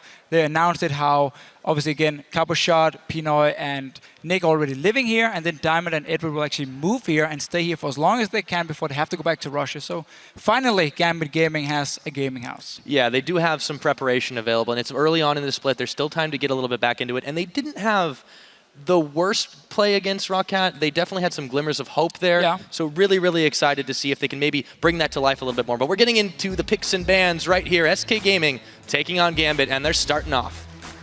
Let's see, Cassiopeia is the first ban against Cabochard and Nick, actually a flex pick against Gambit as well, as it is with the most of the teams. Cabochard had a fairly good performance on it, even though they lost so fast to Unicorns of Love. He was the only player actually performing on this Cassiopeia. And the other casts banned away, and that is also very flexible. We've seen, well, Freddy hasn't picked up Kassadin, but he has played Lissandra. Similar style with the flex picks, very popular lately. Yeah, again, so 2 fairly standard bans here in Europe. Cassiopeia, we won the regions. I've seen it banned a few times over in Korea as well, but typically we don't see it too often outside of either Korea or Europe here. Yeah, we'll get to see Fox playing something different this time as well, because those are the only 2 champions he's played in the LCS so far. Aurelia also taken off the board. That was something Cabochard played. SK Gaming really putting some focus on Cabochard here. And as we mentioned in the Unicorns of Love game, Cabochard had a very good performance, even against Rockhead on Aurelia. For him, he's a very good top laner, and he's a guy Gambit wants to force a lot of resources on so he can get fed and he can become one of the carries on team. Like, I remember Diamond sitting top lane for like 5 minutes just waiting for Cabochard to make a play here, or keeping him safe. So clearly SK Gaming here looking straight towards this top lane. And then Sejuani. The Sejuani ban. Don't want to risk anything, too comfortable playing here. against. Yeah. I mean, it was a really, really innovative play from Diamond. That was just what everyone, initially expected of him, and thought maybe he'd be back to form there. And a bit disappointing performance in the last week there. So yeah, not the best start. Yeah, hopefully he can turn that one around, but they won't give him a chance on the Sejuani. Janna also banned away. Gnar is open, however, and Rek'Sai. So is Rek'Sai. We've seen one. Will we see another today? Freddy's thinking about locking it in for Sven. Kikis completely destroyed Giants earlier today on Rek'Sai, and she was banned the game after, but now open for Svenskar. The thing is, the reason Gambit leaves it open here is because they want SK to choose between Gnar and Rek'Sai. So if Rek'Sai gets locked in by SK now, the 2 top lane bans from them, the Cassiopeia and the Aurelia, suddenly doesn't really matter for Cabochard because he can just fall back on a Gnar, maybe Lissandra if he wants to, in the top lane. But Rek'Sai will be locked in for Svenskar. Yep, that leaves the Gnar open as well, but they don't have to take. Well, they want to take it maybe on this rotation because the Rek'Sai likely going to be in the jungle place. Yeah, but they're thinking about something a little bit different here. Hovering now on the Aatrox. I mean, I definitely agree you have to take the Gnar, but maybe Gambit has a trick up their sleeve. This is the team that was once very famous for coming up with some really weird things. This Aatrox is just making a bit of fun of Freddy, who obviously is a great Aatrox player. One of the few still playing it from time to time. Not seeing it, not expecting to see it today here. Still a lot of power picks open for Gambit again. I feel like you have to take the Gnar, so you don't give this Gnar Rek'Sai combination to SK Gaming like we saw Unicorns of Love have in the last game, but obviously again the likes of Sivir and Lissandra would also be options for Gambit. Now see, as this one does count down, they're letting it go to the wire, and there you go, last second switcheroo. There's the Gnar, and there is the LeBlanc. So we see the same thing here that we saw Rocket do in the last game, where on red side you ban the Kassadin, so you can pick an early LeBlanc here in the first rotation, and you don't have to worry about that counter pick coming in from SK Gaming. And that's again why they feel they can lock it in, take it away from SK. But it's still a bit weird, because I haven't really seen LeBlanc have that huge impact compared to a Sivir, compared to again Lissandra, what we've seen in the past, and yet you take it in this first rotation. Well, and I am a little surprised that they take a mid laner that early in general, and we'll see what SK does decide to take on their side. Plenty of options still left on the board, not a single AD carry was targeted away, so Forgiven and Pinoy will have their pick of the litter, and, well, these are both Graves players. It has been fairly contested. Wouldn't be too surprised to see that picked up. No, I mean, Forgiven, he's played Graves, he plays Lucian. I've never seen him play a champ like Sivir. He seems to stick to carries himself, where he's the guy who gets all the kills. He's the guy who deals the damage, not Sivir, who's more of a utility-focused AD carry. So for SK, I mean, fair enough for them. You get Rek'Sai, you give Gnar away, and you can take Lissandra for yourself, seeing as he wasn't banned away. So still two very, very strong top lane picks for SK, if it does go into top lane. Technically still a flex pick. It is still a flex pick, of course. Freddy has a lot of options at his disposal, and SK does in general right here. Very mobile team composition. And again, you see Leviathan here, he was just on your screen before, talking all the time. He never stops. He will guide his team here, make sure they think of every single option in this pick and ban phase here, and know exactly what they want to pick and how they want to play it. The man does not rest. Gambit's really letting their picks go down to the wire here as well, and that's definitely an indicator that there's a lot of coach feedback going on. A lot of discussion going on. Do you want some disengage against the Lissandra Rek'Sai combination here that can completely destroy your AD carry? Maybe they're looking in towards some late game because you have LeBlanc log in to secure the early to mid game, and she's not that strong going completely late when people itemize against her. Instead though, Gambit really putting a lot of focus on this mid game with the Corki. Oh yes. Big Eddie gets the Leona lock in, and they will also take the Corki for Pinoy. So bottom lane completed here. All that's left to see is where Diamond ends up going, and all the junglers pretty much fallen through at this point. Rek'Sai, of course, was picked up for Svenskeren, but Diamond has his choice other than Sejuani. I mean, Jarvan would be the go-to normally. Well, there's no need to pick it early since the Rek'Sai exactly. went already, No, so they can leave that on the table. Exactly, that's why they didn't actually go for the Jarvan earlier with the Rek'Sai already being locked in. And what Gambit is doing here is, instead of saying, we're going to wait for you to engage on us with Lissandra Rek'Sai, we're going to take Leona ourselves and have a very, very strong mid-game through LeBlanc and the Corki, and we're going to force fights on you, because if you manage to lock down that Lissandra so she can't dive your backline, suddenly she just have to ulti herself, and she won't be as useful as we normally see when she gets the flank around on your AD carry. Yeah, over on the side of SK, completing the lineup, rounding it out with a Zed pick, as well as a support Lulu. Very, very flexible, talking about how many places that Lulu can go, but there's really only one left, so that'll be N-Rated's pickup for now.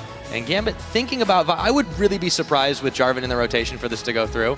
It's kind of the obvious choice. A lot of in-out as opposed to just one direction. Yeah, so if they do decide to log in Vi, this is simply to target out Forgiven in these team fights here. Go straight for the AD carry, Leona and Vi, to stun him, and then LeBlanc and Gnar jumping in towards him, try and kill him, because Forgiven is a guy who demands a lot of respect.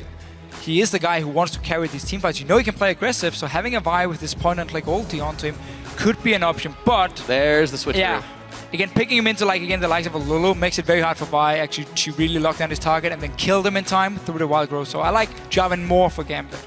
Yeah, it works a lot better just in most of these team compositions. It's one of the reasons Jarvan has just been pretty much a must-pick in a lot of situations, unless, of course, a Rek'Sai is left up. That's the second time is available, and it, of course, was picked up pretty quickly by SK. But with the comps rounded out, both the coaches, you can see them, really no emotion conveyed there. Not a lot to read in the way they're thinking. Except for Leviathan talking a lot more than Inner Flame. It's true. One of them is definitely making a little bit more noise than the other. But what SK Gaming decided to do here, they still have a very, very strong team fight come from their side, again, as we see close to every single game here in Europe. But the Zed is being picked into LeBlanc because this is actually a matchup Zed has the edge in, and also it will force LeBlanc often, if Zed gets an edge, to actually build an early arm guard here, delay her own early power spike a little bit, force into some defensive items, and then you can control her better. And also the Z will be a pick that can outscale Nara in terms of a split push. So if we do get a situation where SK Gaming gets far ahead, they're going to use Freddy and, of course, the Z pick up in this 1-3-1, the Lissandra and Z, to split push away. Yeah, I think that looking across the board at the way these two comps are set up, there's definitely a lot of potential for SK to chase down the kills, beat them down very early. Gambit had such a rough time in their Unicorns game to deal with that kind of aggression. They have to adapt here, but hey, we've seen the picks and bans, and we want to know what you have to say. Go ahead and tweet us at LL Esports using the hashtag SKWin or GMBWin, and we'll check out the results in the game. But with that all said and done, looks like we're about to load up into this one. Who do you want to throw any predictions out there? I prefer not, but no, okay. I really do like again the comp from SK Gaming here, and I want to see if Gambit then can use their mid-game spike and their aggressive engage to actually shut down SK. We'll see if they're able to pull that one off. Coming out on the Rift here, Svenskeren rocking a turn on Rek'Sai as they all load up. Right? Yeah, that's a pretty good skin too. Welcome to They make their way towards the middle, but safe start around. They're all fanning out and pretty much looking to take a pretty typical line of scrimmage position, but Diamond might run into Svenskeren, throws the flag down. Yeah, I would expect to see Gambit look for a lane swap. Corki Leona into a Graves Lulu is not exactly the easiest lane to play. One of the reasons Lulu has become a thing for Enrated is because she's so strong in like the first few levels in terms of her poke, her damage she can do. Combine that with Graves, the best, again, 1 to 2 AD carry, and you can just fast push the lane and force bad trades for the enemy dual lane here. So I wouldn't be surprised to see Gambit lane swap, which is also the reason for them moving into the jungle here of SK Gaming, placing these deep wards between the two turrets in the top side to spot if SK is recalling with their bottom lane and sending them top. Speaking of recalling, Eddie finds himself pretty far out there as he places the deep ward to see if they can grab the vision. General direction pinged out, but I don't think they caught the ward on the side of SK. So this tactic has been used so often that you know when they're going for this late or this invade into your jungle, you will always expect there to be a ward placed between these two towers. We just see the ward here, So they avoid by it. And decides to walk around it, so they actually didn't see him, I believe, he's because gonna run he into used the one by base Grump. and they do see him now. So they know Svenskeren is starting on the top side, haven't spotted anything in terms of the dual lanes, but as soon as they see Freddy cast a spell on the Grump, they know Graves and Lulu will be on the bot side. Yeah, already Gambit seeming a little more map conscientious. SK starting a little bit more typical here. Freddy going to help out Svenskeren with the Grump before he moves up to the lane, but he will be met by Big Eddie's Leona. Yeah, so everyone knows now it's going to be the lane swaps. Okay, but I really think this is the best decision for them. Again, Nara as well is very good at farming in a 1v2. Same goes for Lissandra. However, so it's going to be a bit of a farm fest between the two top laners whenever they are allowed to get close. And obviously, again, we see with this XP change, there was a few patches ago where now you can actually stand further away from the minions to get your experience. Freddy just walks straight to lane and sits there ready to pick up some XP. Yeah, there we go. Nick and Fox just going to trade a little bit out. It's pretty hard to really do any serious damage early on with those assassins. Gotta wait till the power spike, but Freddy is gonna have some trouble dealing with this duo lane just because there's so much zone potential here, and Lissandra can't really farm safely against it. Well, the thing is, at least you can stay close enough to the minions to get the experience and sometimes get a last hit on it. And what can happen is Lulu just recalls from the bottom side and runs up and helps him, and yeah, you will have a 2v2 lane with double range, which shouldn't have any trouble actually farming. However, what SK did last week was actually keeping Lulu together with Graves, or that time with Lucian, and you would fast push the lane swap here, take down this tower and then swap to the other lane and defend it in time before the other team could do it. And they might even try and go for it again. It's an interesting item choice for Svenskeren too. He picks up the Ranger's Trailblazer really, really early. I haven't really seen that so much unless you get a little bit behind in the jungle. You really want quick clear. Oh, so the thing is, again, after the change in 5.1 where you get 30 gold now, when you upgrade your Hunter's Machete, we do see a lot of junglers do this, like 3 camps, go back to base, pick up a whatever Trailblazer Stalker's Blade, and then go back to farming so you get that extra gold income. And what we saw Kikis do, and what I expect Svenskeren to do as well, is you have the Trailblazer first now, for just the first few clears, and then you go back and before you enchant it, you swap it over to the Stalker's Blade, so you have that Chilling Smite, which is so important for you when you go for these ganks, because you gotta land that knock-up and you gotta get in melee range. True, and you only really give up the potential to more effectively gank for the duration of having Trailblazer too, so it's a nice change of a strategy. Looks like Diamond has adopted it as well. Yeah, he did the same actually last week as well, and then he swapped the Skirmisher's Saber on the Jarvan instead of going for the Stalker's Blade. So we're gonna see if he will do the same this time around. We'll get was a bit of an odd 80 choice. gold. He did play Jarvan once last week. Now Svenskeren, double buffs. Finds Diamond on the pink, and he's going to jump on him. Level advantage right now, but he'll flag and drag away to safety. Yeah, nice decision by Diamond here, just getting out of there. Don't want to take the trade. If you don't manage to land your EQ combo onto your target as Jarvan, you won't really stand much of a chance in a one-on-one, especially not against the Rek'Sai, who is so strong with early damage. Rek'Sai has an insane amount of damage. This is one of the reasons it's been just so frequently banned all over the place, and instantly able to get right back to clearing out the camps. Nick, a little bit low in this mid lane against Fox, but he jumps in on him here. Wait a minute, we might have something. Level advantage for Fox. He's going to be able to pop the Mimic. Does he have the damage? No! Tiniest of health bars, and Nick gets out. I think he missed his cue there, Shuriken, when he actually flashed behind Nick there. Classic misdirection. Very, very, very close. But again, the Zed LeBlanc matchup here is a bit hard for LeBlanc to do anything against the Zed, and we'll have most likely have to itemize a bit of armor in terms of an arm guard early on. And Svenskeren able to spot Eddie here in his own jungle. Yeah, I wouldn't be surprised to see Rex actually just sit and farm till level 6 and place, again, the defensive tunnels. You have one in the top lane, one in the mid lane, one in the bottom lane. So once you have your ulti, you can just quickly go to whatever lane action is happening in or whatever lane you want to gank. And again, Svenskeren, he's just finding Eddie here. Constantly see the circles under him, knowing, okay, he's standing in that bush right now, waiting. Meanwhile, in the bottom lane, Enrated and Forgiven been able to bully out Cabo Shard quite effectively. Should be able to clear this tower, just denying a few more minions before they do. Be able to pick that first one up. Exactly the same play as last week for SK when they had the Lulu in the lane swap. You fast push the wave here, and you just focus on taking down the tower. You don't really want to deny any experience from the enemy top laner. You just want a tower, and then you want to go to the top lane, defend it so Corki can't push it down. Might not even have to do it in this game because it's just been a one-on-one for such a long time. Eddie has been trying to roam, but he was spotted by Svenskeren beforehand, so he actually gained nothing from it, and tower is down. This is really going to set back Cabo Shard quite a bit here. If Forgiven doesn't leave him alone, he's down pretty low, and you take a look, there are the votes right now. 61% of you saying SK Gaming are going to win, and it's certainly looking their advantage early game. Yeah, Gambit has been misplaying this lane swap here. There's been no pressure on Freddy, so he's actually a level ahead of Pinoy because he's just been sitting in a one-on-one. He's getting 40 CS when he lasts the last one here as well, so barely been denied anything on this top lane, Lisandra, and at the same time, there was no help for Nine in the bottom lane either, so they lost the tower, and obviously Cabo Shard fell behind in CS. Just no response from Eddie or Gambit as a team here to try and stop SK from doing whatever they want to in this lane swap. Still trying to trade a little bit. Fox just looks for an opening that he can find Nick, but he was so close to getting that pick last time. Has a summoner spell burn. Now here we go. Freddy in a little bit of trouble, going to Ice Claw his way to relative safety, but he has to flash.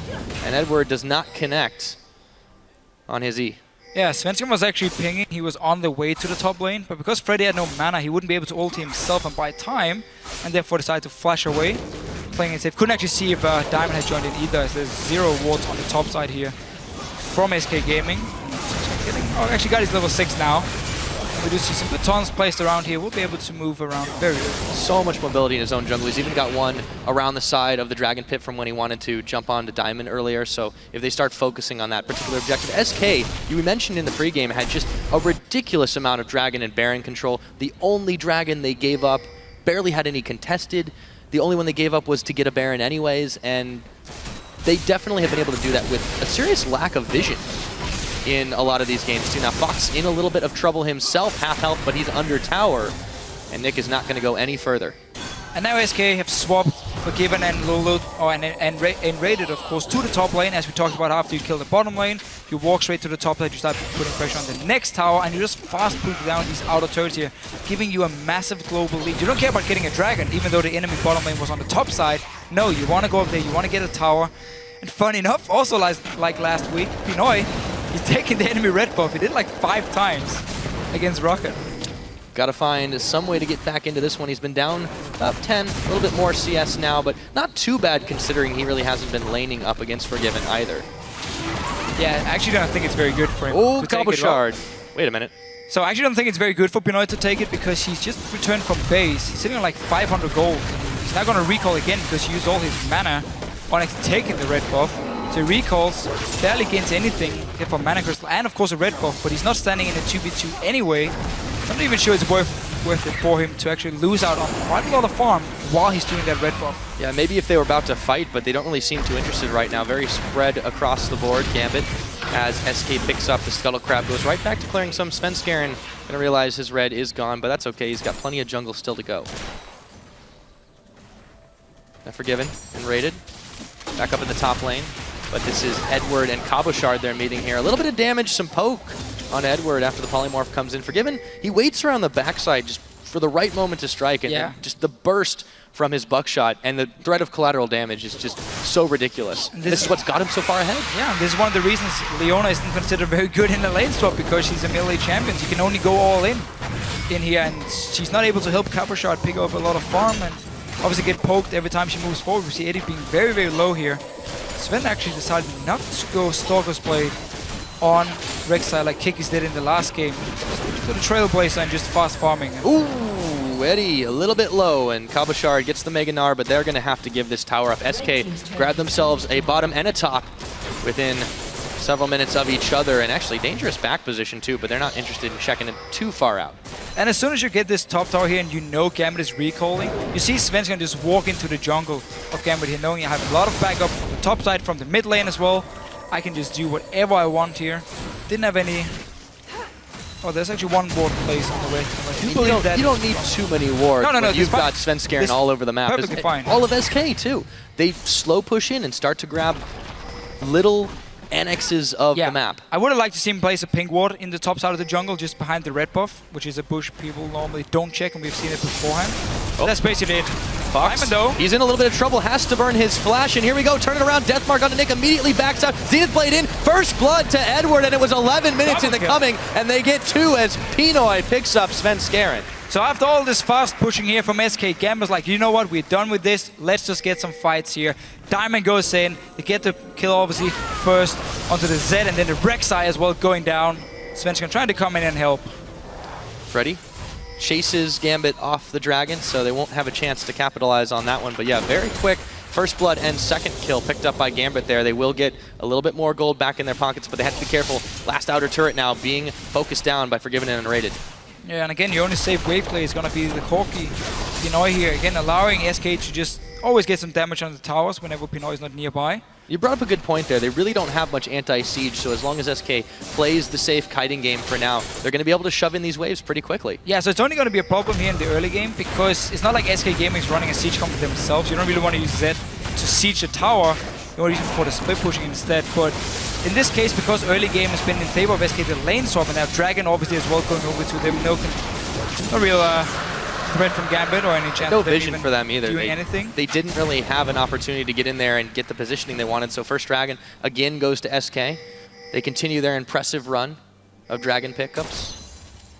I actually think if you go all the way back to lane swap, Gambit, knowing that SK will fast push it, you have Leona as well. You should have gone for at least try and pressure out Freddy in the 1v2 and send up the jungle as well. Maybe go for a dive. Let's see Eddie. Yep, they find Enrated. Whoa, there's the Leona ultimate. That's going to be Enrated getting his wild growth out as well to disengage.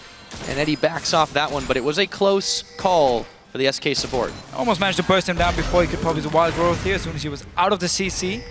Staying alive. No flash actually used. Just his ulti being popped from Enrated here. Keeping it very cool. Svenskeren gonna give this Booba over to Fox, of course.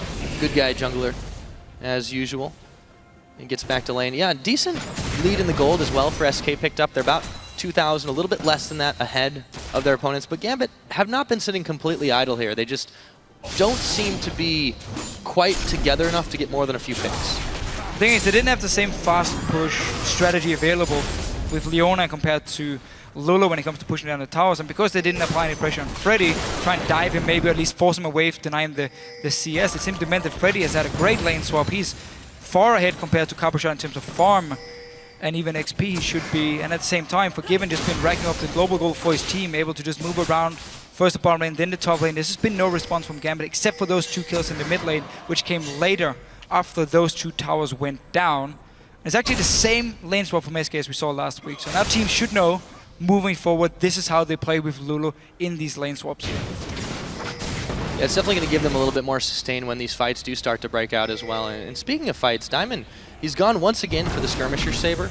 So as you mentioned, he did sell back. He goes for that one. Yeah. Hopefully it works a little bit better for him this time, because in those last games, especially against Roccat, he would just jump in and pretty much get blown up. Yeah, it's pretty strong though for the late game, especially when you play against an AD carry like Forgiven, who you know is going to be one of the carries. Just having that smite on him, so he does 20% less damage on you, can be very, very good for Diamond. But let's see, he's on the Freddy. Hit it. Freddy is going to take the Glacial Path away, and also burning that flash to secure his escape. But Gambit get a Summoner Spell back away now. SK gonna pick up another quick Scuttle Crab for themselves. Still a while till that Dragon will be available though. Freddy does have teleport ready if he wants to defend his top lane. He's going to teleport there right now. So again, SK Gaming, they don't use the teleports to make the rotations. They don't use the wards to do it. No, they just time again. Okay, is there a buff about to spawn? Blue buff is about to spawn. Okay, so Freddy, you walk down from the top lane to mid lane. It's already fairly low. You push it up so we can see everything happening there. And we have 5 guys around this blue buff. But then we walk straight into the blue buff here. Brute force our way, we take it while you take the mid lane, and then you just teleport top lane when Cabochard is like, hey, I built up a massive wave, maybe I can trade mid tower for top tower. Nope, teleport coming in from Freddy, defends it, and again denies gold from Gambit. They just play the map so well. Yeah, SK's not just map sense, but their objective sense has been extremely good in the opening week, and continuing on now in the LCS. So here we go, Edward gonna be roaming up to the top, spotted by the pink ward though. This should give Freddy enough time to Glacial Path his way up. But wait a minute, there's the Solar Flare. Is a little bit slowed down, going to juke out the Zenith Blade. And again, Eddie just seems to have a heat-seeking missile lock on him most of the time. Well, Eddie's just trying to create some plays here on the Leona, but every time he tries again and go for someone like Freddy, you see Svensson, you see Enrated, they're moving towards the top side here. So if Freddy just buys some time, rest of SK can move in time and turn it around for them here. But actually a very important slow landed by Freddy onto Eddie here, so he couldn't get onto him. Yeah, not enough combo damage there for Nick onto Enrated too. You can see Gambit just trying to look for picks to where they can, you know, snowball into an objective or take something off of that. But SK, they're playing too safe for this. Nobody that's squishy enough is really getting caught out of position, and this is Gambit's issue. They can't play a pick comp if they're not getting a chance to get picks. This is a very, very early Ghost Blade on a Z.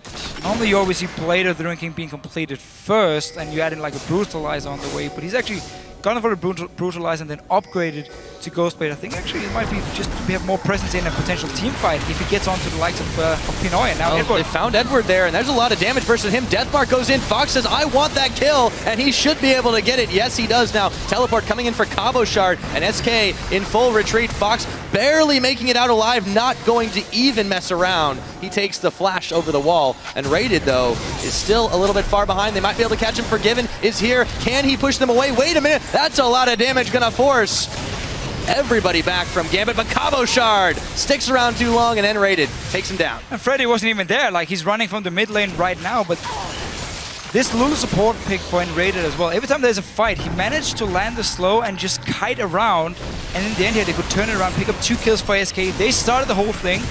They ended up being chased by 5 guys from Gambit, and then still turn it around, get the 2 kills, now pushing up towards the tower here. This is Gambit being a little bit greedy on that. They tried to answer back with some kills, but they pushed it so hard. And Cabochard just not on the same page with the team. When you see your jungler flashing backwards, you don't go in again.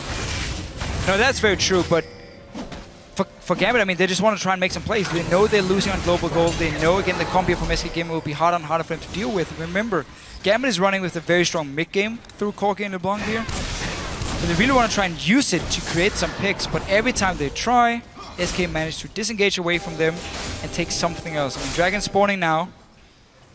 Cabochard is sitting top lane with no teleport, so he wants to try and trade it for the tower up here. And the rest of Gambit then should be very careful and not actually walk down here if they're only 4 guys, not 5, of course. Yeah, Edward's going to go ahead and try to get a little bit of vision on this one, but they see everything. Svensson on that Rex side, able to sense the movement in the ground. And the Dragon now being started up. They have the Scuttle Crab Shrine. It's going down pretty quickly, and Gambit not even going to try to contest it, as you mentioned. Freddy's going to teleport up to the top. They're going to try to have their cake and eat it too. Exactly the same play, though, by Freddy. He's not going to go top lane and teleport to the Dragon. Now he goes down to the Dragon, saves the teleport for when the wave has been built up on the top side, teleports back, and he clears everything. Brilliant move by SK and Freddy in particular, and yeah, it saves them just about everything. 3 towers to none now is the scoreline. It's not even 20 minutes into the game, and Rated, though, he could be in a little bit of trouble. Pinoy and Edward had some eyes on him, but they won't be able to chase him down. Just in case, Svensson hanging in the back. try and set up again. The tower is still here, so Gambit don't really want to just dive 2v2. We just see Enrage trying to bait it here. He wants Eddie to go onto him here, or engage onto him. You just see the little shark fin. And Eddie's like, yeah, you know, I'm not buying it. I mean, if the enemy support suddenly randomly walks toward you, you often do think, okay, he's not alone. Now, they are going to double down on trying to take this top one, but Diamond's actually not pushing the wave. He's trying to bait out Freddy. Still, ganking has not quite worked out too well for him, and there you go. There's the Rek'Sai. Well, they know she may or may not be around, but she is. She is. Will he tunnel over here? Svenska is staying. He's waiting for the play from Gambit. They want to try and dive Freddy. Remember, he has his ult he can use on himself. So who's going to start to gank off? They don't have Diamond making a move just yet. Very tense moment, but I think Svenskeren sensing that something was up. I really do like their sidestone here for Diamond. It makes him a little bit weaker himself, a little bit more squishy. But the way to play against SK Gaming is you need to have so many wards down on the map, and then you need to punish them for not buying wards and simply pick them off when they're trying to move between the lanes here. So I actually quite like double sidestone for Gambit, as long as they can now use it and like really start warding up the river and the entrance to the jungle of SK, so they can see if they do move between the lanes at least and try and get a pick with Nick. With, of course, Eddie, who's tried so many times, but he's been spotted every time. Yeah, as you mentioned, it's definitely a great idea in theory, but Gambit is just not living up to it in practice. So they need to step up the way that they're trying to get these picks. It is the mid game, it will be for a little while, but Gambit has to find something soon, and when every minute they don't, it's got to be discouraging. Yeah, especially because, again, SK is sitting on 2 dragons now to 0 from Gambit, so you already got to start worrying about that one. Remember, SK won last week by getting 5 dragons to 0, and just walked straight down and finished the game actually as they picked up the 5th dragon. Once again, though, Gambit putting focus on this top lane. They want to really get a piece of Freddy. Yeah, Diamond, though, spent a lot more time hanging in brushes than really doing much of anything. So they're actually going to hang across the board now, looking for Svenskeren, and Rated are going to back away. There's actually quite a collapse around the Baron side. I don't really think anybody would be attempting to do that quite so early. Gambit just hanging around, looking for something. Yeah, and that would be Rated. He gets the wild growth out. Nick is going to back away as he gets polymorphed. And Rated very, very low. He forces the ultimate. And again, this Lulu pick against the single target damage from LeBlanc just working out for him. He managed to disengage, didn't have to blow his flash again from Enrated here, and also building very early Athenes, which is going to be good for him. And obviously again to counter the Leona engage coming in on to someone like Forgiven. Yeah, Nick now going to try to look for Svenskeren, dodges the chains, takes his tunnel system out of harm's way now. Gambit is still massing up to try and find anyone, someone, something. They can't even quite grab a tower, although that's not for lack of trying, especially in that top side. It's just all of the ways are covered right now by SK. Their map presence is superb. Yeah, but right here, so you just force the enemy support to go back to base, and you have 5 guys alive. You have a teleport ready as well. And that's where you gotta move into SK Gaming's jungle, and you place a few deep wards from your 2 side stones. And you can clear out the Rek'Sai tunnels as well. Yeah, suddenly again you have more information to play around and a higher chance of you creating a pick. But they didn't. They actually just decided to ward up around the dragon in the river and then just back away. So it's also Gambit now playing it very passive and being a bit afraid of SK Gaming, not just using the few openings SK will give them from time to time. How much do you think that is really the respect for this team? Because not just starting 2-0, but being a Worlds contender last year, being a team that is typically in that top 3 here in Europe, and how much does that factor in mentally, do you think, for Gambit? I don't think Gambit actually thinks about it too much, like in the game itself. Once you're playing here, you have your tactic. You don't actually care who you're playing against. Beforehand, you will say, okay, we know Forgiven, he will be very aggressive, so we're going to try and punish him for that, but you don't necessarily sit and say, oh, SK Gaming, I'm really afraid of them because they're a great team. No, once you're in the game, you focus on that one and just stick to your tactics. So far, those tactics have only netted them 2 kills. Need some towers still. They're falling behind in the gold game. About 5,000 down to SK Gaming. Dragon is coming up in another minute. We might see this Farm Fest kind of turned into a little bit of a bloodbath if everyone starts moving that way. And Pinoy here, second item for him. Quicksilver Sash against obviously a Zed. You can claim his ulti. Good reason for that. The Lissandra going in as well, so he knows he's going to be the target for SK Gaming in these fights here, and getting a very early QSS. Well, again, he will sacrifice quite a lot of damage on it, but if he's gonna die anyway the first few seconds of the fight, well, in that case the QSS will be better for him, so he actually stays alive. Yeah, he's still a little bit behind Forgiven in the gold department, but you know, he was our GPM king last week. This guy just way good here. And here we go. Diamond going to get the jump on his fence scan with Edward, but there's a teleport coming in. And it looks like the fight's going to go to the backline. Pinoy a little bit low, but they can't quite get him. Sven Skaren will pick off Diamond, so that is a 1 for none so far, but it's not over yet. Cabo Shard going to get a big gnar back onto the members of SK. Edward, though, going down to Freddy, and it looks like they're very low, but they might have just enough damage. Pinoy staying alive. Everybody blinking health bars. It ends up being a 1 for 2. As Sven Skaren finally goes down, and Forgiven picks up Nick in an explosion, and they'll start this dragon off. Would be number 3 for them, and it looks like it'll be uncontested. And going straight forward, 3 for 1 here for SK Gaming. It was actually Gambit with the engage, but everyone was around here. And just a very controlled fight once again for them. Rated on this Lulu and Freddy on Lissandra with all the crowd control, all the slows coming down. Just managed to keep Gambit at bay. Let's see it again. Onto Svenskeren first. They're trying to set up a bait here where they want him to clear a ward in the bush. Go for him. Pinoy gets jumped instantly on top of your screen here. Pops the QSS. Zed is out of the fight, but at this point, Gambit doesn't have enough damage because Pinoy is forced to stay so far back here. He can never really get to auto attack anything, just trying to land rockets. And Nick finally finds a flank, but that's a bit too late. And now SK Gaming just been able to stay back with their carries and deal damage all the time. I mean, Forgiven, he's constantly just auto attacking, while Pinoy just have to try and land rockets. Ooh, and obviously the last one here, just predicting to jump in. Smack him in the face. Speaking of jump in now, Fox. Looks like the action really just decided to turn up. Fox is already about half health, but still they can't pick him. And this has been the story of Gambit. Not just the target prioritization in that last fight, which was all over the place for both teams, but not being able to 100 to 0 a single target. Sometimes it's because of who they're picking, going on to Lulu, opportunity, going on to Sven Skaren, maybe not quite enough, but they just don't quite. Ooh, there was a Rek'Sai going across the table. That was a very quick champion, and they're going to be looking for Nick. Spotting Nick here. Yeah, I mean, but it's just Gambit's issue. They can't assassinate anyone with their assassins.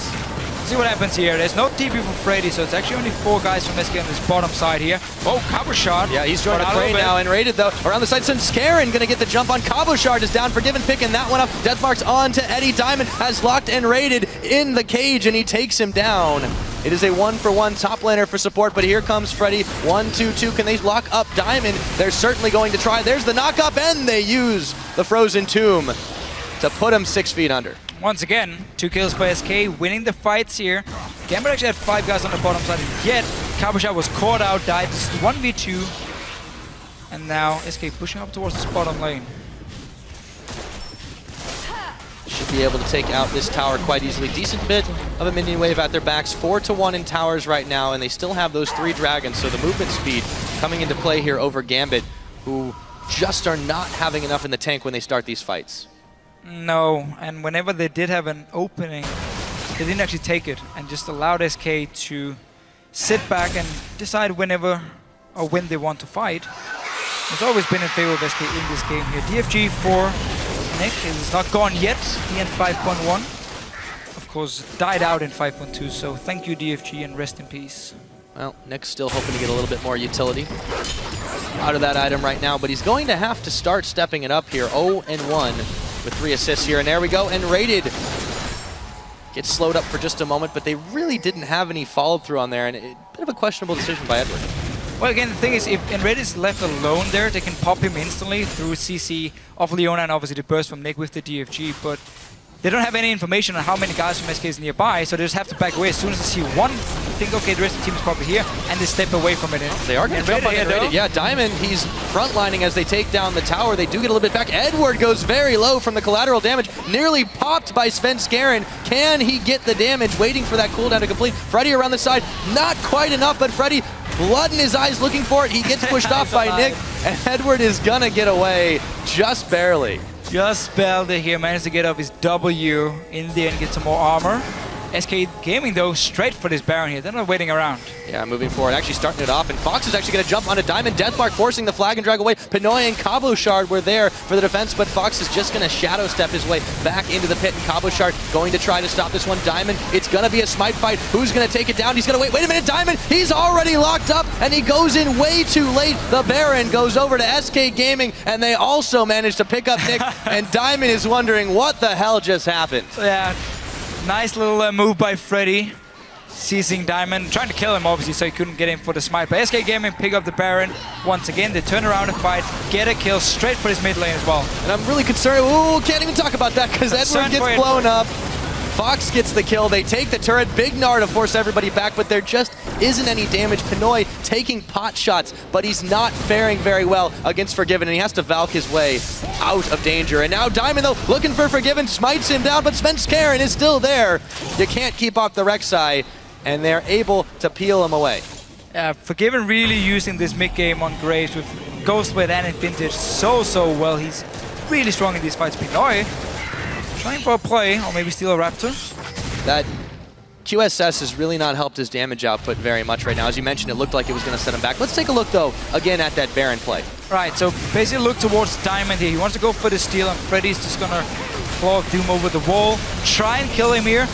He CC'd for enough time for the Baron to die, so it is a great play, and obviously Diamond couldn't go in. Another kill also for SK. So about the QSS on Pinoy, it's such a hard situation for him because there's so many things that can kill him in these fights here. Zed can jump you, Lysandre can jump you. So if you don't have a QSS to defend yourself, you're just gonna die if you move towards anything and you wanna like auto attack. However, it does make you lose so much damage in the mid game where you're supposed to be the strongest. He's not really become a priority target anymore, that's the thing. Well, he's just zoned away. There's so much zone control from SK with, again, Lysandre, Zed, obviously, even the Lulu. Yeah, now SK is starting to run amok through the Gambit jungle. On that bottom side, they're just placing wards out all over the place. So quite a lot more ward placements, I think, than we're used to seeing from them. But they'll be able to grab what they can from the bottom side. 6 seconds on this Dragon. Should be no sweat at all to take this one again. And this would be Drake number 4, starting to get to that danger zone for Gambit Gaming, and they're not reacting to it at all. Exactly like last week for SK, sitting on 4-0 Dragons now. And a Baron. And a Baron, obviously. Can now keep pushing in, you know, keep looking for towers, team fights, and yet, if they don't find anything, it doesn't matter because you're just waiting 6 minutes for the next Dragon to spawn anyway. And if Gambit doesn't fight for it, you get it for free, and you're now completely buffed up on steroids, and you can just go all in. They're certainly going to start this siege right on up. Big minions there. Nick waiting around the side, but Svenskeren is covering the way, sending out the Prey Seekers just to ward off any other members of Gambit. It's actually looking like SK is going to walk back. Maybe they're fainting for this one. Pinoy wants to check out and clear a few wards, so they'll give it to him. So the reason SK backs away here is because mid lane isn't pushing for them, and the top lane had to be set up by Freddy as well. So you had no pressure in the other lanes, and Gambit could just put 5 guys in the bottom lane defending. Now SK decides to back in, push up both mid lane and the top lane for them, and instantly into the enemy jungle here. You know Freddy's nearby, so you are 5 players. Get down a few deep wards. Normally, if you had it. Svenskeren, not a lot of kills in this game on Rek'Sai. The last Rek'Sai performance was definitely very much the opposite, but he's been extremely heavy on the utility for his team here. And 100% kill participation. Full tank, yeah, he's got a hand in every one of those kills. He has one of them himself. They're able to just take down these turrets so quickly. They don't even need Fox to split push because they can just muscle their way in. And he's giving so much information to his team by just spotting where Gambit is going.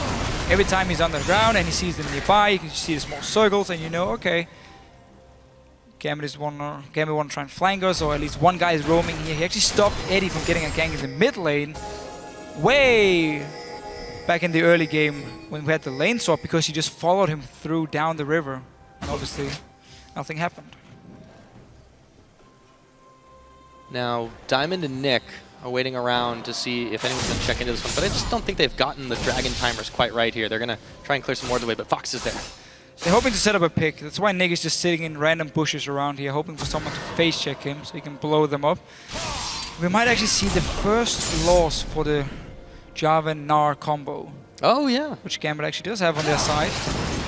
Just not been able to use it, and none of them has been tanky enough because they fell so far behind in Global Gold early to really set up any fights, and Gambit just, they've been playing too passive. I mean, they've tried to get a few kills here and there, but they haven't like used deep wards to trap SK Gaming or gone all in for a certain place. It was just like, okay, try and land an ulti from Eddie. Ah, it missed. Okay, let's back away. Let's wait for the next thing to happen. Speaking of records that might be broken, well, one of them still standing strong right now. 3-0-5 is Forgiven, and he's actually deathless in the LCS this season. So he had a combined 8-0-11 last week.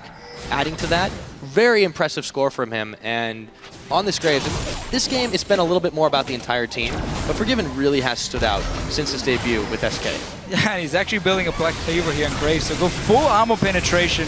Once these spells to hurt as much as possible, and also knowing that he has to deal with the Jarvan and the Gnar in these fights, he will jump in his face. He's getting all the armor penetration. I haven't seen the Black Cleaver on a Graves in a very, very long time.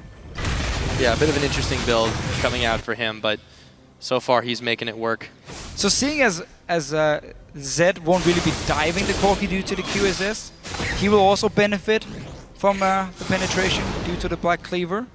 And therefore kind of setting up just for SK and Rek'Sai as well, obviously, with their physical damage. So a lot of members here benefiting from the armor shred coming in of a Black Cleaver. And you just want to kill that Gnar and Jarvan as fast as possible, and the fight is basically over. Yeah, it's kind of funny how the way that they can make these sustained fights out of the fact that they have, you know, 2 assassins each in the mid lane, and what would be so much massive 100-0 chunk potential if it had gotten rolling for Gambit is really just falling by the wayside. So it's becoming who can out-sustain who. Yeah, and that's been in favor of SK. I mean, they have to disengage from the Lulu. Gambit does not have anything to actually stop a fight from happening. And we've just seen SK. They're waiting for Baron to spawn. They're waiting for Dragon to spawn. They don't have to make any plays before they're there, and they get both of the buffs. So what does Gambit need to do, not just to come back into this game, but to really thunder back in? It's a really long climb for them at this point. They're down so much gold. They haven't got a Dragon. They haven't got a Baron. They barely got picks. What do they need to do to come back into this? Because no one wants to start 0-3. No, I mean, in this game itself, you just have to try and look for a lucky pick or a mistake from SK. So if SK is going for Baron now, your best shot might just be go and try and fight them. While they're doing the Baron and paying attention to it, you take a 5 versus 5, you have a Leona ulti in a Baron pit, and you try and see if you can actually kill someone, stop them from taking this Baron here. Otherwise, you're going to lose anyway when these buffs gets picked up by SK. Yeah, but supreme confidence here from SK starting off this Baron you saw Forgiven a moment ago, chunking Diamond down. Edward already a little bit as well, trying to force them away, and this Baron is going to go down pretty quickly, but Cabo Shards jumping in. There we go, Freddy with the Frozen Tomb. That is just so much damage. Fox now, however, is going to get massive double kill. Picked up on both those 2 big guys right there. Yeah. 3 for none. Back to Baron, boys, and everyone left on Gambit is smarting. You have to give it a try, honestly, for Gambit here. Managed to land some decent poke, but then the all-in just coming from SK, who are so far ahead, making it impossible for Gambit to do anything. Very, very difficult at the very least. So 6 towers to do. Looks like it might be 7 in just a moment. It's only the inhibitor turrets remaining, and SK Gaming looking to push down this top side. Svenskeren leading the charge. Actually going to move down a little bit, see if they can out-juke. Dragon is live now. So we'll see. Oh, but they're not interested in that one. Svenskeren going in on Eddie, and they blow him up. Forgiven, adding to his score. 406 now. This should be a very easy inhibitor, and they don't even need Freddy involved in it. Just 4 members right here. Diamond gonna look for the jump on Forgiven. He's around the back. He's way too safe right now, and Diamond is gonna go down. They've got even more. Maybe they can push this one in, but they're going to feel it out and back away from that. Waves pushing in their favor in the middle, and they've still got the Baron buff to shove these mini-minions back on the top side. And 12 seconds on Eddie here, so only 3 guys from Gambit trying to defend. I don't think it's going to be enough here. SK Gaming once again looking so strong. Now slow march to victory, and they use the Lulu ultimate as well. Freddy just going to keep him not even safe on Fountain. There is the Nexus getting chunked down, and that is going to be GG. SK start the season 3-0. Yeah, not much to do from Gambit in this game here. From the lane swap going heavily in favor of SK Gaming, to the comp from Gambit not being able to use the mid-game spike at all. And suddenly you don't have the damage to kill anyone, you don't have the ward control to kill them. And honestly, SK Gaming as a team, they are so good at moving between the lanes, knowing exactly where to push and when, and then get these objectives. They got every single dragon again, didn't give up a single one to Gambit. Absolutely, so on that, they've got, what, 13 out of 14 possible Drakes across 3 games. Superb Baron control. The zoning from Freddy was absolutely insane. That's why they're favoring this Lissandra. He didn't just play Lissandra, he rocked it. He made that champion look good. Oh yeah, I mean, great performance all around from everyone for SK Gaming, and again, Gambit is a little bit too passive for them. You need to be able to create some picks through better warding than what SK will do. That's how you can beat them. And Gambit didn't manage to do it.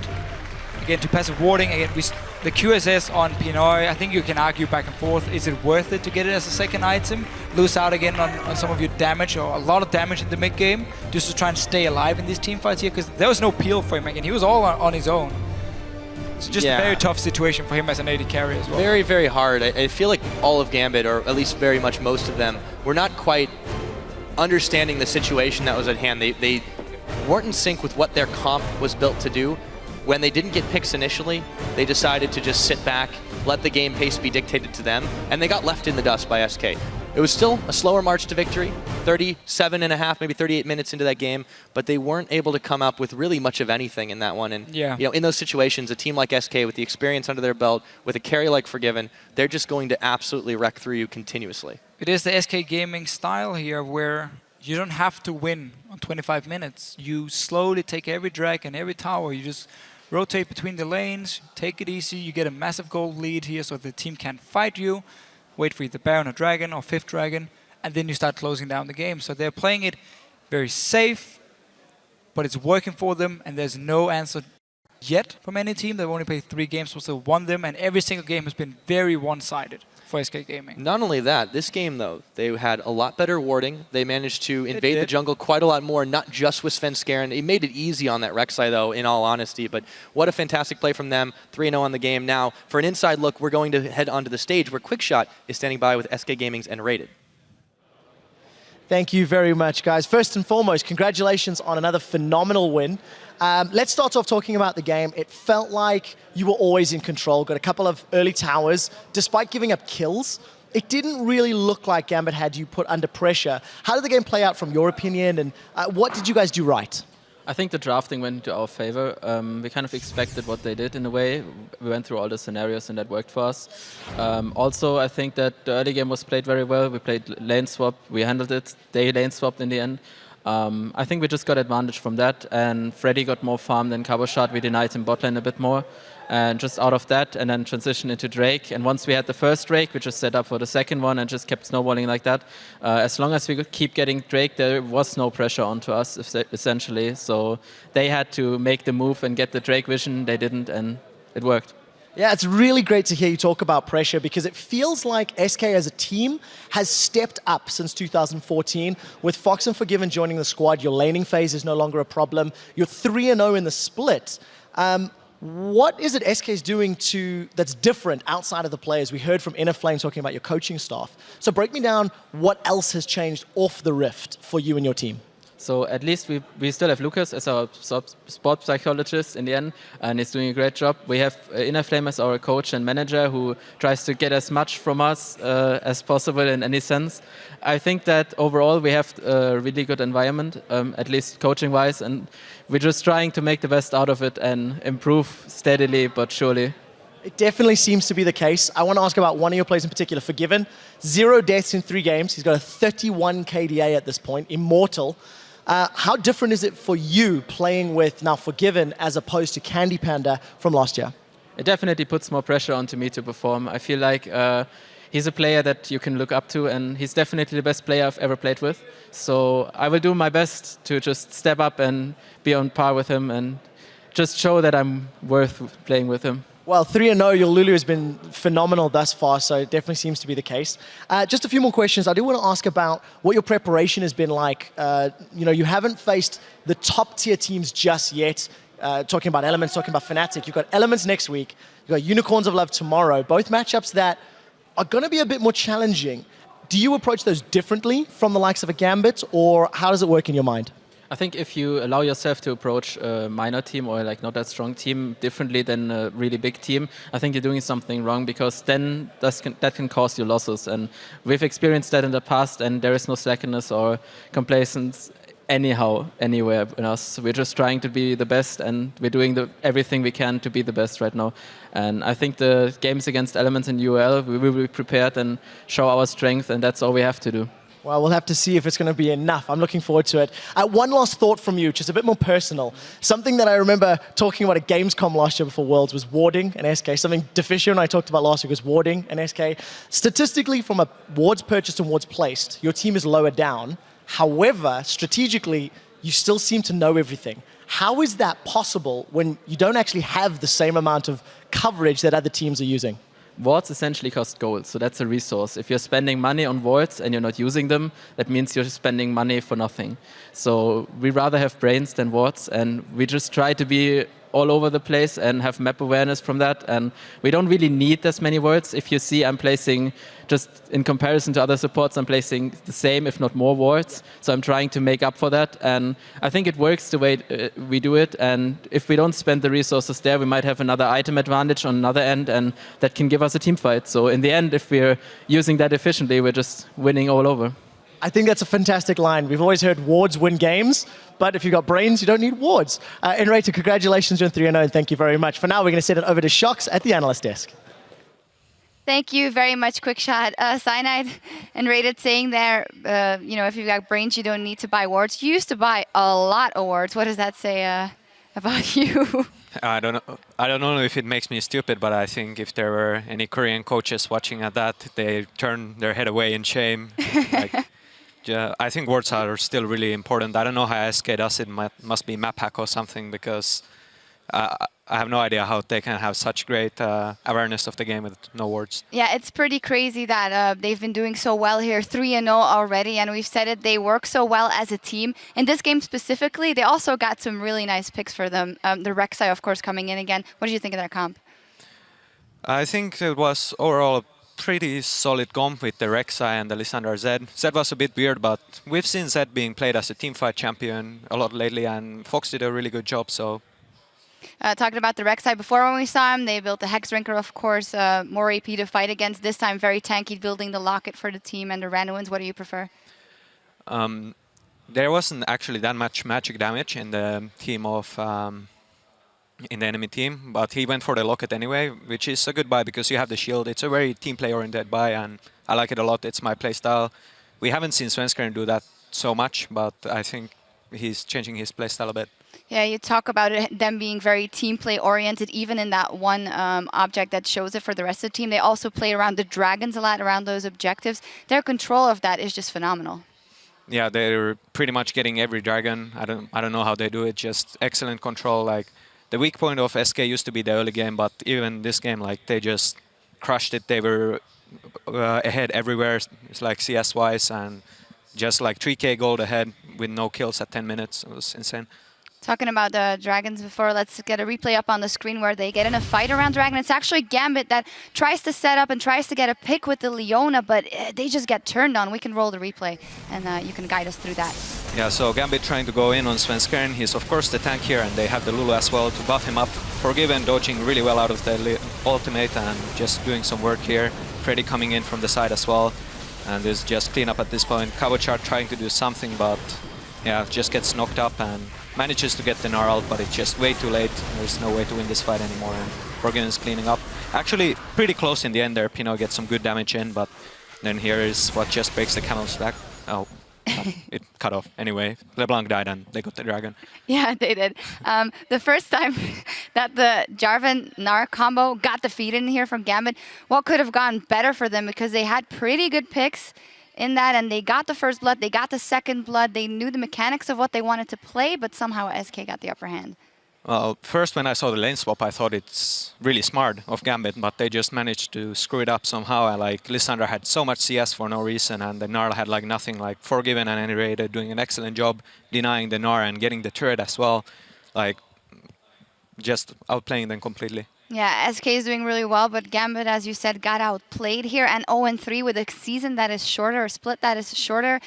Do you think they can climb back up and secure a playoff spot? What is the central thing that has to change here? I think they just need to step up their game individually, and then, yeah, SK is just a really great team right now. There were like almost no mistakes, so it's really hard to play against that. You just have to play better.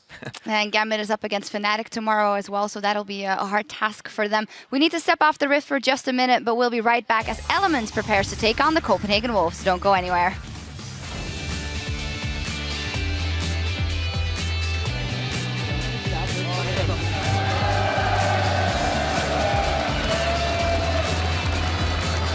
He's in a little bit of trouble, has to burn his flash, and here we go, turn it around, Deathmark onto Nick, immediately backs out, Zenith Blade in, first blood to Edward, and it was 11 minutes in the coming. Found Edward there, and there's a lot of damage versus him. Deathmark goes in, Fox says, I want that kill. It looks like the fight's gonna go to the backline. Pinoy a little bit low, but they can't quite get him. Sven Skaren will pick off Diamond. Kabashar's jumping in, there we go, Freddy with the Frozen Tomb. That is just so much damage. SK start the season 3-0.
Well, Elements were alliance before and they dominated the last split, so they're a really solid team. They changed their AD carry.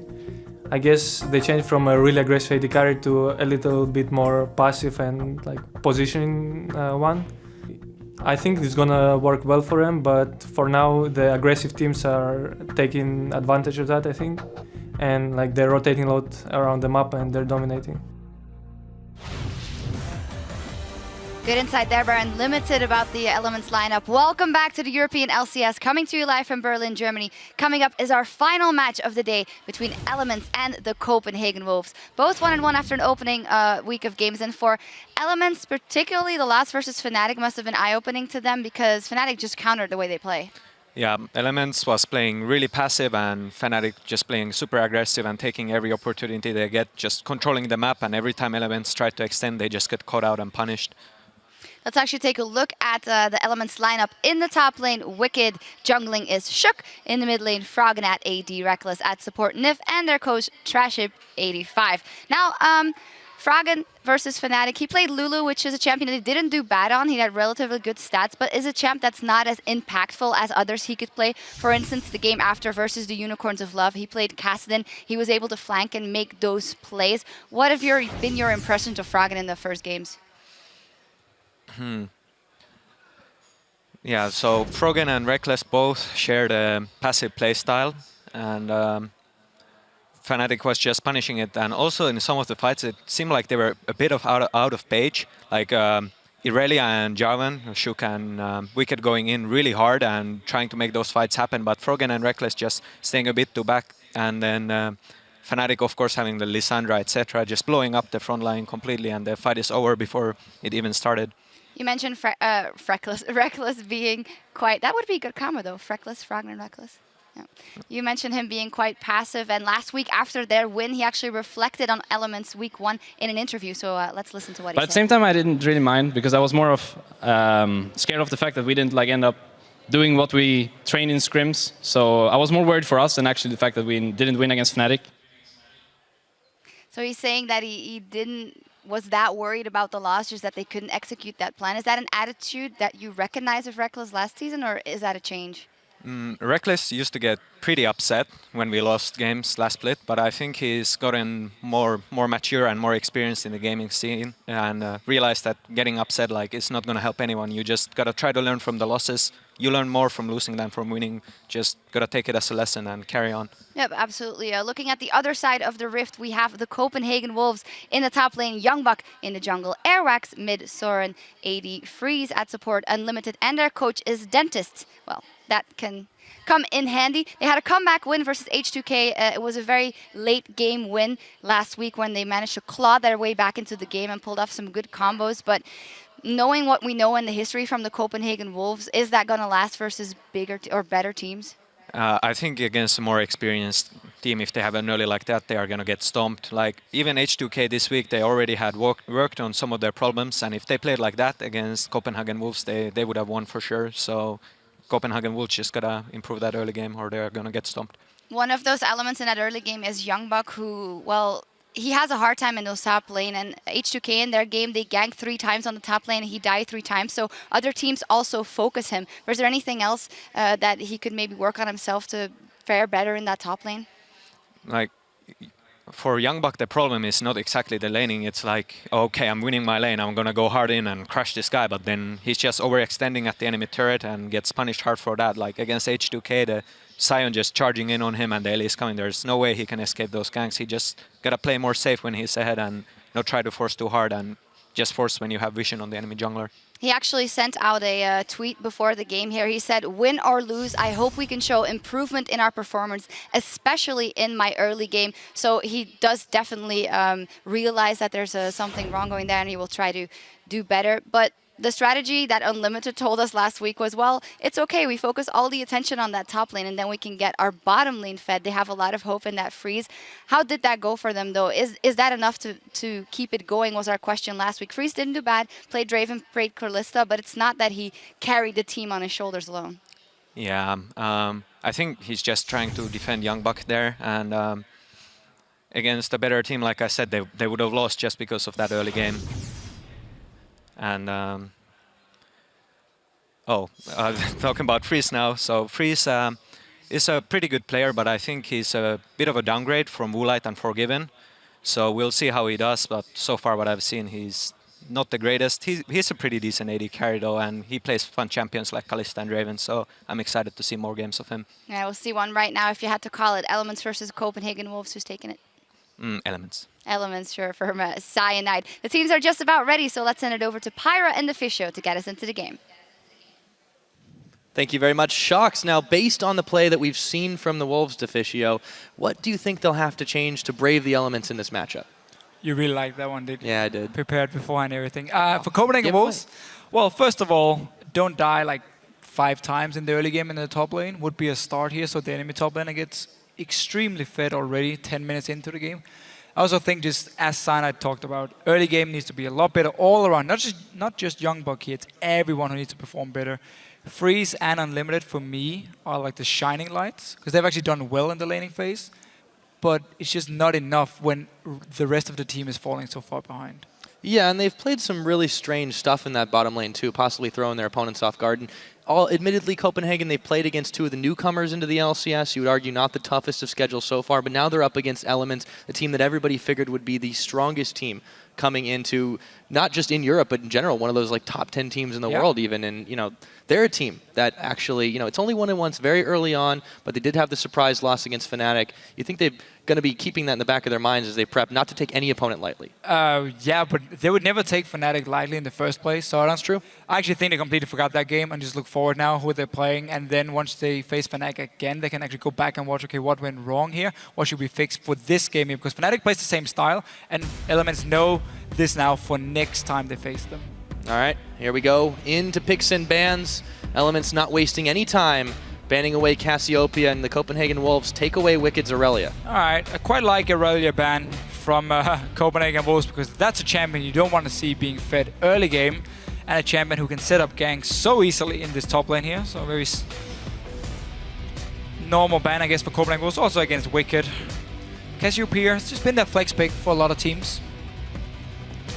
Yeah, I think that Elements not too worried about anything outside of that mid lane, because Froggen just wants to have a nice safe laning phase and get up to a level where he feels he can just start blowing people up. Yeah, we've seen this before from Elements, banning a lot of the mid lane assassins, and Soren normally is not a guy who would pick Zed. I mean, he's always been very, very focused on safe laners, you know, late game team fights, not exactly split pushing from a Zed here, but yet banned away by Elements, taking out these mid laners again. A lot of focus on that mid lane. Copenhagen Wolves banned Kassadin as well. And then there's the Gnar ban. Now, Youngbuck has gotten a hold of Gnar in both of their games so far, so we'll have to mix things up a little bit. Of course, he didn't look particularly impressive on it either, so maybe that's a welcome change for the Wolves. Yeah, I'm not even sure Gnar was the problem, though. I mean, Gnar normally is fairly good at dancing around, but we're going to see what he wants to play. Quite a lot of top lane bans. I mean, if you consider Cassiopeia as a top laner, which he also could be, and then now, of course, Aurelia. By the way, Lissandra would be open for Wicked if they want to now go towards the top side, seeing as they're banning so many of them away from the Copenhagen Wolves. And wow, Rek'Sai again left open. Makes it through. That is going to be a no-brainer pickup right there for Elements, and it will be Shook rocking that one, and that leaves the Copenhagen Wolves to ponder what their picks will be. 2-0 for the day. We had Kikis, who carried the game, or was one of the main carries, and then we had Svensson in the last game, who was more assisting his team and had like 100% kill participation throughout the entire game. So Rek'Sai so far has had a massive impact on the games here in Europe, and yet open once again. Instead, you ban away the I'm LeBlanc. so surprised they banned the LeBlanc. This is not exactly Froggen's top choice. So I can accept Rek'Sai being left open if you counter it with 2 very, very strong picks yourself. Now it's been banned away though by Elements, would have been the go-to choice for Youngbuck. They're going to have to lock in 2 power picks to deny them from Elements. Lissandra would be the go-to one with all these top lane bans we talked about beforehand, so I like that for potentially Youngbuck in the top lane or Zoran in the mid lane. And then you need to follow up here, add in some more engage, and you can actually have a very aggressive comp like Fnatic played against Elements. Yeah, and of course Janna being let through as well should be a pretty simple pickup there for the disengage as well for the Copenhagen Wolves, so that one does get locked in. Very true. Does go a little bit away from looking towards a very aggressive comp. It's not going to be the case now for Copenhagen Wolves with the Janna being locked in more again, obviously to defend Freeze and the backline in these team fights here. I was actually expecting a lot of all-in from the Wolves and just trying again get Elements out of the comfort zone, don't allow them to sit and be passive and farm up to late game, instead force them into team fights and try and win early on. Yeah, and in their first 2 games, the Wolves had quite long sets. 49 minutes in one of them, 37 in another. They do seem to be okay with drawing things out, but that's such a dangerous thing to do against a team like Elements, who loves to be passive until that late game and then turn it into overdrive. Yeah, and you have Froggen and Reckless, actually 2 late game carries. Speaking of Reckless, guess what? He gets to rock the Graves for a 3rd time now. We'll lock that one in, and Nif will take Leona. Again, Nif switching it up here in terms of supports. He's playing, we saw Blitzcrank Janna as well. Janna, of course, and then Blitzcrank against Unicorns of Love. He's actually working pretty well for him. But taking a very aggressive lane from Elements, a lot of all-in potential at level 6. And also when you have, again, the Rek'Sai with his global ulti, you can start the fight as Leona, and then you know Rek'Sai can join in time, just ulti down towards whatever lane you're fighting, and join in, and suddenly it's a 3v2 in favor of you. Yeah, now for Copenhagen, really doesn't make any sense to pick anything but Jarvan. I mean, there are other junglers on the board, but it's the top tier pick. It's the one that will work in a lot of these situations. And they don't have to pick it now, though, because of the Rek'Sai also taken. Yeah, that's true. Again, you have your Janna, so you have secured some disengage, but Leona being locked in again for Nif here, if you manage to engage onto the likes of Lissandra or Jarvan, so Lissandra and Janna here, they won't be able to do much in these fights here other than just defensive ulti and then back away here, wait for disengage. Might be the goal for Elements. Just trying to pop one of those important ultis from Copenhagen Wolves and then wait them out and then go in again whenever they can. But would require a bit more engaged than just Leona if they want to keep doing that tactic. Yeah, Free's going for a safer pick right now. This is the first time he's picked something we'd really call conventional. Draven and Kalista already in his books, but now he picks up the Corki. Elements on their last rotation. They still need a mid laner and a top laner. Some very safe picks from the Copenhagen Wolves. Quite a lot of wave clear as well coming in between the Corki and Lissandra. Obviously a bit short range on Lissandra, but should work out for the Wolves. In case they do fall behind, again, you have Janna as well sitting, protecting Freeze in these fights. So very standard comp actually. You have some wave clear, you have a fairly good mid game through the Corki, you have a lot of engage coming from Lissandra and Jarvan, and obviously the protection of a Janna. So very standard comp from the Wolves. No surprises here. See the coach in the background talking Elements, figuring what they'll go for. And it looks like it's going to be the Ahri pickup as well as a Lulu. So flex pick there, but I wouldn't be too surprised to see Ahri in the mid lane. It's going to be Ahri in the mid lane, pretty much guaranteed. And obviously Wicked going to pick up the Lulu. Not a champion we see him play too often. On the top lane. In the top lane, but that's more element style here. Suddenly now you have Lulu for some disengage and to add in for like Rek'Sai when you want to go in for the engager. You have the wild growth now to help out Rek'Sai in these engages. So a lot of options against for elements actually here. You can engage, you can go for picks between the Rek'Sai, the Leona and the Ahri, and of course a fairly strong 5 versus 5 team fight all around like we see so often. Yeah, and this is more, on the side of Copenhagen, this is more Soren's MO here with the Xerath. If he does choose to lock that one in, he did play it once already this split. They're really thinking about it down to the wire. Again, coach whispering in their ears, that's Dentist right behind the team. Yeah, so Copenhagen was really aiming for a siege comp here. Long range poke, loads of siege in the mid game between the Corki and the Xerath, and obviously Janna as the early lock-in allows them to have some disengage, but there's quite a lot of options for elements here to start a fight between the Rek'Sai and the Leona going in. Obviously Froggen trying to land a charm. If Unlimited can manage to disengage the first thing, suddenly the Corki and Xerath can just kite backwards here and land the poke onto elements here. And they have the sustain of the Lulu as well, so rather than trying to take an additional carry and double down on that, they're trusting that Froggen and Reckless can get the damage. They have Shook also in there, and basically with Lulu you get that extra artificial tankiness to save any particular target that might be blown up, or in this case, sniped away. There's a lot of damage for elements. I mean, even Lulu, AP Lulu actually does quite some good damage in like mid-game. It was cut down several patches ago, but still, it's very powerful in the right hands. Elements is basically just running a comp here, which is built around getting an engage onto either Zoran or Freeze. In these team fights here, pop them instantly, and suddenly you can now chase down. We have Lulu constantly bringing some utility. You have the Rek'Sai, we know her extra movement speed, the knock-ups you can keep doing as well. So like a lot of chase potential coming in from elements, but I do feel a little bit if they don't manage to get that engage up front against the Janna, suddenly Xerath and Corki can just sit back and poke and poke and poke for days. Yeah, and they can stall the game out really importantly too. If Elements does start to get further ahead, even if the power spikes might be missed, they're able to keep this game going for quite a long time now. With the picks and bans locked in, the analysis is on you guys. Go ahead and tweet us at LOL Esports using the hashtag ELWin or CWWin, and we'll see who you think is going to come out on top in this game. And we're going to have to see what Shook can do on Rek'Sai. 2-0 so far today, and 0 in Europe in total. It hasn't been banned much, but here it is again. On the board, Elements versus the Copenhagen Wolves out of the gates. And they're heading up the top side of the map as they look to secure their second win in this LCS Spring Split. Yeah, just rushing away here. We might want to see them get some deep wards in the top side of the jungle from Copenhagen Wolves. Maybe they want to try and surprise them, because we have seen quite a few teams on the red side go up to this top side and walk down the river into the blue buff, and now Elements is sitting ready in case Youngbucks walks in. He says no thank you. Yeah. He saw them right before they saw him. Puts down the ward on the outside, but now they actually had enough to clear that one away, so we'll be able to take down Youngbucks' Trinket ward. Yeah, remember again here on 5.1, you do have a little bit extra time to clear those wards before they go stealth. And Airwax, because they see 5 guys from Elements walking into the red buff of Copenhagen Wolves, sees an opportunity to get his ward down between Grump and blue buff. Goes on that scouting mission while the rest of Elements is hanging out on his side of the jungle. Airwax is going to have to be careful, though, not to get caught out on the return, because everyone is moving. Actually, this is a dangerous position. If he stays hidden, Reckless. They can't sense the movement. It's only a Java and won't really be able to do too much. You have Flag as well. Throw it in the face and then look at them walk away. So. I was more worried there for Airwax, but he's going to be able to get away as they wander back down. Unlimited and Freeze are going to be hanging out in their bottom side of the jungle, or rather the other bottom side of the jungle. A lot of wards in that side as well, so really a lot of vision here, but it looks like for all of that, we're going to see only a simple lane swap. Reckless making his way up to the top side, while Nif is helping out with jungle duty.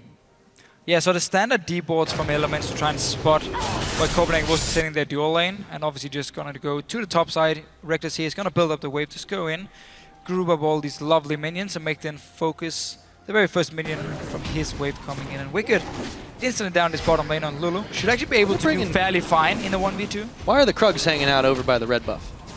That's confusing. Yeah, what's the small Krug doing? I think he was lonely. That's okay. So Freeze actually stealing the red buff at level 1. Meanwhile, we saw Airwax get his own red buff because Elements only put the deep wards actually moved away from the jungle. Wanted Shook to start his own blue buff here, so they're gonna get triple buffed at level 1. One for Freeze and one for Airwax, and ooh, Wicked might be forced to flash here with the red buff. Yeah, he's getting caught just a little bit out of position, quite a lot of damage, but not as enough to take him down. And Freeze, it's a tower shot on the way out, but they should be able to freeze Wicked out of getting too much of this farm. You know, Howling Gale from Unlimited had to start shield for them to take this red buff here. Make sure Freeze stayed fairly healthy, and it is actually pushing in favor of the Copenhagen Wolves, so they can set up a Freeze here, trying to deny Wicked a little bit, who managed to get his level 2, but that is about it for him for now. Airwalk's going to be able to clean out his blue camp as well. Finds Scuttler as well. Actually, he's headed towards this bottom side. See if he can find Wicked. So if Elements get to see that Airwax actually, as soon as he goes for this gank, they know he's on the bottom side, they should aim for a dive on the top lane themselves here. Punish this Lissandra pick and obviously use the Leona to lock him down, and Rek'Sai from Shook is moving there already, but Unlimited ready to counter it. He's running from base. Can he get there in time? He should be able to, knowing that Elements wants to dive onto Youngbuck. Yeah, Youngbuck has been having a little bit of a rough time. He hit level 2, but has been held to just 2 minions so far to start this one off. And here we go. Yep, Unlimited. Actually, they sense it. Shook is going to move over. They're going to go for the double dive, and they jump onto Unlimited, actually. Very squishy on this Janna, forcing to flash away, but Nif is taking all the tower hits, and he actually has to turn around. Youngbuck nearly secures first blood, but now they turn it back around, and Reckless, does he have the damage to take him down? The Janna shield is going to keep Youngbuck alive. Reckless goes in for round 2, and he's going to take the first blood, but it's not over yet. Soren made the long roam, and Nif just might go down. He does. That's a 1-for-1, and they're looking for even more here. Shook gets the knockup, but he's not going to live very long here. Unlimited helping out, and Airwalks comes up. That is going to be a 2-for-1 trade in favor of the Copenhagen Wolves. And the Copenhagen Wolves here, knowing as soon as Airwax shows himself in the bottom lane, Elements will dive with Leona in the top lane. So the recall from Unlimited running to the tower here, helping out Youngbuck 2v3, defending it, and Elements just staying around, keep trying to dive onto the rest of Copenhagen's move up there. And Zoran taking quite some damage from Froggen here. Charm in his face. He does return a little bit of that, but now Airwalks is going to take advantage of Froggen's positioning. He's not yet hit 6, does not have Spirit Rush available to dash his way to danger. Flash is used, and Unlimited just seems like he's all over the map here, providing opportunities for Copenhagen to start pushing down this mid turret. Yeah, it was roaming from the top lane. Didn't actually manage to join in. Right here it was all about Airwax forcing the flash, but it has meant that Wicked is in a one-on-one between him and Freeze, and Freeze going aggressive. Starting to look a little bit rough for Wicked here. Freeze coming up with more damage. Wicked at level down. Auto attack will do it. He gets it with the phosphorus bomb, and he gets out alive. The Copenhagen Wolves really make some plays here early on against Elements. Not even sure how Wicked could actually die there one-on-one. He should be able to predict the damage coming from Freeze and not getting a situation where he's caught out. And this is exactly what you have to do against a team like Elements that likes to play it out passive. Sure, they went for the lane swap and they were looking to dive on Youngbuck, but still, even that, they kind of hesitated for just a moment. They got punished for it. Copenhagen, this is exactly how they need to start this game. Yeah, exactly. I mean, really nice play here, reading Elements and how they wanted to play the lane swap and try and counter it with Unlimited going to the top lane and helping out Youngbuck. You also saw how he stayed behind the tower. He didn't show himself. He was waiting for Elements to start the dive. Then he moved in, managed to survive the first knock-up coming from Shook. Then, of course, the rest is history, and the Copenhagen Wolves 3-1. Shook's just going to be able to get a pink ward cleared for his trouble. Nif's going to want to be the one picking up the gold on that. But Unlimited hanging out with Youngbuck in this top side, so Reckless isn't going to be able to bully him as much as he would have before. Got to be careful on both sides as they take a little bit of a trade. Shook roaming around, but mostly just interested in clearing his jungle here, still sitting on the Rangers Trailblazer. Yeah, and only 13 CS because he was part of the dive here, where Soren has been able to farm a little bit more and counter gank at the same time. We'll have to see, because if this Leona, he's been roaming quite a bit in the early game. Now he's just sitting here helping Reckless, making sure it's a 2v2 between him and Youngbuck. But Youngbuck should be able to farm fairly safe as long as we're gonna get a Howling Gale from Unlimited to stop Nif from engaging. Yeah, there's always that threat of the Leona lockup followed up by the Graves burst, but yeah, that's what Unlimited's here for, trying to push him off. So still a tense moment in this top lane. They don't know where the junglers are. There's Shook could make a move at any time, but he's still trying to clear things out. As you mentioned, he was a little bit further behind on Airwalks, who's got the luxury of being able to stroll around his own jungle without as much worry of falling behind. Yeah, so Wicked will get ahead in levels here compared to Youngbuck because he's in this one-on-one, and despite dying beforehand, he's been able to pick up at least all the XP from the minions and quite a lot of farm on Lulu as well. So he should be fairly happy. And Froggen He's going to get the jump in, and he does be able to get quite a lot of damage going in with the Spirit Rush. Oh, he needs another attack, and he's not going to get it. And the turret takes down Froggen. Soren coming up with a kill. Wow, Soren here landing that very, very important stun to Froggen. Up in his top lane here though, Nif still in a position, he's going in. Yep, Youngbuck now locked up. There's a lot of burst there in the collateral damage, and that's just not quite enough, but maybe no! Second time. He can't get it even with the Ignite, so two close calls and Elements gets nothing. Again, Copenhagen was just staying alive. His teleport is ready for Youngbuck, so he can actually get back to this top lane and get all the farm. Won't lose anything. Soren, Airwax as well on this top side. They're still thinking about this dive. The tower's pretty low here. Reckless does not have his cooldowns quite yet on that ultimate. Airwalks, though, is hanging around the backside to make this a 3v3 if need be. But I think they're going to back away from this one. Elements, they've been burned a couple of times now. Yeah, they can't be too happy. I mean, we're talking like one tick of damage more, and they would have the kills. But with Froggen making the same play on Soren. Froggen was actually controlling the mid lane. He constantly just pushing Soren up to his own tower, and he was just waiting for that level 6 moment to try and jump in and kill him. And in the end, just Soren with a very, very crucial stun. And missed that one. He can't hit all of them. No, that's true, but he got the one that mattered. Froggen gonna have some nice juicy waves to clear once after he gets that blue buff secured. But Soren playing with a little bit more confidence here, even though he's quite down in CS, as you mentioned. He's still 2-0 and up on the kill score, and that's going to compensate for that quite a bit. Oh yeah, for sure. He can be very happy with his 2 kills. Airwax here, hoping Froggen moves forward.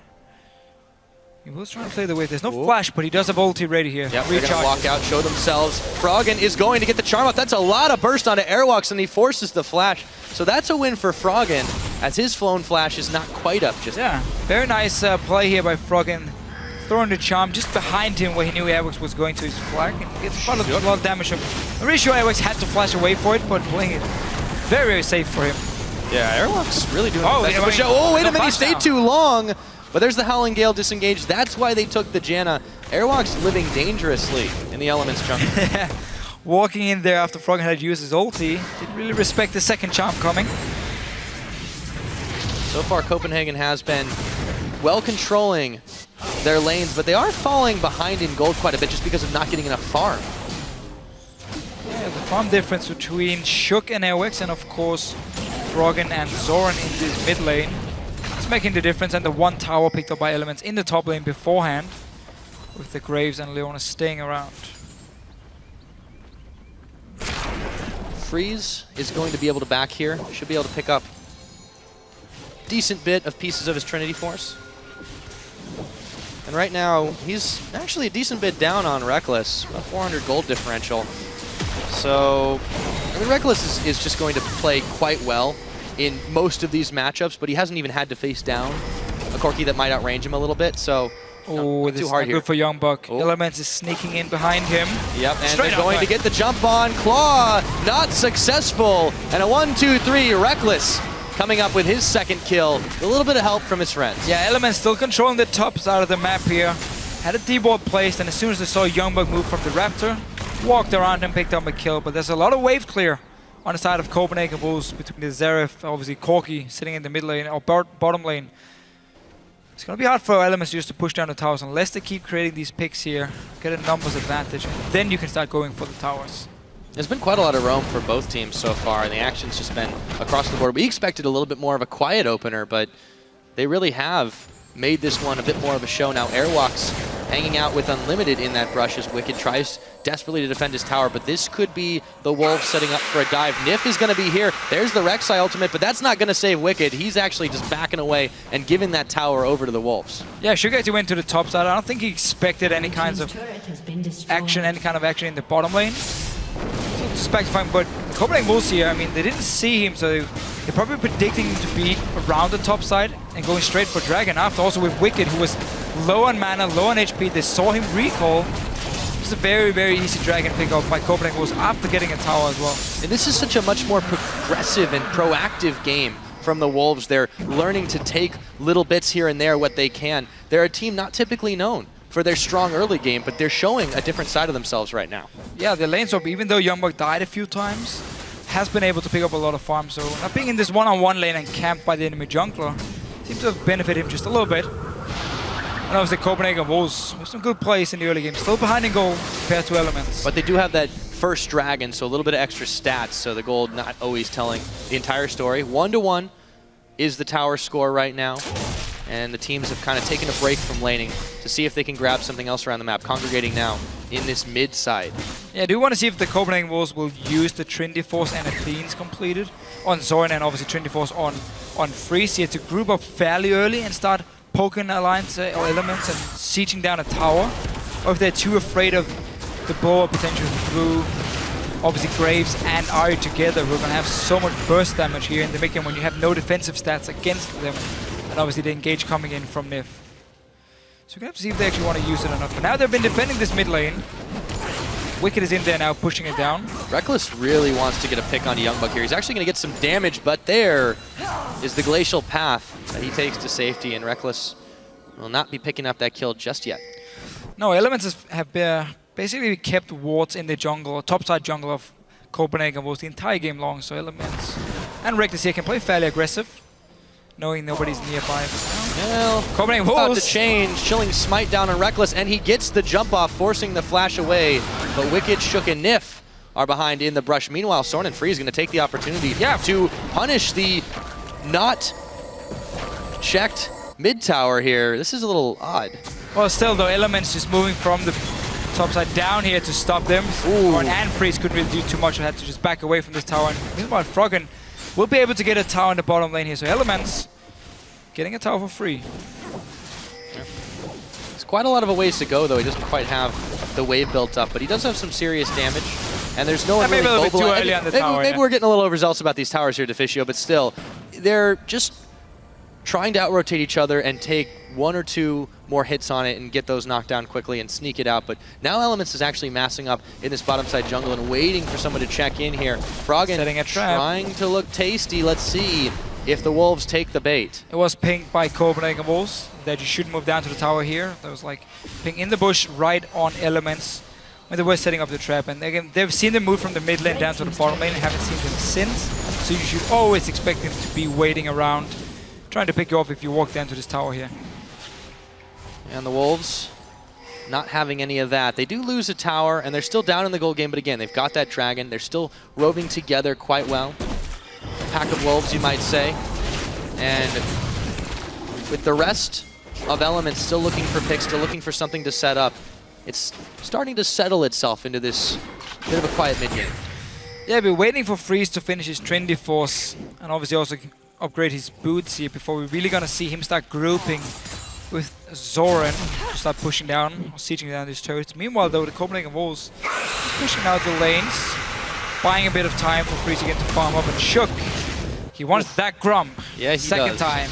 Bad enough to Void Rush for it now. Whoa, Youngbuck whoa, teleporting Youngbuck TP down bot lane. to the bottom side, looking to see if he can get a pick on Froggen. There's no tower. Flashes away from the charm, and with Freeze's help, they just might have the damage. Spirit Rush. Youngbuck going down. Froggen with the outplay in the 1v2. Freeze will pick him up, but he's got to be happy he got something for it. Yeah, teleport down from Youngbuck here, and Froggen just dancing around. Let's see, Soren might be in trouble. Yep, right now Nif gonna try to get the jump on him. And Flash ulti. was burned. There is the Solar Flare. Unlimited now might be the target focus, but they will push them back. Right to the Arcane. Wicked taking a bit of damage. Nif now being targeted. This shouldn't be enough to pick them down, but Shook, they're trading. Airwalks is gonna look for him, has him locked up in the pit, but he's got a way out. Not enough damage with the Wild Growth. Wicked keeps him alive. Yeah, shields and everything. The tunnel as well from Shook to get out of the Cataclysm here from Airwax, but the Copenhagen Wolves can now push down this mid lane. They've tried a few times. Now they're finally forced Elements back and will be able to pick it up. Yeah, Copenhagen still looking good. Minus that outplay there, it really has been quite well done from them in the overall fights. However, Elements have so much sustain thanks to Lulu. They have a lot of peel thanks to Leona. It's pretty hard to pick a target like that, even with the damage that they have. That's going to be the thing again. Copenhagen Wolves are not looking to straight up all in through Lissandra and try and burst down a target. They instead want to disengage at first with the Janna and kite. Again, Soren wants to kite and constantly from max ranges land down all his poke. Freeze want to do the same thing, so we might not see the Copenhagen Wolves diving the backline of Elements, knowing there's a Lulu standing with a shield to disengage and peel for whoever Youngbuck decides to ulti. Instead though, wait for Shook to make the plays, or sorry, wait for Elements to make the plays, disengage, poke them down, win the fight, and take these towers. Because when you play a poke and siege comp, it's not even about getting kills, it's about forcing people to recall so you can take an objective. Yeah, Copenhagen really showing they can play with the big boys of Elements here. Keeping up, not quite enough in gold, but they still are holding their own, and they've got 2-2 in towers now. Elements, though, are moving through this Copenhagen jungle looking for either a pick or just maybe take a little bit more jungle control, putting a lot of wards down at the very least so they know where they all are. Youngbuck, though, he's in a little bit of trouble in a 1v3. Frozen Tomb is going down. The Solar Flare won't connect, but they really don't need it.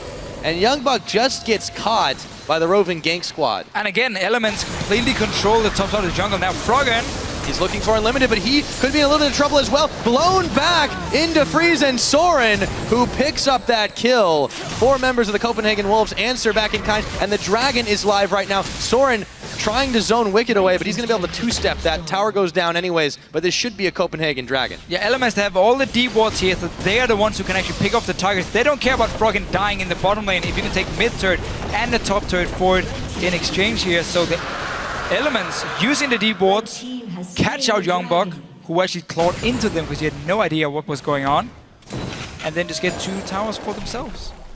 Yeah, definitely caught pretty surprisingly there. And you see again the way Elements play here. They don't want to group up and try and push down a tower when there's so much wave clear for Copenhagen Wolves. So they have Froggen sitting in one lane. They have Reckless actually as the other wave pusher in the opposite lane. And then Wicked just sitting and wave clearing in the mid lane for himself. And that's how they push down every single wave. And if Copenhagen Wolves send too many guys to kill one person, well, you're going to lose a tower somewhere else. And that's what Elements just managed to do here. Punish the Wolves for sending 4 guys to kill Froggen and get 2 towers. That's the thing. Towers don't come back. Dragons will after a little while. So Elements perfectly happy to make that trade. Oh, yeah. On the board. Just approaching the 20-minute mark here. And Elements clearing out some vision where they can. And even look at Froggen here. Abyssal Scepter against the double AP.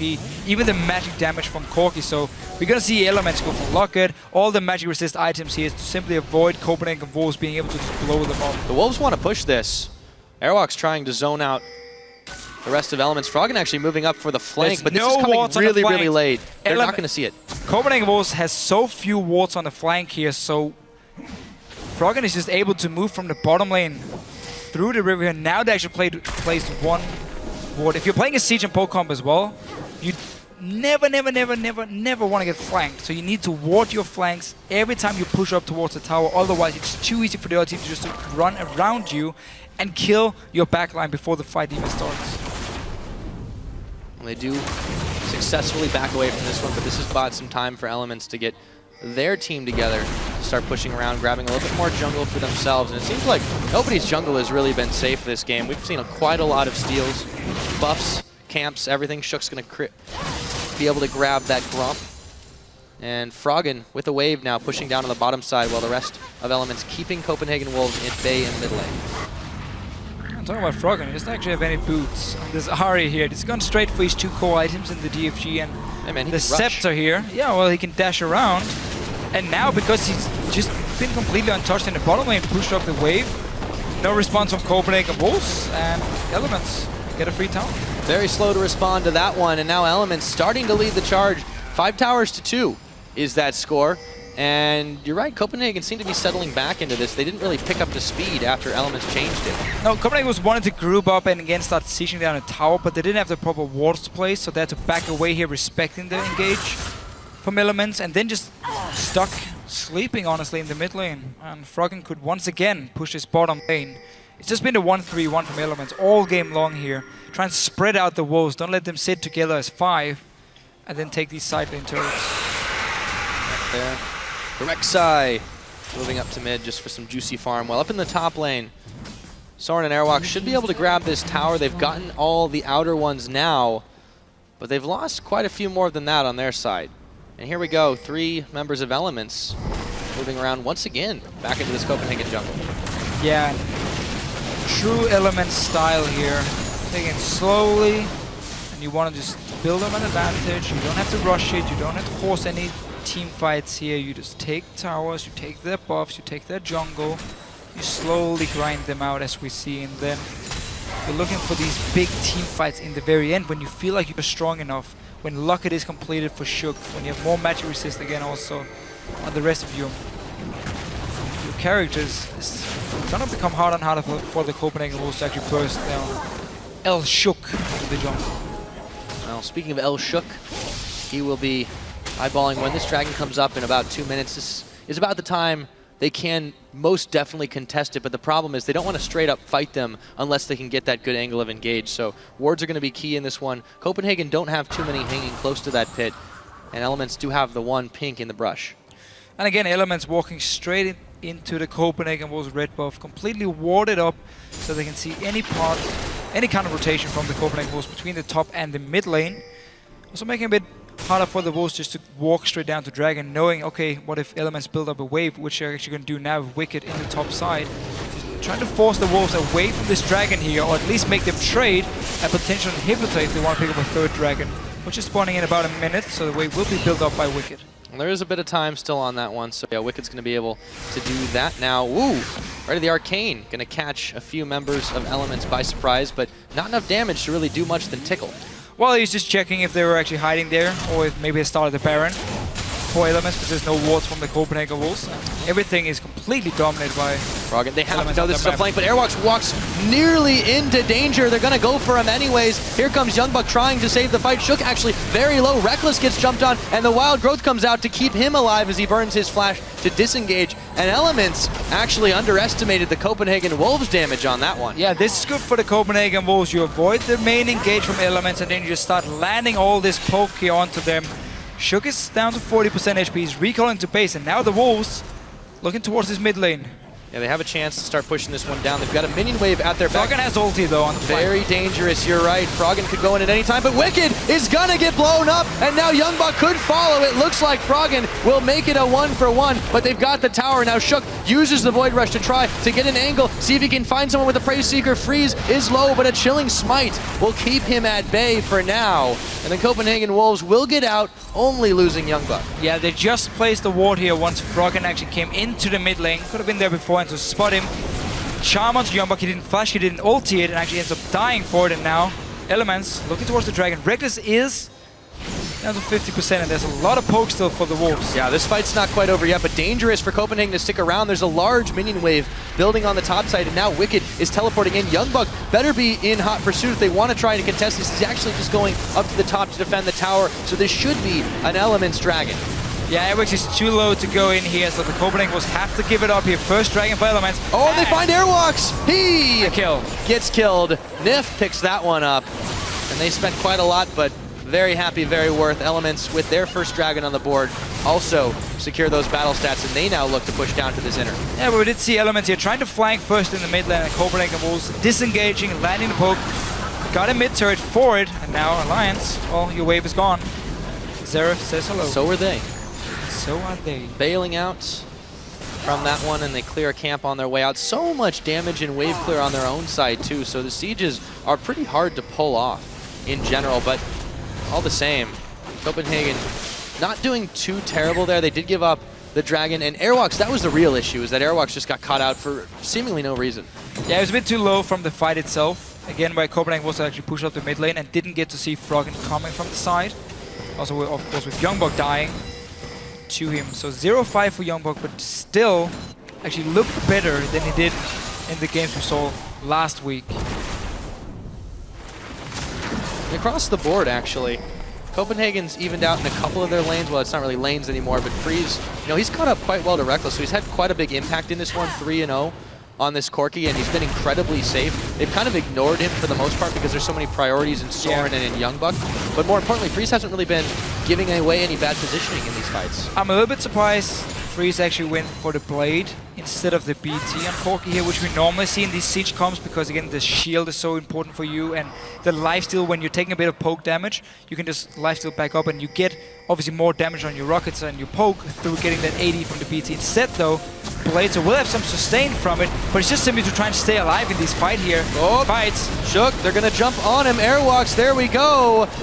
Both junglers pretty low in this one, and they take just a breather for a moment, but Airwalks extremely low, and they're gonna be able to take him. Froggen just going on a rampage for the double kill, looking for Youngbok as well. Can he secure the triple? He's locked up by the Frozen Tomb, and he's pushed back, but he's still got some blood in his eyes, and they're gonna have to back away from that one, but a quick 2 kills for the mid laner of Elements. Yeah, finally he got an engage and Froggen on this Ahri. While he died 1-on-1 to Soren, he has made some big plays after that one. 1v2, it doesn't matter. This team fight as well is all about Froggen diving into Copenhagen Wolves and getting the kills. Just goes to show you that no matter how rough it might look at sometimes, he's always Froggen. And even though he was just a moment ago 2-3, comes up with that positive score now. Really could have gotten more if Youngbok hadn't gotten the Frozen Tomb off in time. I mean, that was just such a masterful play by them, and the follow-up from Elements was great. Yeah, not over-chasing either, actually. As soon as they got the first few kills, don't want to try and run into the stun from a Xerath or again the poke from the Corki. Just backs away, happy with winning the team fight. And actually do see for Froggen, and this is something some mid laners in Europe start to do, they keep their warding totem instead of getting that sweeping lanes. We can talk about it after here. So Engage coming in onto Shook, but the rest of Elements here in a good position just to re-engage onto the Copenhagen Wolves. And look at Froggen here. Ulti was gone from Unlimited, didn't manage to get anything onto Froggen, and as soon as he sees it, jumps in, picks up the double kill. And the split focus was just so great, you know, he had just enough damage, but now Froggen himself is in a bit of trouble, gonna Spirit Rush out of the Cataclysm, and mid red steel. Shook's like, wait a minute, I still want that. Behind enemy lines here from Shook. All the Copenhagen Wolves keep chasing down for a few more kills. All 5 together again, as they should be. It's not over yet. Froggen left us some. See if he can juke this out. Standing. This is a little bit dangerous. Now we're going to look down to where Nif is being focused down. And there we go. Airwalk's pretty low, though. However, Froggen is also going to, well, in a moment, maybe if he can juke this one out. Come on. Eliminated. They don't even have the damage. There we go. Soren comes up with it. It's a 2-for-1 as Airwalks went down after killing Nif. But man, was that a weird 2-step. Yeah, very messy fight here from Elements being around the red buff of Copenhagen Wolves. I think Shook actually managed to take it while the fight happened here, and the Copenhagen Wolves keep chasing. Well, blue buff as well, so Elements wants everything. Elements has done a very good job controlling these buffs pretty much the entire game long. Uh-oh. Youngbok. I'm going to realize what happened now. Wicked going to try to dodge out of the Xerath ultimate. He does get away from one. A little bit more damage, though. Freeze is actually right in the front with that Bloody of the Rune King. Not really afraid of anything on this. And Copenhagen turns it around to try and force Elements out of their own jungle. But how long can they stay here? Dragon is 1 minute and 20, so Copenhagen was want to get a few deep wards. Actually only plays a single one from this play here. We haven't really seen them use their fantastic strong poke and siege to get towers. Instead they've actually been moving down, trying to look a bit for some team fights against Elements. So far, evening kills, but Elements are heading gold due to these towers, and of course the farm advantage on the likes of Meminge. Compare Shook to Airworks here, big difference. Yeah, but the Copenhagen Wolves have kept up as best as we really could have expected them to in this situation, and their carries are really seeing them through. Fantastic scores, 4-0 on both Soren and Freeze, and even though sometimes their engages have been a little bit questionable, those two have come out quite well. No worse for the wear. Now, it's been hard for Elements to get the flank, and it's what we talked about in Champs, like how it's all about unlimited on this Janna here. So you don't want to throw everything you have on the Copenhagen Wolves instantly. You want to wait for that Monsoon, and then you go in with the Leona or maybe the Charm, as we saw from Froggen earlier here, Ari. Then he can finally jump in, and now just poking down Airworks a little bit, forcing him back to base. Baron control. Of Elements. Oh, they are going to start this one. Airworks has a difficult decision to make. He's already completed his back. There will be no smite fight for the next few, and Nif now trying to zone them out. They know that this is being started, but the Baron is taking quite some time, and Elements is going to back away from it. Yeah, and remember when they're sitting on the Baron, it just opens up for Copenhagen Wolves to land Zeref poke and rockets from the Corki onto multiple members because you're standing in that small Baron pit. So this is an opening though for the Dragon. Yeah, it is for Copenhagen Wolves. Elements had to back after all of that one. The Rek'Sai is going to move up to the mid lane, but this is still going to be a very difficult Dragon Steal to try and pull off. Getting in position right now as three members of the Copenhagen Wolves. The ward is down, Nif is spotted. Here comes Shook around the side. Can he secure it with the Smite Steal? Is he even going to try? He doesn't have the vision on it. No Prey Seeker will be enough. Yeah. As Airwalk secures the third Dragon for his team. And you don't want to try here in the late game, go for such a risky steal, because if you end up dying here, suddenly there's no jungler, and Copenhagen Wolves will just start pushing down one of the lanes, and maybe even get a tower from it. So wisely enough, him staying back. But the Wolves, from actually having Airworks go back to base and Elements starting a very, very risky and aggressive Baron, they forced them back, took the Dragon forward instead. So 3 Dragons now for the Wolves. And again, Elements, they're staying around this Baron here. They want the Copenhagen Wolves to move into their own jungle and try and fight around here so Elements can get a surprise engage, because you have all the pink wards in the river, so you can't really see where Nif is coming from or where the Charm is coming from Froggen. So that's how they want to try and set up this flank, but the Wolves are not biting at the moment. Staying back. Not indeed. Staying pretty safe in this one, and Elements really wants to try to force something around the Baron that they can pick it up. So they make moves into here, right of the Arcane coming out, and actually Shook trying to dodge these out, actually takes a bit of damage there, and Froggen, we didn't even see it, but again, he picks up Youngbuck. No, but the pink ward's in the river. At some point, one guy will overextend. Charm from Froggen now. Youngbuck is dead for another 30 seconds, and Elements keep the control around this Baron here. As that timer starts to get a little more serious. Now, there's the Baron starting. Yeah, no ulti from Soren either, so the Copenhagen Wolves are going to be very weak here if a fight should break out. Froggen still has his ulti. He just charmed and DFG'd on to Youngbuck before. Yeah, and they're hanging around the backside of the pit too in case, well, Reckless could always dash over. It's a bit dangerous to deal with the Baron, and wait a minute! Froggen with a shutdown while all that's happening. Soren, they're just running interference for the Baron. Unlimited comes in, he gets popped, the Baron goes over to Elements. This is just absolutely wacky what's happening, and Reckless picks up a kill onto Airwalks as well. Elements take everything. So after baiting that Baron here for a few minutes from Elements, they finally get it, and also some kills by Copenhagen was trying to come in and steal it in the very end, or maybe stop it. Not really sure why the Copenhagen was decided to move in the end with Youngbuck dead, and obviously no vision at all. I don't know what you got to call it, but it is a disaster now for Copenhagen Wolves. They're going to lose this inhibitor as Elements take advantage of that, march down the line after the Baron and the kill pickups, and they're going to be able to walk away completely safe. A really, really nice job by Elements, forcing Copenhagen Wolves away from just sitting and wave clearing day out and day in. Especially because they are in night out, you said? Oh, you got it the first time. Cool. Quite well. They're grabbing even more jungle here. Reckless now, his burst is just starting to get really, really crazy. Gonna dash over to be able to safely back in the Baron pit. So Elements now just opened up the game massively for them. They've got a huge lead at Freeze! Wow. You can't even blink and you'll miss it. Froggen coming up with another big kill. He's 8-4, and he was 4-4 when we last checked in on him. This guy's just gone nuts in the last few minutes. This game's been all about Froggen and him creating the picks. He was the guy killing Youngbuck beforehand. Secured the Baron for Elements, and just another pick onto Freeze here. I mean, at that point you think everyone is recalled already, and then this annoying little Ari is just staying around killing you. Quite a lot of damage coming out from that one, so this may be the last breath for DFG, but Froggen is making it look good right now. So here we go, able to take even more out of the jungle here in Elements. This is going to be scary for Copenhagen Wolves. The game was so even for a long time. They were playing so well, answering back turret for the most part, but Elements just said, no, you can't do that anymore. And they start charging up a 10k gold lead. They may be down in Dragons, but they don't need them. The Baron is still on for just a bit more, and they're starting to push down this bottom side. Yeah, this push is still going to be fairly hard for Copenhagen Wolves, even with the buffed up minions. Oh, they caught Airwalks on the charm. Whoa! A lot of damage there, and he makes it out. Oh, no, he doesn't. Reckless says, I'll take that. What? Thank you very much. One turret. They should be able to get another inhibitor off of that one, and the Wolves are running home with their tails between their legs. The very, very last ulti from Reckless, killing Airwax again, opening up the base. Top lane should be the next focus, unless they want to try and go for these Nexus turrets.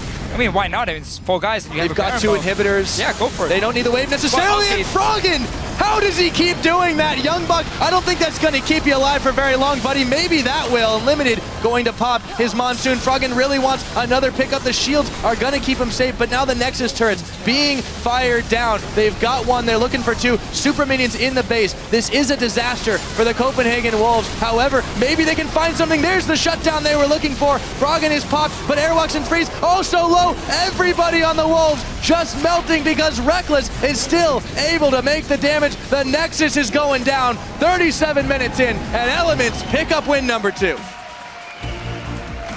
Passive early game from Elements, exactly how they love to play the game. And as soon as we get in towards the late game here, they start creating the picks. Nice setup around the Baron, baiting the Copenhagen Wolves to face check them, and of course Froggen on Ari. I mean, yeah, so he dies one-on-one in the mid lane. Who cares when he then goes on and kills 9 other guys? Yeah, I think he wanted to make up for that one just a little bit. He didn't even catch all of the kills he was able to pick up. Talk about a highlight reel. We'll have a whole load of LCS big plays for that guy. And what a massive performance from Elements. They turned a switch, they stepped it up, and the Wolves were left in the dust. Yeah, as soon as the Wolves didn't really manage to get a lead from this mid-game with the Corki, potentially the Zeref push you can do, because again there's so much engaged on the side of Elements here. The Copenhagen Wolves didn't really feel like they could push up and start setting up the siege here. Then it was just all about Elements controlling the map, controlling the Baron, getting the right fights, and obviously not allowing Copenhagen Wolves to just sit and poke.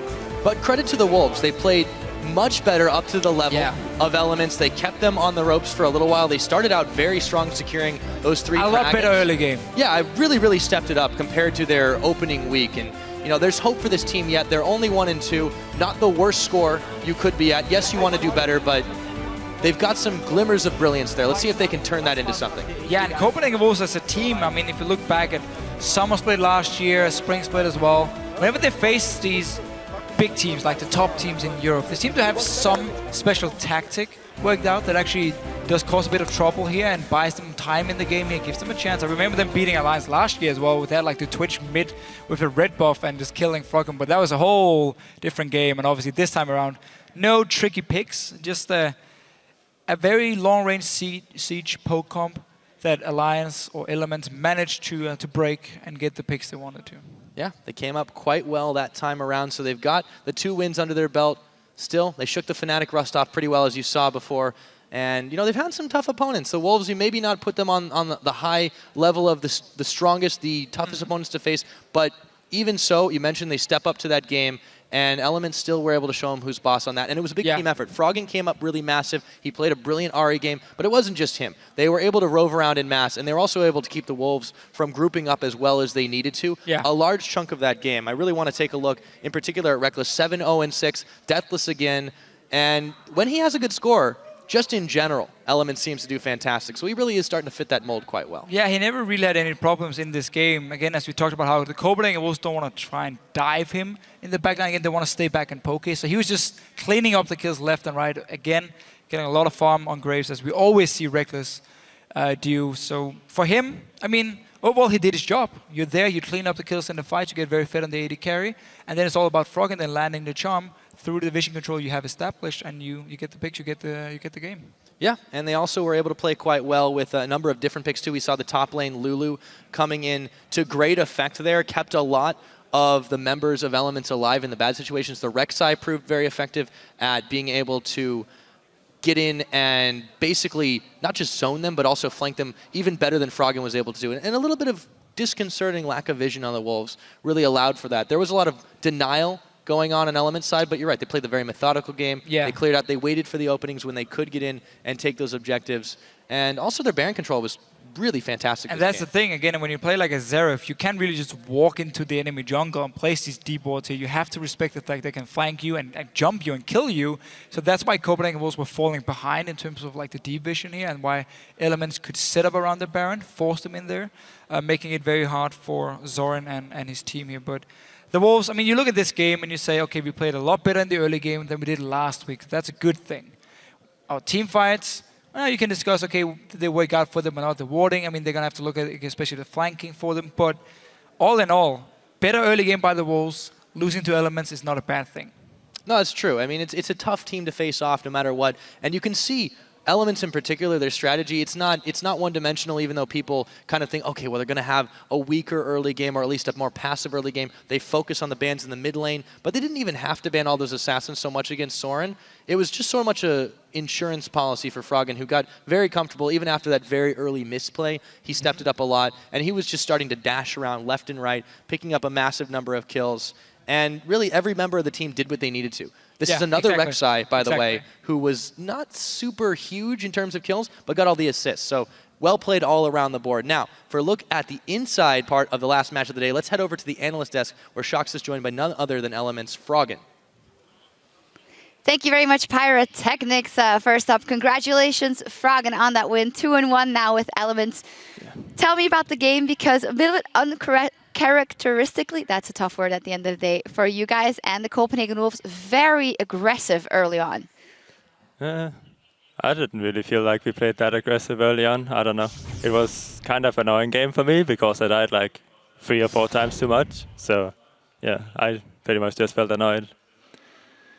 So you guys kept taking turrets over drakes. Did you feel like you were weaker in fights, or it just turrets are more important than drakes? No, we just misplayed a lot this game and gave up a lot of dragons. And I think it was mainly because I went bot early on in the game, and then they kept going bot to me, so I died 2 times there, and we just kept taking turrets over that, so we got a gold lead instead of dragons. And I do feel like it gives a lot better items, and the dragon buff is not that significant with the way we played the game, because I felt like we had the pressure anyway. So I think it was mainly just us misplaying, and then we dying bot that gave up the dragons. Well, you definitely stepped up on your Ahri game. Is there a specific reason why you didn't buy boots until, well, way late in the game, or? Yeah, so with their comp, I don't like to buy boots because in teamfights it's not going to do anything for me, and I can just dash around so my abilities can reach. And since I have Lissandra, they're most likely going to use it on me because I will dash in, they will ultimate me, and then boots doesn't really do anything. So I just went for Abyssal instead, and it gives a lot of magic resistance and it's good against the Seraph and the Corki poke. And I didn't feel like I needed boots because I split so much from the team, and it was basically just like I wouldn't be able to run a lot in the game. And I called you passive before that game, but man, you just went ham and slaughtered everyone. Was it like, did you have something to prove, or? No, I think that was just because I died early on in the game. Like I died under the tower after I took 3 turret hits, and I cancelled an auto attack before I went under the turret, so I kind of messed up quite a lot. And then I was like, can just go around and killing people if they're after me all the time.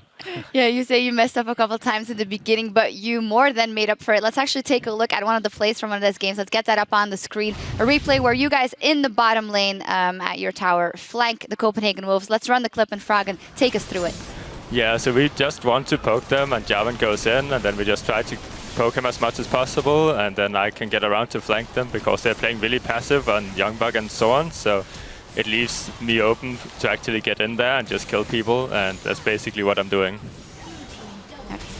Absolutely working out well for you guys there. There were a couple of fights after that, but you guys had full control and closing it out. 2-1 for now in the league. How happy are you with the way you've played so far? I think we're doing all right compared to like how it went last season. So like I'm not too worried. The other teams obviously look really strong with Fnatic in there, so we still have a lot of work to do, and we have to play more like we do in scrims, I would say. So who do you think will be your biggest contenders towards the end of the split? Right now it looks like Fnatic is going really strong and SK is going really strong, so like as long as those 2 teams will keep winning, then those 2 will be the biggest contenders. All right, that'll be some interesting rivalries. Thank you very much. Congratulations on that victory. Now, with another 5 matches on the books, let's take a look at the standings. Fnatic and SK Gaming, they still managed to be undefeated and the top of the table. Elements is joining in. Close behind that, 2-1 right now. And Giants today, Cyanide, they couldn't keep their streak going. They were beaten by the Unicorns of Love. Yeah, I think it was quite to be expected. Unicorns of Love looking really strong today and really regretting not getting those 3 points in my fantasy. As we wrap up the day, it's time to check out one of today's biggest plays from @KaseMC. That beautiful solar flare initiation and Nar Wombo. Whoa. There's the teleport we talked about. Is the fight over yet? Solar flare again! 3! Giants are locked up! Giants are flung backwards! Notice the positioning of Atria. He's gonna beat the target. Solar Flare first, and now there's nothing you can do. Triple knockup from Kikis. And this team fight was just perfect by Unicorns of Love. It was just a beautiful Leon ult, and the flank coming in perfectly. Just well-designed team fight for Unicorns of Love. You even wanted to cast it. It was so good. Yeah, I was totally going into that one, but good thing someone stopped me. Remember to send us your favorite plays of the day by tweeting @LOL Esports and using that hashtag LCSBigPlays, and we'll take a look at some more of your highlights tomorrow. And now to recognize a player whose performance on the Rift today could carry your fantasy team this week with 6 kills and 15 assists for a KDA of 21 in today's match against Giants Gaming, resulting in a total of 38 points. Today's fantasy LCS leader is Unicorns of Love's Vardax, and that is very impressive seeing how the rest of his team also did really well. Yeah, they, like I said before, all had really good KDAs, a lot of score. I wish I could have 24 KDA, 21 KDA even in one game. Yeah, Vardax definitely stepping up. The entire Unicorns of Love doing well, but there's always time for your team to rebound if you didn't play Vardax this week, with 5 more games on the slate for tomorrow, starting with Gambit Gaming versus the undefeated Fnatic. Elements will take on Rocket, and SK Gaming will face the Unicorns of Love. Which of these games are you looking most forward to? The Unicorns of Love and SK game for sure, because Unicorns of Love might feel like they need to pull something different, like the Poppy or TF, maybe not TF anymore with the changes, but I'm really looking forward to see what's their game plan. Yep, great day of games tomorrow. That all starts Friday at 6 p.m. Central European Time. That is 9 a.m. Pacific. But that's all for us right now. On behalf of myself, our guest Cyanide, and the entire broadcast crew, thank you for joining us. We'll see you tomorrow.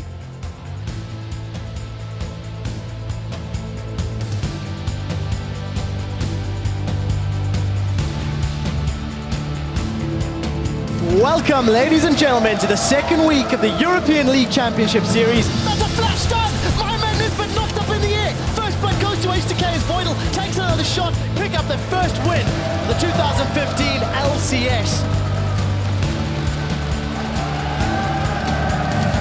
Here's the teleport we talked about. Is the fight over yet? Solar Flare again! 3! Giants are locked up! Giants are flung backwards! The Unicorns of Love are pouncing on them! Fight. Go. Nice. Kill it.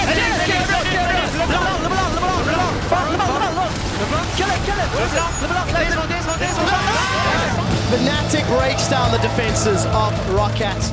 Combo Sharks jumping in. There we go. Freddy with the Frozen Tomb. That is just so much damage. SK start the season 3-0. Really, truly outrageous. Maybe they can find something. There's the shutdown they were looking for. Froggen is popped, but Airwalks and Freeze also low. Everybody on the Wolves just melting because Reckless is still able to make the damage, and Elements pick up win number 2.